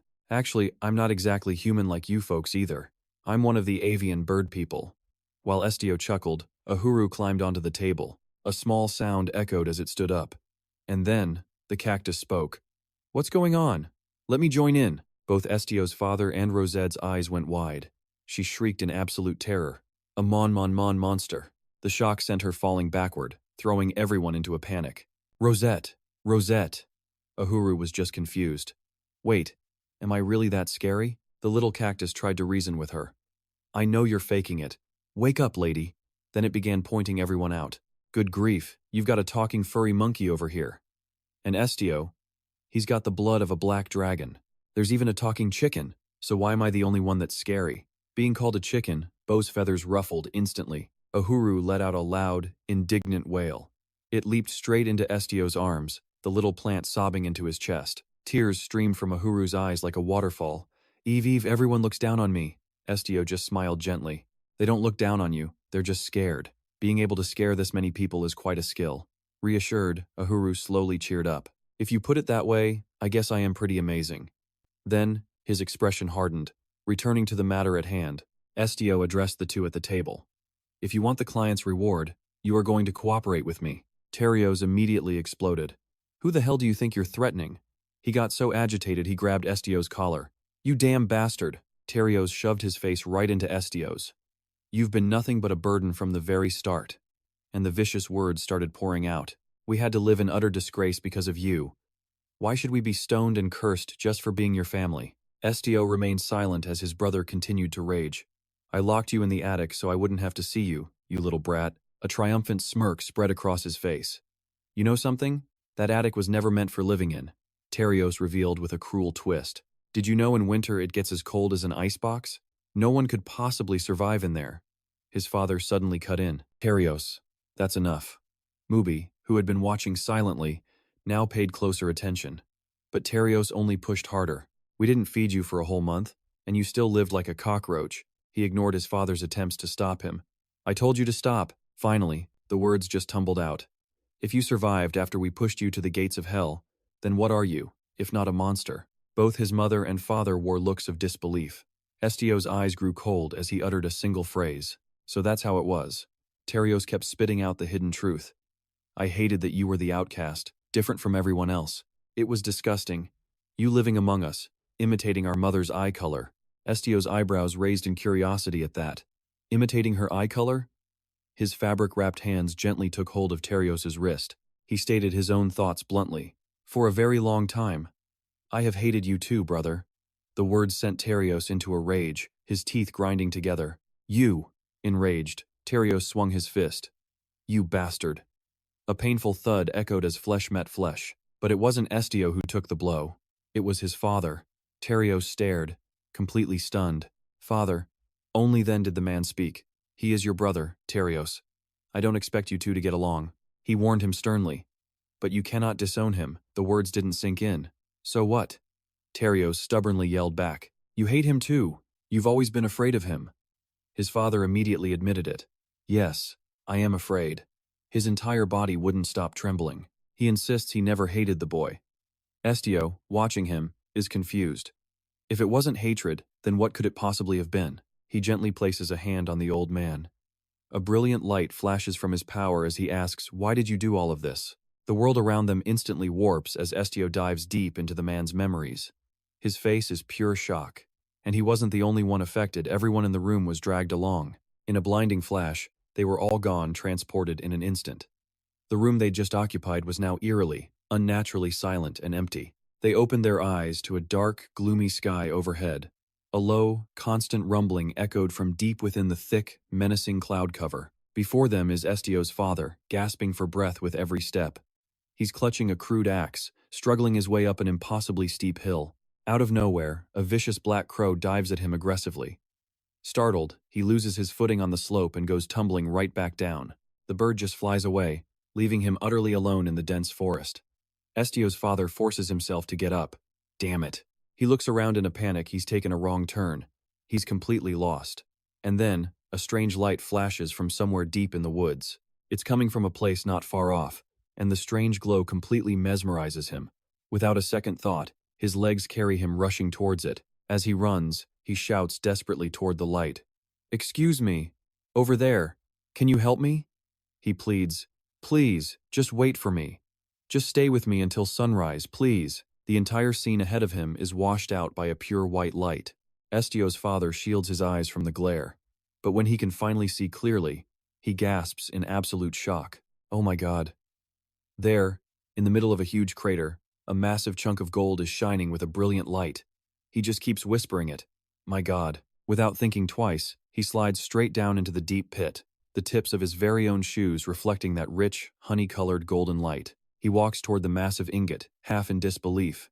His face is a perfect mix of absolute shock and pure, unfiltered joy. Estio's father throws his arms around it, hugging it tight. Gold. It's all gold, he mutters. I can take this. But a sudden, low growl shatters the moment. A black wolf pads silently into the light, its amber eyes locked onto its target. Gripped by fear, he quickly backs away from the massive beast.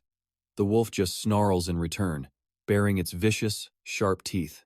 His mind becomes a chaotic mix of raw fear and overwhelming greed.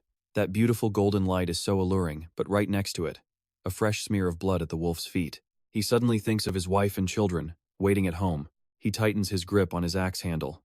If he can bring this gold home, it could change everything for them. Summoning all his courage, he leaps forward with his weapon. The wild animal raises its head, ready to meet the challenge. He puts all of his strength into the attack, but the black wolf bites down hard on his arm, drawing blood. Seizing the opportunity, he swings the sharp blade of the axe high. A soft, sickening sound echoes out, followed by a spray of red. The beast lies still on the ground, while the man gasps heavily for air. He drops the axe to the ground and sinks to his knees. Then, Estio's father excitedly places both his hands on the massive golden prize. With his prize, he rushed back to the village that very night. His hands pounded desperately on the door. Honey, open the door! She opens the door, holding their daughter Rosette in her arms, and gasps in surprise. No, you actually. Her husband interrupts her. Just start packing your things. She asks him in total confusion. Are you out of your mind? What is all this sudden nonsense? He carefully shuts the door behind him. Estio's father then says, There's no time to explain. We have to take the kids and get out of this village. She's still not convinced. You have to explain this to me before I wake up the children and start packing up our lives. He begins unfastening a heavy basket from his back as he explains. I got lost in the mountains. Hearing this, she instantly becomes worried. What? Are you okay? Are you hurt anywhere? He immediately sets his heavy basket down on the floor. I'm fine, don't worry, but you'll be shocked when you see what I found up there. His wife leans in, curious. What is it? He answers with a huge grin. A precious gem, unlike anything I've ever seen before. He dramatically throws off the thin cloth covering his prize. With a huge smile, he tells his wife, It's gold, but her reaction is cold. Are you insane? Only then does Estio's father hurry to look down into the basket himself, because what's sitting in the basket isn't gold at all. It's a baby. And that baby, Estio, is smiling adorably up at them. The man is completely speechless, stammering, No, wait, what is that? But before he can even finish, a fist slams right into his face. Estio's father lies sprawled on the floor, pleading, No, it's a misunderstanding. But her face has become terrifyingly dark. Gold, was it? A precious gem you'd never seen before? He trembles, raising a hand. No, the thing I brought back. It wasn't. But her enraged voice booms, echoing through the entire house. All she screamed was, Get out! The next morning, he returned to the forest, his mind still reeling with doubt and utter confusion. It was so clearly an ingot of gold. How could it be a child? Was he cursed or haunted? His wife follows close behind, watching his every move. Her face is a storm of pure fury. Put it back where you found it. Now, covered in a cold sweat, Estio's father has no choice but to obey. As he walks, he can't stop thinking, if the gold was a person, then what was that creature? A sudden, chilling fear washes over him. Did he kill a person? The two of them pushed through the forest, finally reaching a large tree stump. They stared down in shock. Below them, inside the massive crater, stood several somberly dressed officials. Countless villagers surrounded the pit's edge. Estio's father tried to play it cool. A hole this big? Of course, they'd find it. Just act normal. But then, a snippet of conversation hit his ears. Something about a priest from the temple and a plan. Another man spoke with absolute certainty. From what he heard, whatever was supposed to be here was already gone. He stammered, Excuse me, what's happening? The person just raised an eyebrow. You're here and you don't even know? His finger pointed straight down. Over there, see him? Those are priests from the Holy Temple, and they look pretty confused. Those words sent a jolt of fear through him. Holy Temple, priests. He fought to stay calm as he quietly asked the man, "So, why are they here?" The guy casually replied, "They say a dragon's treasure fell right down here." The couple froze solid. "A dragon?" The man nodded. "Yep, a dragon." The person behind them went pale. But aren't dragons creatures of the gods? After all, they'd supposedly been hidden away for 100 years. The Holy Temple must be in absolute chaos right now. But the story only got worse. Apparently, someone had killed the dragon's guardian and made off with the precious treasure. Talk about having guts, the man scoffed. They deserve to die 1,000 times for stealing from a dragon. His entire body began to shake uncontrollably. If they were found out, it was execution. The royal family would deal with them long before the dragon ever could. Night fell on the small, poor village. The two of them walked home to their dark house in absolute silence. With Estio sleeping soundly in his arms, the father whispered into the darkness, "What are we going to do?" Just then, their son Terios pushed the door open. "Dad?" The father jumped. "Terios." The boy ran up to him. "Did you go to the market? What did you buy? Anything good?" His parents just looked at each other, 1,000 unspoken worries passing between their eyes. Finally, the father gave a slight nod, a silent understanding. He forced a weak smile. "No, nothing, Terios." But the boy's eyes had found something else. "Then what's that?" His father gently set the baby down. "This is a child. He's going to be your brother." Terios tentatively reached out to touch him. "My little brother?" The father nodded warmly. "Yes, even smaller than Rosette." The boy's face lit up. "Really? Is this my second little brother?" His father's voice was firm. "That's right." Terios peered at the baby, noticing his dark, yet intensely bright eyes. "What's his name?" Caught off guard, the father hesitated. His name is. His gaze fell upon his innocent children. Then a name came to him, almost without thinking. Estio. The baby's cheeks flushed slightly, as if he understood. His name is Estio, but this entire memory was now playing out before an older Terios. And he was horrified. "What is this?" he screamed, completely panicked. "What is going on, Dad?"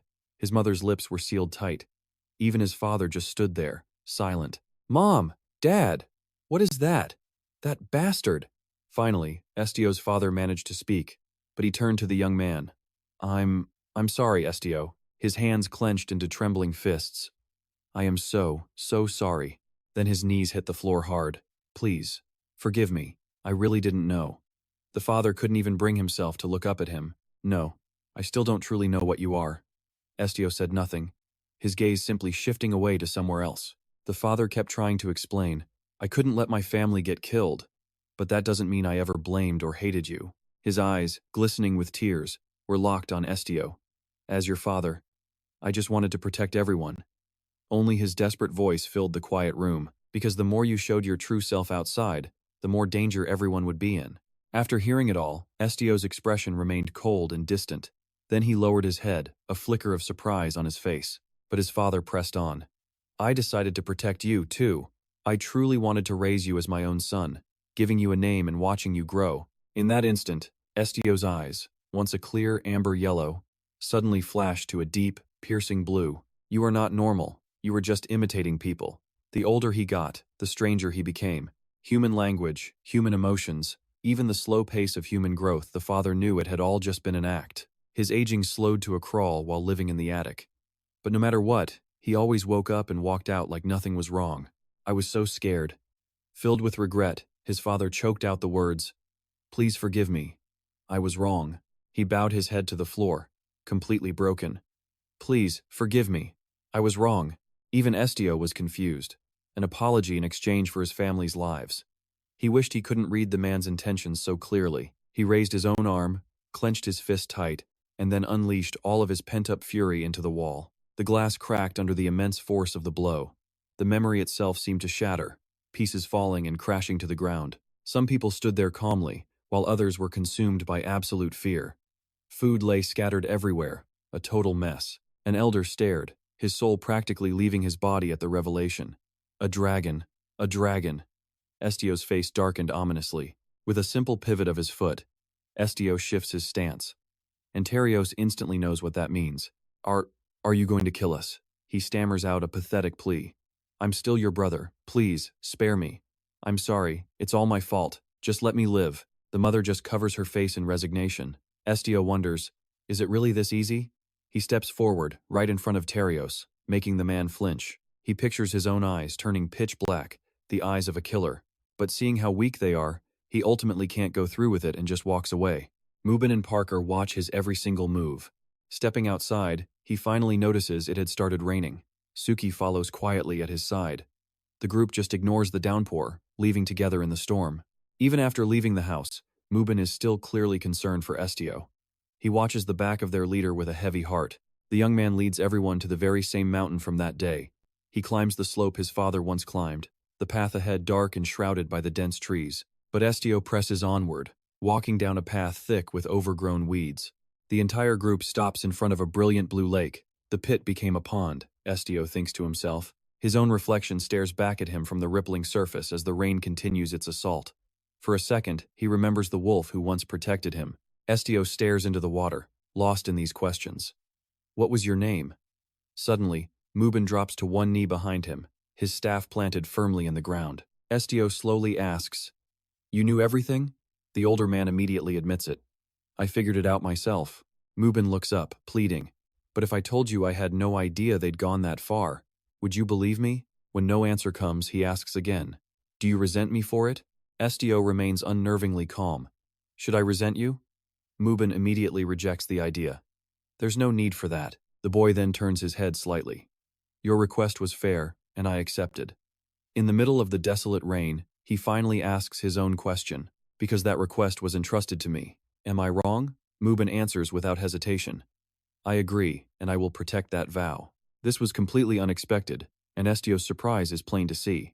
His hand flies to his chest. They are the clan that drinks the blood of dragons. He presents himself with a new, solemn gravity. "I am Mubin Ha. It's the name I received from the god who saved me, to ensure a tragedy like this never happens again." Mubin then makes a direct proposal. "I want you to choose me as your guardian." After those words, only the sound of the rain fills the air. Estio's lips part to say something, but he holds back at the last second. He thinks about the title Mubin offered Guardian of the Dragon. The blessing of dragon's blood always comes at a price, and that price is the submission of one's soul, a path that leads to countless bloody battles. The one who becomes guardian must obey every command, putting their master's safety above all else. It is an extremely dangerous bond, a blood contract. It was well past midnight, forcing the group to head back. "You've walked too much. You should rest now, Commander." Rooms at an inn had already been prepared, so they settled in for the night. As Estio lay asleep, Suki quietly crept closer, carefully observing his face. The cat felt a bit of relief. He must be exhausted, so this deep sleep is good. Just then, the boy on the bed suddenly moves a blur of motion flashing past the cat's eyes. Estio pulls the small cat into a tight hug, whispering its name. Suki. With no other choice, the cat settles down. "It's okay, Estio." Suki's wide eyes look straight at the boy, thinking, "It doesn't matter what you are." And with that, the small creature slowly drifts to sleep. Early morning sunlight soon streamed gently through the window, but the boy remained fast asleep. The light eventually woke him up. As he sat up, he saw Neju and Suki sleeping peacefully on either side of him. Estio whispers something to himself. Just then, the door swings open and a cheerful Parker appears. "I was going to wake you, but looks like you're already up." "Good morning." He was about to add something else, but Mubin cut him off. "Come down and eat." Parker's face immediately turned sour. "I was about to say that." But the nice weather didn't last long, as the rain and wind quickly returned. They said it would take about 2 days to reach Galatia. A warm breakfast was on the table, but the rain was too heavy for the carriage to move. "Now we just have to wait for the sky to clear." Parker casually picks up a piece of bread. "Commander," he asks while taking a bite, "what's the plan when we get back to headquarters?" Estio answers with a slight hesitation, "I guess we wait for the next mission." Parker lets out a cry of disbelief. "But what about the dragon?" Mubin then chimes in. "Do you plan to continue working for the guild?" Estio replies calmly, "Yes. Besides, you have your own duties as a duke. You can't just be an ordinary bodyguard." Mubin says with conviction, "I intend to abandon all of my current titles." Estio brushes it off. "That's not necessary." But Mubin was dead set on his decision. "No, a guardian cannot leave his master's side. You know they can't survive on their own." Estio falls into a deep thought. "No, the only thing I know is the truth about myself." He coldly reminds them. "Other than that, there's nothing else." It finally clicked for Mubi. Right. In terms of a dragon's true lifespan, Estio was just a newborn hatchling. A dragon's life followed a completely different set of rules. Their growth was incredibly slow. 100 years was the bare minimum, sometimes up to 500. After hatching, a mother dragon would care for her young for a whole century before they were even considered adults. Looking at Estio, he came to a startling conclusion. Their commander was basically an infant. And suddenly, other things started to bother him. Sure, he looked human, but that form was just an imitation he used to survive. A single question echoed in Mubi's mind. Why didn't the black dragon protect its own bloodline? The more Mubi thought, the more he wondered. What if it wasn't a choice? Perhaps some secret was hidden from Estio, or maybe it was simply impossible. After breakfast, Estio reported his mission complete, ready to leave. But Mubi was determined to convince him otherwise. Lord Estio, why are you so determined to stay at the guild? He pleaded, offering a solution. At least come with me, my territory is much safer. Estio's expression remained completely blank as he said, I may not be the being you think I am. Estio made his decision clear. To be honest, everything is true. But I'm not sure I want to know more, so please, just leave. Mubi was completely stunned. He had no way to argue with that. He gritted his teeth in silence. The last living trace of the dragons, the master he'd spent his life searching for. But what if everything he had done until now was for absolutely nothing? His fists clenched. Is my clan really this useless? But then Estio spoke again. However, he told Mubi, I will contact you in the future. Estio spoke slowly. Please, return and continue your duties. When the time comes, I will call for you.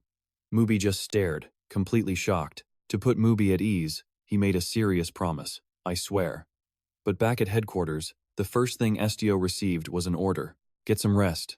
Estio just stood there, baffled, as papers flew everywhere. Yes. Meanwhile, Wen leaned back in his chair, totally relaxed. Get some rest. The guildmaster wants to see you. He'll find you soon enough, so just relax until then. Estio's eyes widened in disbelief.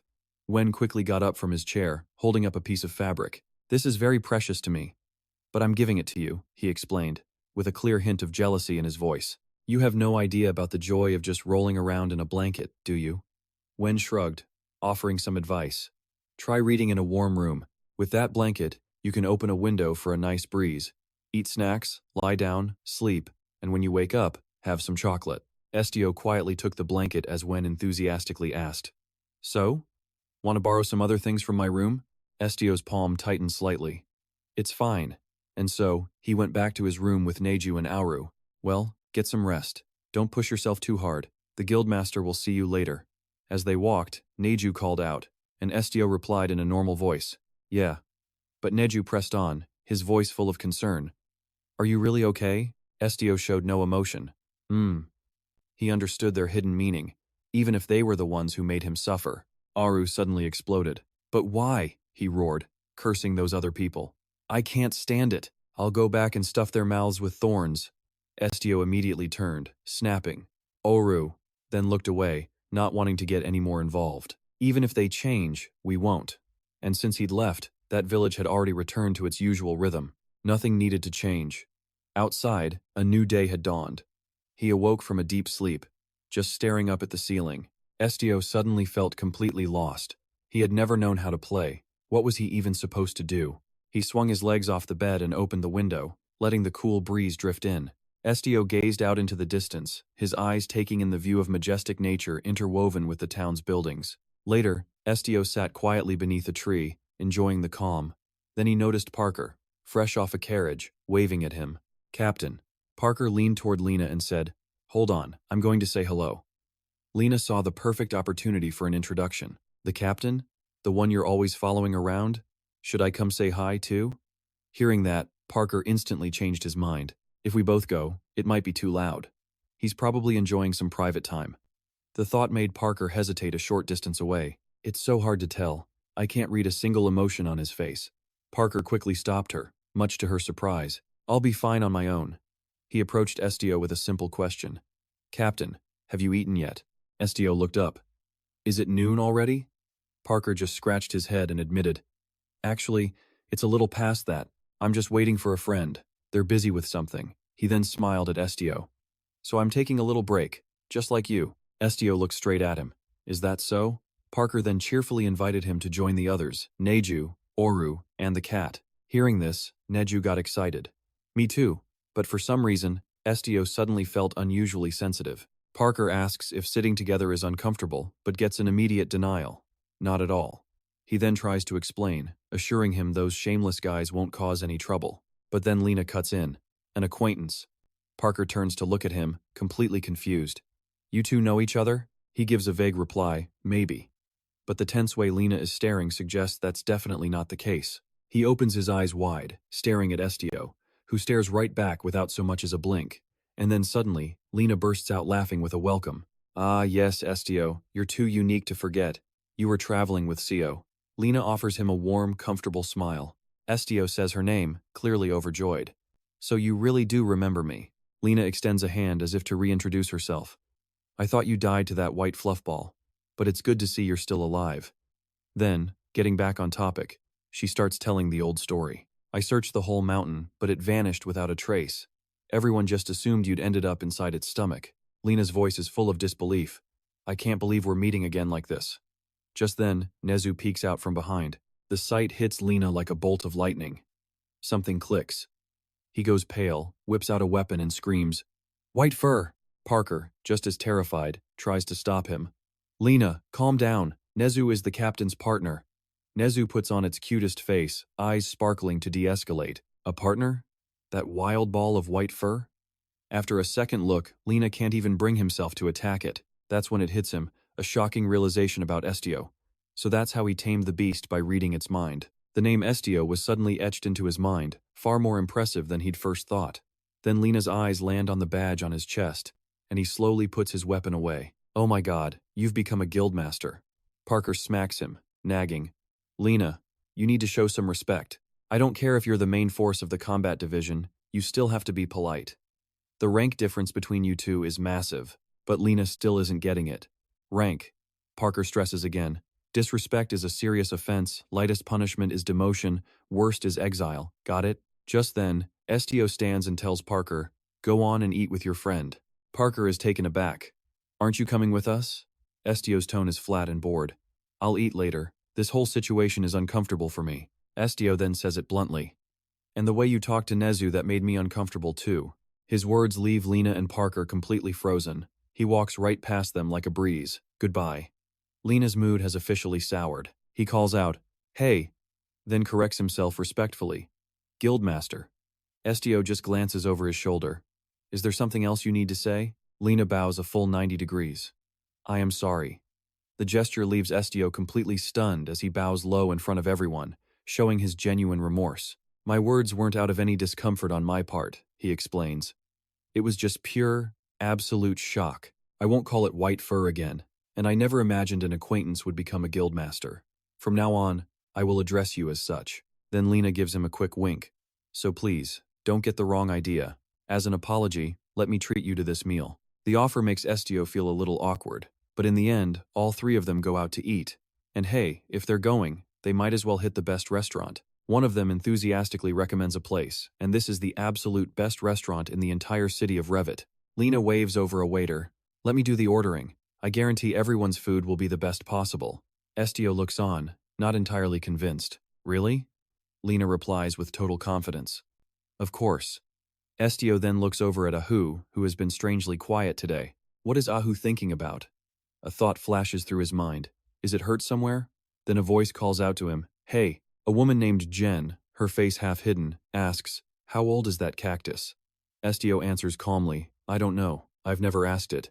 She finds this very odd. Why don't you know? She presses, stating what seems obvious. You don't need to ask to know. All the while, Jen's face remains a complete blank. Estio immediately becomes wary. This is strange. He can't read her emotions at all. Who is this person? Lena leans in to introduce her. Jen isn't human. She's a doll made by the guildmaster. Estio can only mutter the word in disbelief. A doll. Parker adds, perhaps you didn't know. He crosses his arms, revealing a bombshell. The guildmaster of IGNIS is the only puppet master in the world. He observes every little detail about Jen, from her eyes to the stray strands of her hair and her tightly pursed lips. Estio thinks to himself that, except for the fact he can't read her heart, she looks completely and utterly human. He then asks the big question, so how can you tell she's a puppet? Lena points him in the right direction. Look very closely at Jen. And there it is, a small blue star right under Jen's eye. Lena tells him, "Pay close attention. Do you see the tattoo under her eye? All of the Guildmaster's dolls have that tattoo so people can tell them apart." He puts his hands on the table, his tone turning serious. "But you don't need to overthink it. A doll is still just a doll. They can only obey their master and they don't feel any pain." He says this through gritted teeth, glancing over at Jen. "So treating her like she's human will only make things worse." Then Lena shoots Estio a wink.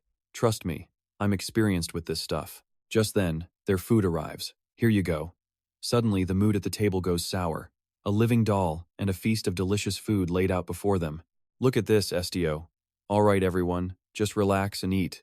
Nezu, on the other hand, sees the amazing food and is absolutely delighted. It all looked delicious, and even Estio had to secretly agree.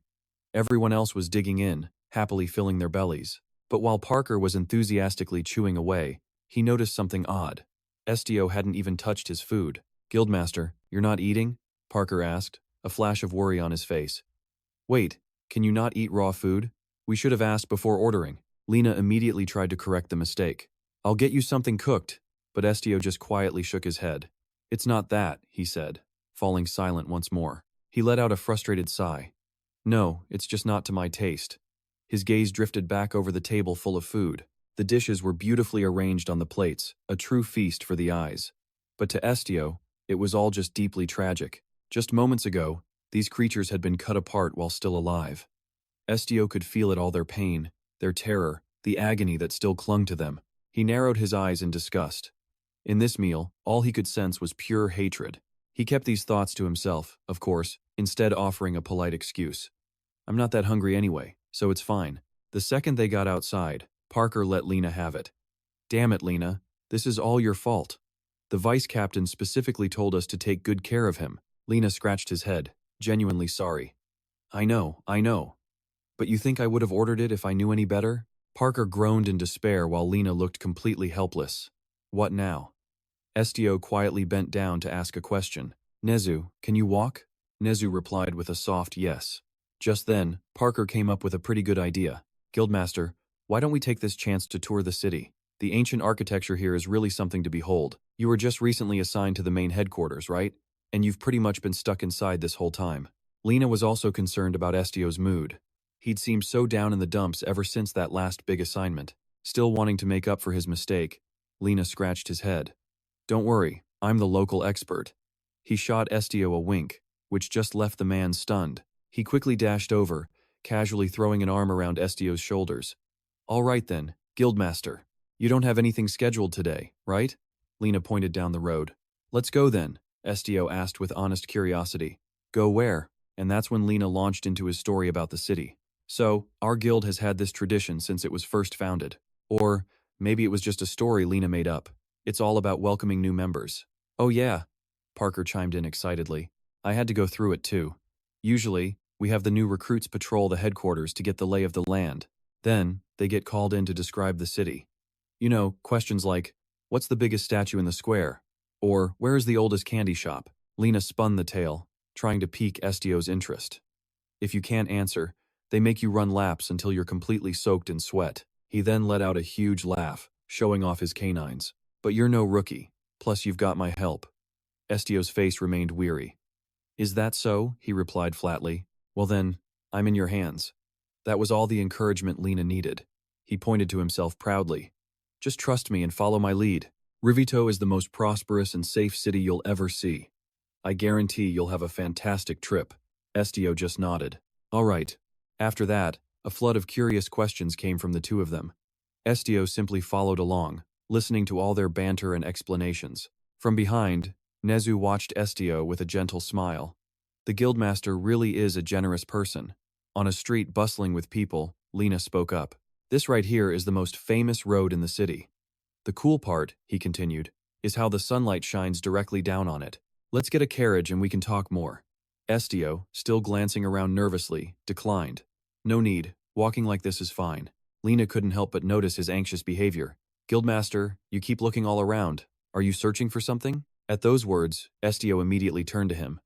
"Is there a medical center that can perform a health check on a plant?" Lena was completely stunned. He stared down at the small cactus pot, his voice stammering, "You mean, For this plant? Lena stroked his chin, thinking for a moment before answering, a bit of uncertainty in his voice. There's a research garden, but the owner is always incredibly busy. I honestly don't know if we'd be able to meet them. Without missing a beat, Estio asked, "Can you take me there?" A bright smile spread across Lena's face. "Okay, with you tagging along, it's worth a shot." He took off running, shouting with excitement, "Just trust me, this way." Parker, who'd been quiet, walked up to Estio with a bewildered look. "He's pretty hyper, isn't he?" Estio just replied softly, "It's fine." Parker raised an eyebrow and glanced away, awkwardly scratching his head. "Yeah, he's like an untamed colt. Everyone even calls him Little Lena." Estio's eyes widened in confusion, as if he couldn't believe his own ears. Seeing his reaction, Parker quickly started to explain. As he talked, Lena was still way ahead of them, leading the way while swinging his arms up and down in a little dance. Parker leaned on Estio's shoulder, chuckling teasingly. "I know, it sounds like the name of a pretty girl. They often used him to mess with the new recruits. A classic prank, really." Just then, Lena's voice cuts in, catching the two completely off guard. "Doing what? Talking trash about me, aren't you?" Batco just smiles and rushes ahead. All right, I'm coming."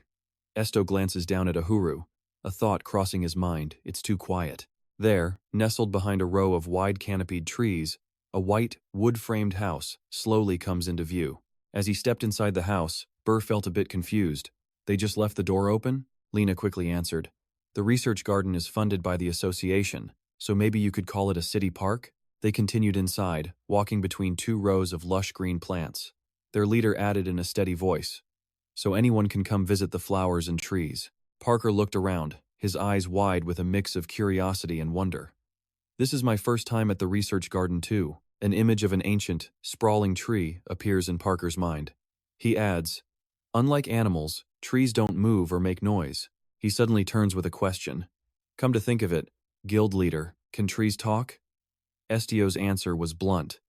"I don't know." Parker was so shocked he could only let out a, "Huh?" Lena was just as confused, but, "Aren't you able to read the minds of animals? So it doesn't work on plants?" Estio's gaze remained fixed on Ahu. "I can't always hear them. It seems to only be possible with a certain level of contact." He seemed to find this amusing, clearly intrigued. Lena, however, forcefully grabs a tree branch, pulling it toward him. The branch bent sharply under his grip. Lena pointed right at it and demanded, "So? What is this tree saying right now?" Estio looked up at the tree, falling into a deep, contemplative silence as he just quietly observed it. Green, leafy branches filled his vision, but then Estio lowered his head, his voice barely a whisper. "Even if I could, I wouldn't want to listen." Lena was stunned, his brow furrowed in utter confusion. He thought to himself, if he had that power, he'd read the mind of everything. Ouch. Suddenly, a new voice rang out, as if it were welcoming them to the garden. Both Parker and Lena looked up in unison, calling out her name, Jen. The newcomer was Jen herself. She looked up at the high branches, repeating the strange phrase, "They are welcoming you." Green leaves scattered through the air as she relayed the plant's fragmented message. "Pleased to meet you, cute child in black. So good that you're still alive." One of the swirling leaves happened to land perfectly in Sue's hair. He gently reached up and plucked it down. Estio twirled the leaf in his fingers for a moment before his curiosity finally surfaced. "Jen, you can hear plants?" Jen finally turned to face them. "I was created from the trees." Estio just nodded in understanding, then turned away, a hint of disappointment in his heart. So her ability wasn't like his after all. She stepped closer to them. "Here, just listen." But Estio immediately refused. "There's no need." Jen's face, hidden beneath her hood, showed a flicker of surprise. "Why not? Do you hate plants?" Estio turned his face away, avoiding her gaze. "It isn't that." He then added his reason. "They probably don't want us to read them." Suddenly, Estio felt as if the very ground beneath him was cracking apart. His voice turned cold and dark. "Reading minds without consent is just another form of violence." Old, painful memories began to flood his mind. He muttered to himself, "Violence. Yes, that's what it is."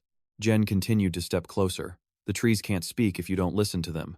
Her words snapped Estio right back to the present with a jolt. A vision of a dry, withered branch appeared, accompanied by Jen's gentle voice.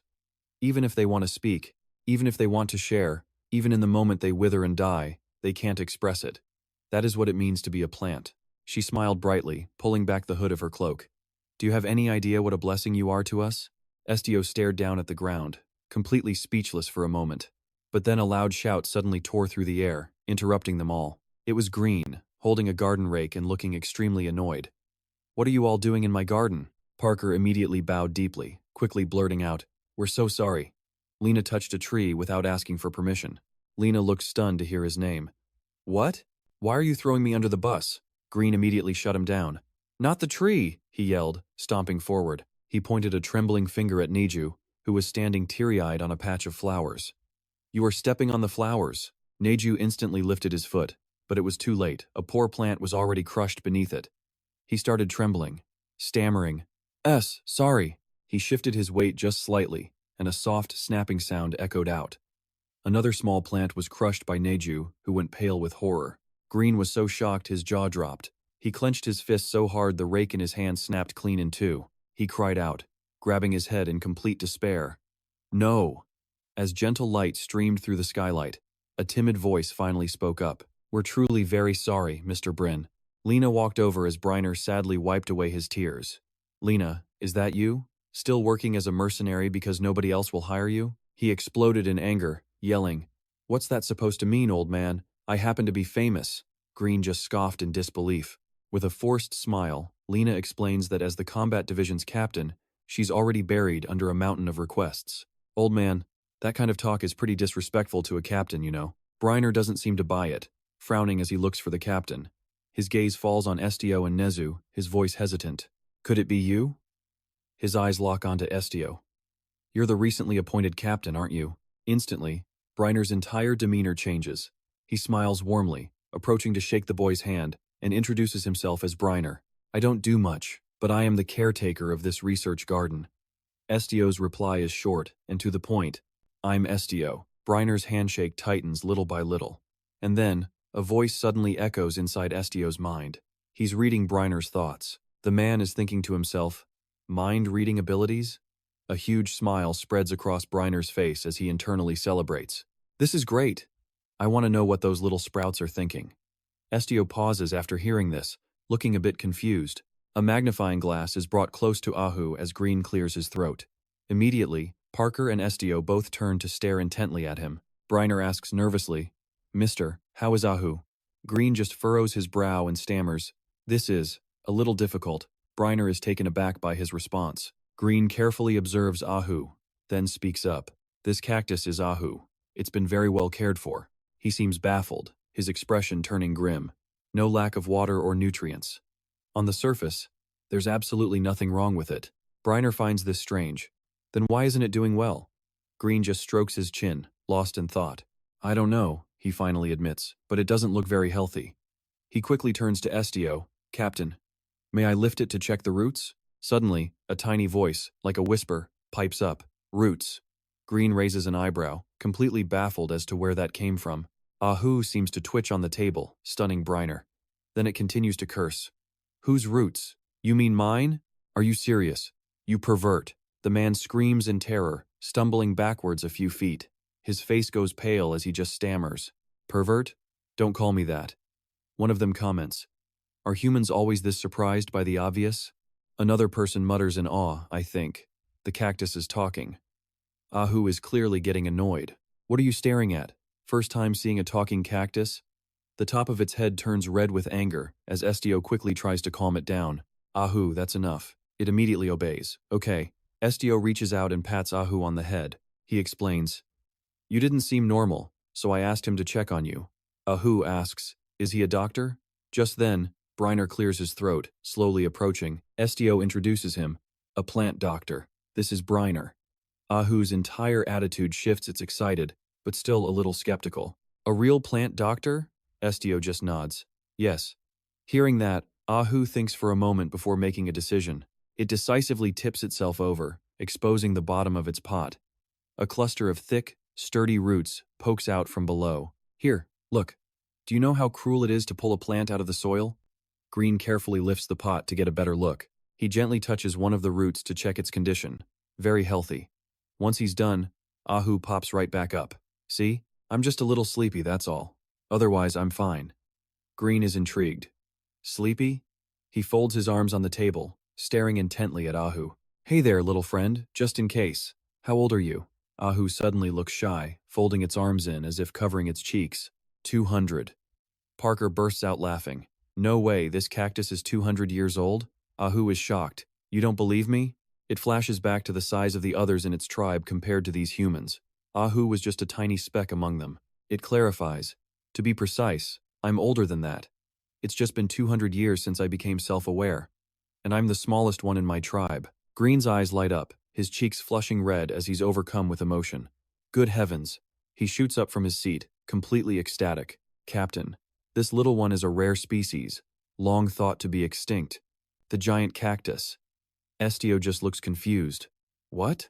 Briner imagines it a massive cactus standing tall in a barren wasteland. A single, enormous flower blooming right on top of its head. Words of pure poetry start spilling from his mouth. A beautiful, giant flower blooming in the middle of the desert. Legend says they take thousands of years to grow, but they bear the fruit of spirits.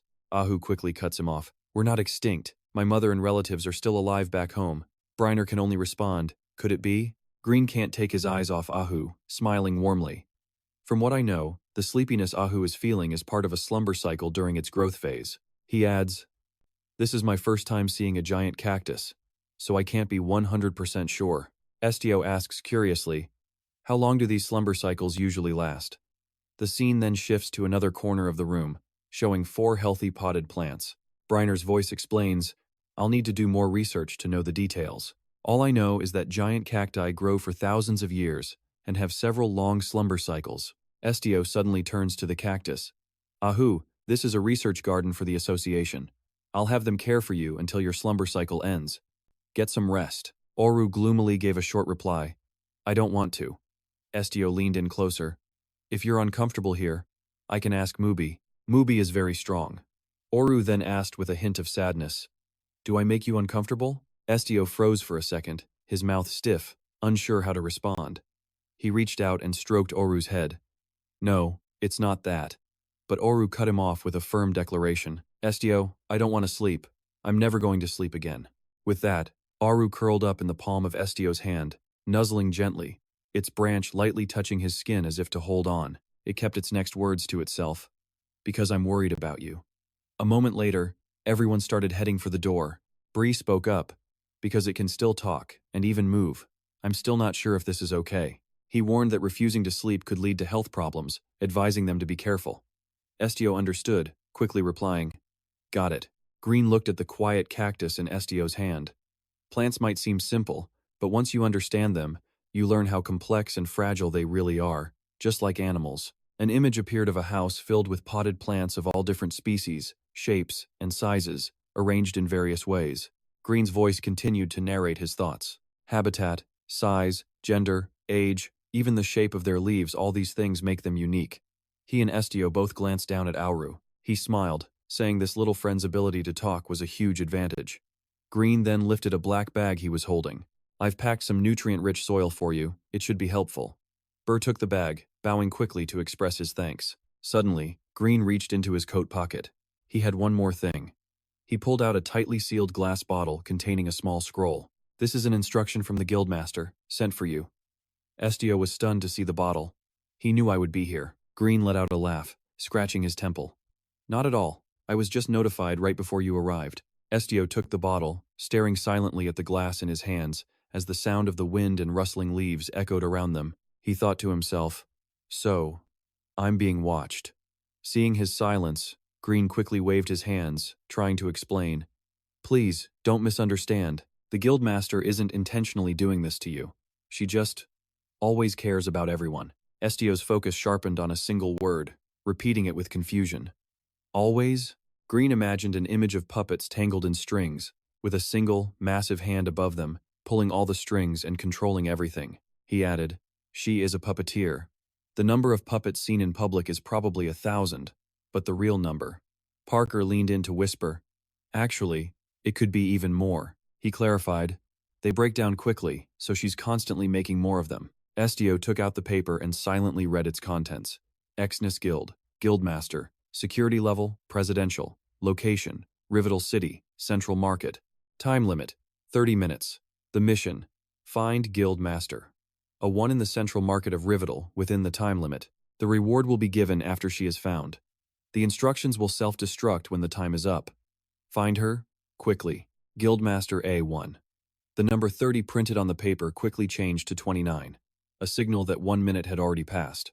Lena suddenly leaned over to read, putting a hand to her chin thoughtfully. Magic ink. I wonder what time limit she set this time. As her eyes scanned the words, Lena's eyebrows shot up in pure shock. Wait, less than 30 minutes? The clock was still ticking down. Estio announced that they now had only 27 minutes left. The paper clearly said they had 30 minutes to reach the central market. Lena waved her hand dismissively. Oh well, can't be helped. Estio then asked, does it take that long to get there? An image of a chaotic street filled with people of all professions, genders, and ages, bustling back and forth, appeared. No, that's not it, Lena clarified. The central market in Rivetal City is massive, with 8 major roads coming from different directions, a complex system of alleys, and insane crowds. Burr chimed in, and on top of all that, we don't even know what the Guildmaster looks like. Lena agreed.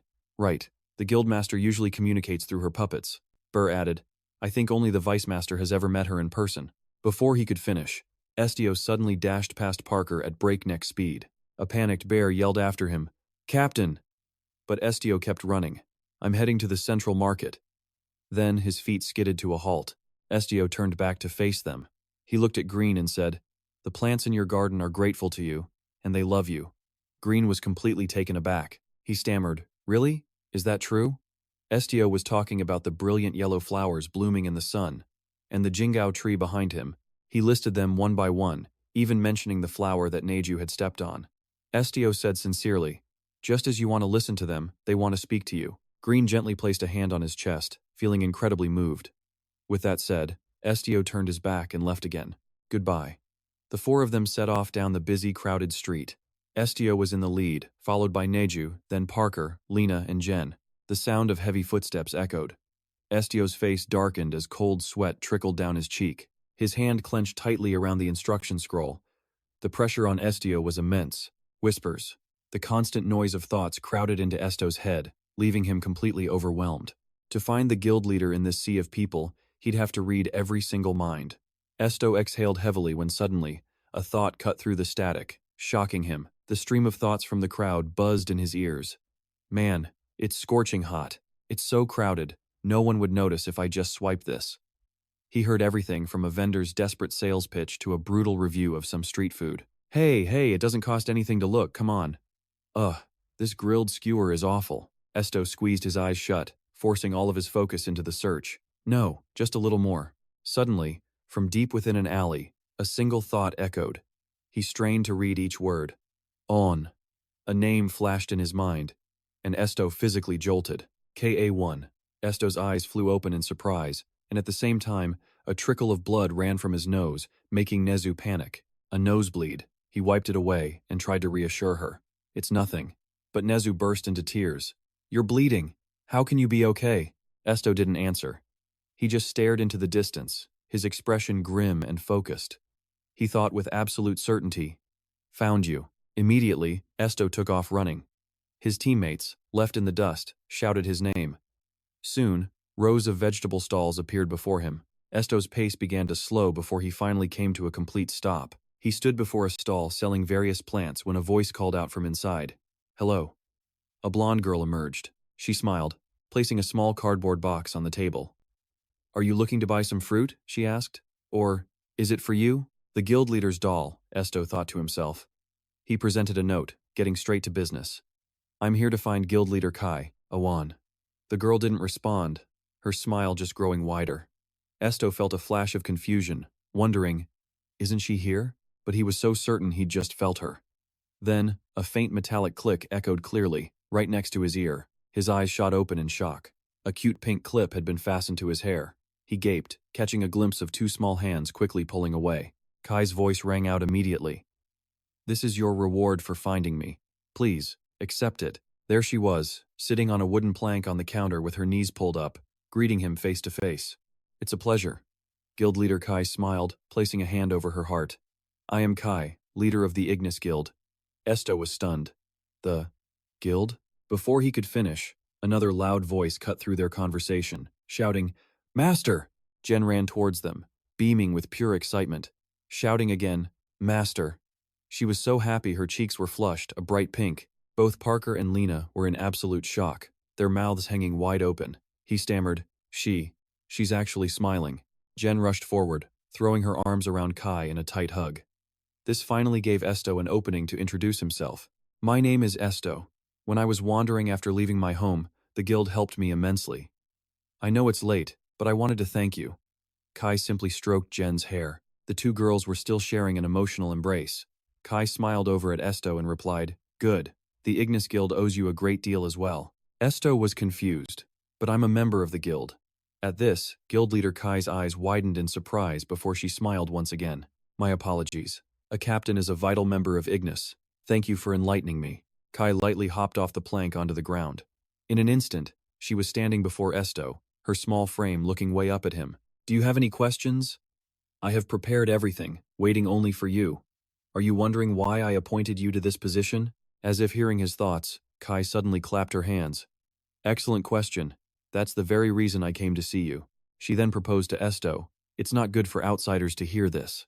Let's use your captain's special trait. He was momentarily confused. Special trait? Kai gave a slight nod, confirming his thought. Estio stood silently, preparing to use his telepathy. The space around him gradually faded to black, as distant whispers echoed in his ears. Now, only the two of them remained in that space. Kai began to speak, her voice soft but incredibly firm. To protect you. Kai pictured images of other ability users as she continued. Our guild was founded to help those with special powers. The wings of IGNIS have protected many with abilities. She then pointed her finger at Estio. And among them, the rank of captain was created specifically to protect you. Ah. Kai suddenly brought that finger up to her lips, as if sharing a secret. She offered a knowing smile. Because I once knew of an existence with powers exactly like yours. Estio was absolutely floored by what he just heard. Kai began her tale. A very long time ago, the dragons left this world, but two of them remained. Estio asked, Who are they? She replied, One of them died. The other is the golden dragon, Shu Hanan.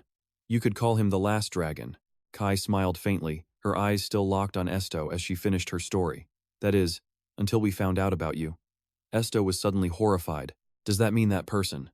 Before he could finish, Kai warned him, Stay away from Suhanan. She pointed directly at him once more. I understand how you feel right now. You must want to find him, but you must never get curious or go looking for him. Understand? Suhanan had no idea he even existed, but if he knew another black dragon was in this world, Estio went completely silent at Kai's next words. The man would hunt him down and destroy him without a second thought. An image of an ancient fortress, hidden deep in the mountains, flashed in his mind, but she wasn't finished. Luckily for him, Suhanan didn't live in the Rabarazan Empire. Hiding was pointless, so she decided to let him know Estio was under the Empire's protection. It was the better option. Kai smiled faintly, extending her hand. Captain Estio, for that reason, I will be joining you. He clenched his fist, the scroll inside crumpling under the pressure. But why? Estio couldn't understand her reasoning. Was he worth it? He didn't even know what kind of being he was. Why would the guildmaster bet the entire association on him? Kai stepped closer, and the ground beneath her feet rippled like water. You just don't know your own worth yet. Kai's smile widened as she added, However, remember this one thing, I never make a move that doesn't benefit me. Her expression grew even warmer. Only after they left that strange space did Kai finally reveal, Well, you'll find out the answer sooner or later. She flashed a brilliant smile. It seems you still don't fully understand what I said. Estio was lost in thought, his blue eyes staring at her without a word. Kai immediately turned to leave. Go back and get some rest. I permit it. The moment she turned around, Parker and Lena jolted in surprise. They quickly bowed their heads, showing their utmost respect. Kai gave a final farewell, raising her hand in a small wave. I'll see you soon, Captain. A few days later, in a beautiful town nestled in a valley, a worried voice came from a magnificent house. Estio had been asleep for days. Nezu sat on the bed where Estio was still sleeping soundly. It faced Suki and asked sadly, What do we do? It turned its head to look at the captain. Should we wake him up? But Estio's breathing was steady. He showed no signs of waking. Suki's tail wagged nervously before it suddenly leaped up. It landed on the bed, its large, round eyes silently watching his every breath. All of a sudden, Suki looked at the anxious Nezu and shook its head. The message was clear. No, Nezu understood, whispering a soft, Okay. But Suki's mind was racing. Letting this continue was far too dangerous. Its gaze drifted off into the distance, lost in thought. Who on earth could possibly help them now? One by one, faces appeared in Suki's mind. First Lena, then Parker. That musclehead Lena would never understand, so Avian was the better choice. Just as it decided, a figure shot upright in the bed. Estio was awake. He looked at Suki and spoke calmly. "It's okay, Suki." Outside, the sky was already blushing with the colors of sunset. Estio spoke up. "Sorry for sleeping so long." Both Nezu and Ahu immediately threw their arms around him in a tight hug. Nezu's voice was thick with tears. "This is great. I thought you were sick and would sleep forever," Ahu anxiously added. "And I thought you were hibernating for me. Everything was okay now." But Nezu just cried harder, leaving Estio red-faced and unsure how to comfort his friends. "I'm fine." Suddenly, Estio stood up, scooping Suki into his arms and surprising Nezu. "Estio!" He reached for his cloak. This action worried Ahu, who reminded him, "Hey, the sun has already set. Where are you going? You already woke up late. Just rest some more." But Estio replied casually, "I'm going to find some food." Suki suddenly interrupted, its voice sharp. "You have a fever. Is this really okay?" Estio paused, looking down at Suki in his arms. For a moment, he was stunned, his pupils shrinking, and then a frantic knocking echoed from the door. Estio's eyes shot towards the sound as he moved to open the door. "Who is it?" Suki quickly leaped from his arms to the floor. It was Kai. She stood there with a radiant smile, holding out a letter. But then she saw Estio's condition, and her smile faltered. His face was flushed bright red from a raging fever as he gaped back at her. Kai quickly lowered her hand, hiding the paper. "It seems I came a bit early, huh?" She tucked the letter away, deciding work could wait. Estio began to stammer, but Kai immediately cut him off, smoothly changing the topic. "So, where were you headed?" Estio replied. "I wanted to go to the canton." Kai's smile returned. "Perfect. Let's go. The food there is the best." Estio pulled on his cloak and followed Kai, with Nezu holding Ahu and Suki trailing right behind. She thought about the delicious food at the canton, and then a question popped into her head. "Honestly, I'd love to go there more often, but every time I do, I attract a lot of unwanted attention." Ahu looked at Kai's sparkling outfit and replied, "Do you want to know the reason why?" It didn't wait for an answer. "Just dress like a normal person." She looked confused. "Is my outfit that strange?" Ahu answered cheekily. "Super strange." Despite that, Kai just smiled and continued. "But I can't change it." Ahu was curious why, and she shrugged. "Because this outfit was very expensive." Ahu shot back, "Fine, just do what you want." It eyed her flashy appearance again before adding one last comment. "Besides, a child dressed like this is bound to attract a lot of attention. People are always drawn to strange things." The mess hall was alive with a constant buzz of chatter and invitations. "Hey, eat up." Before them sat mountain-like plates of bread, pasta, vegetables, and soup.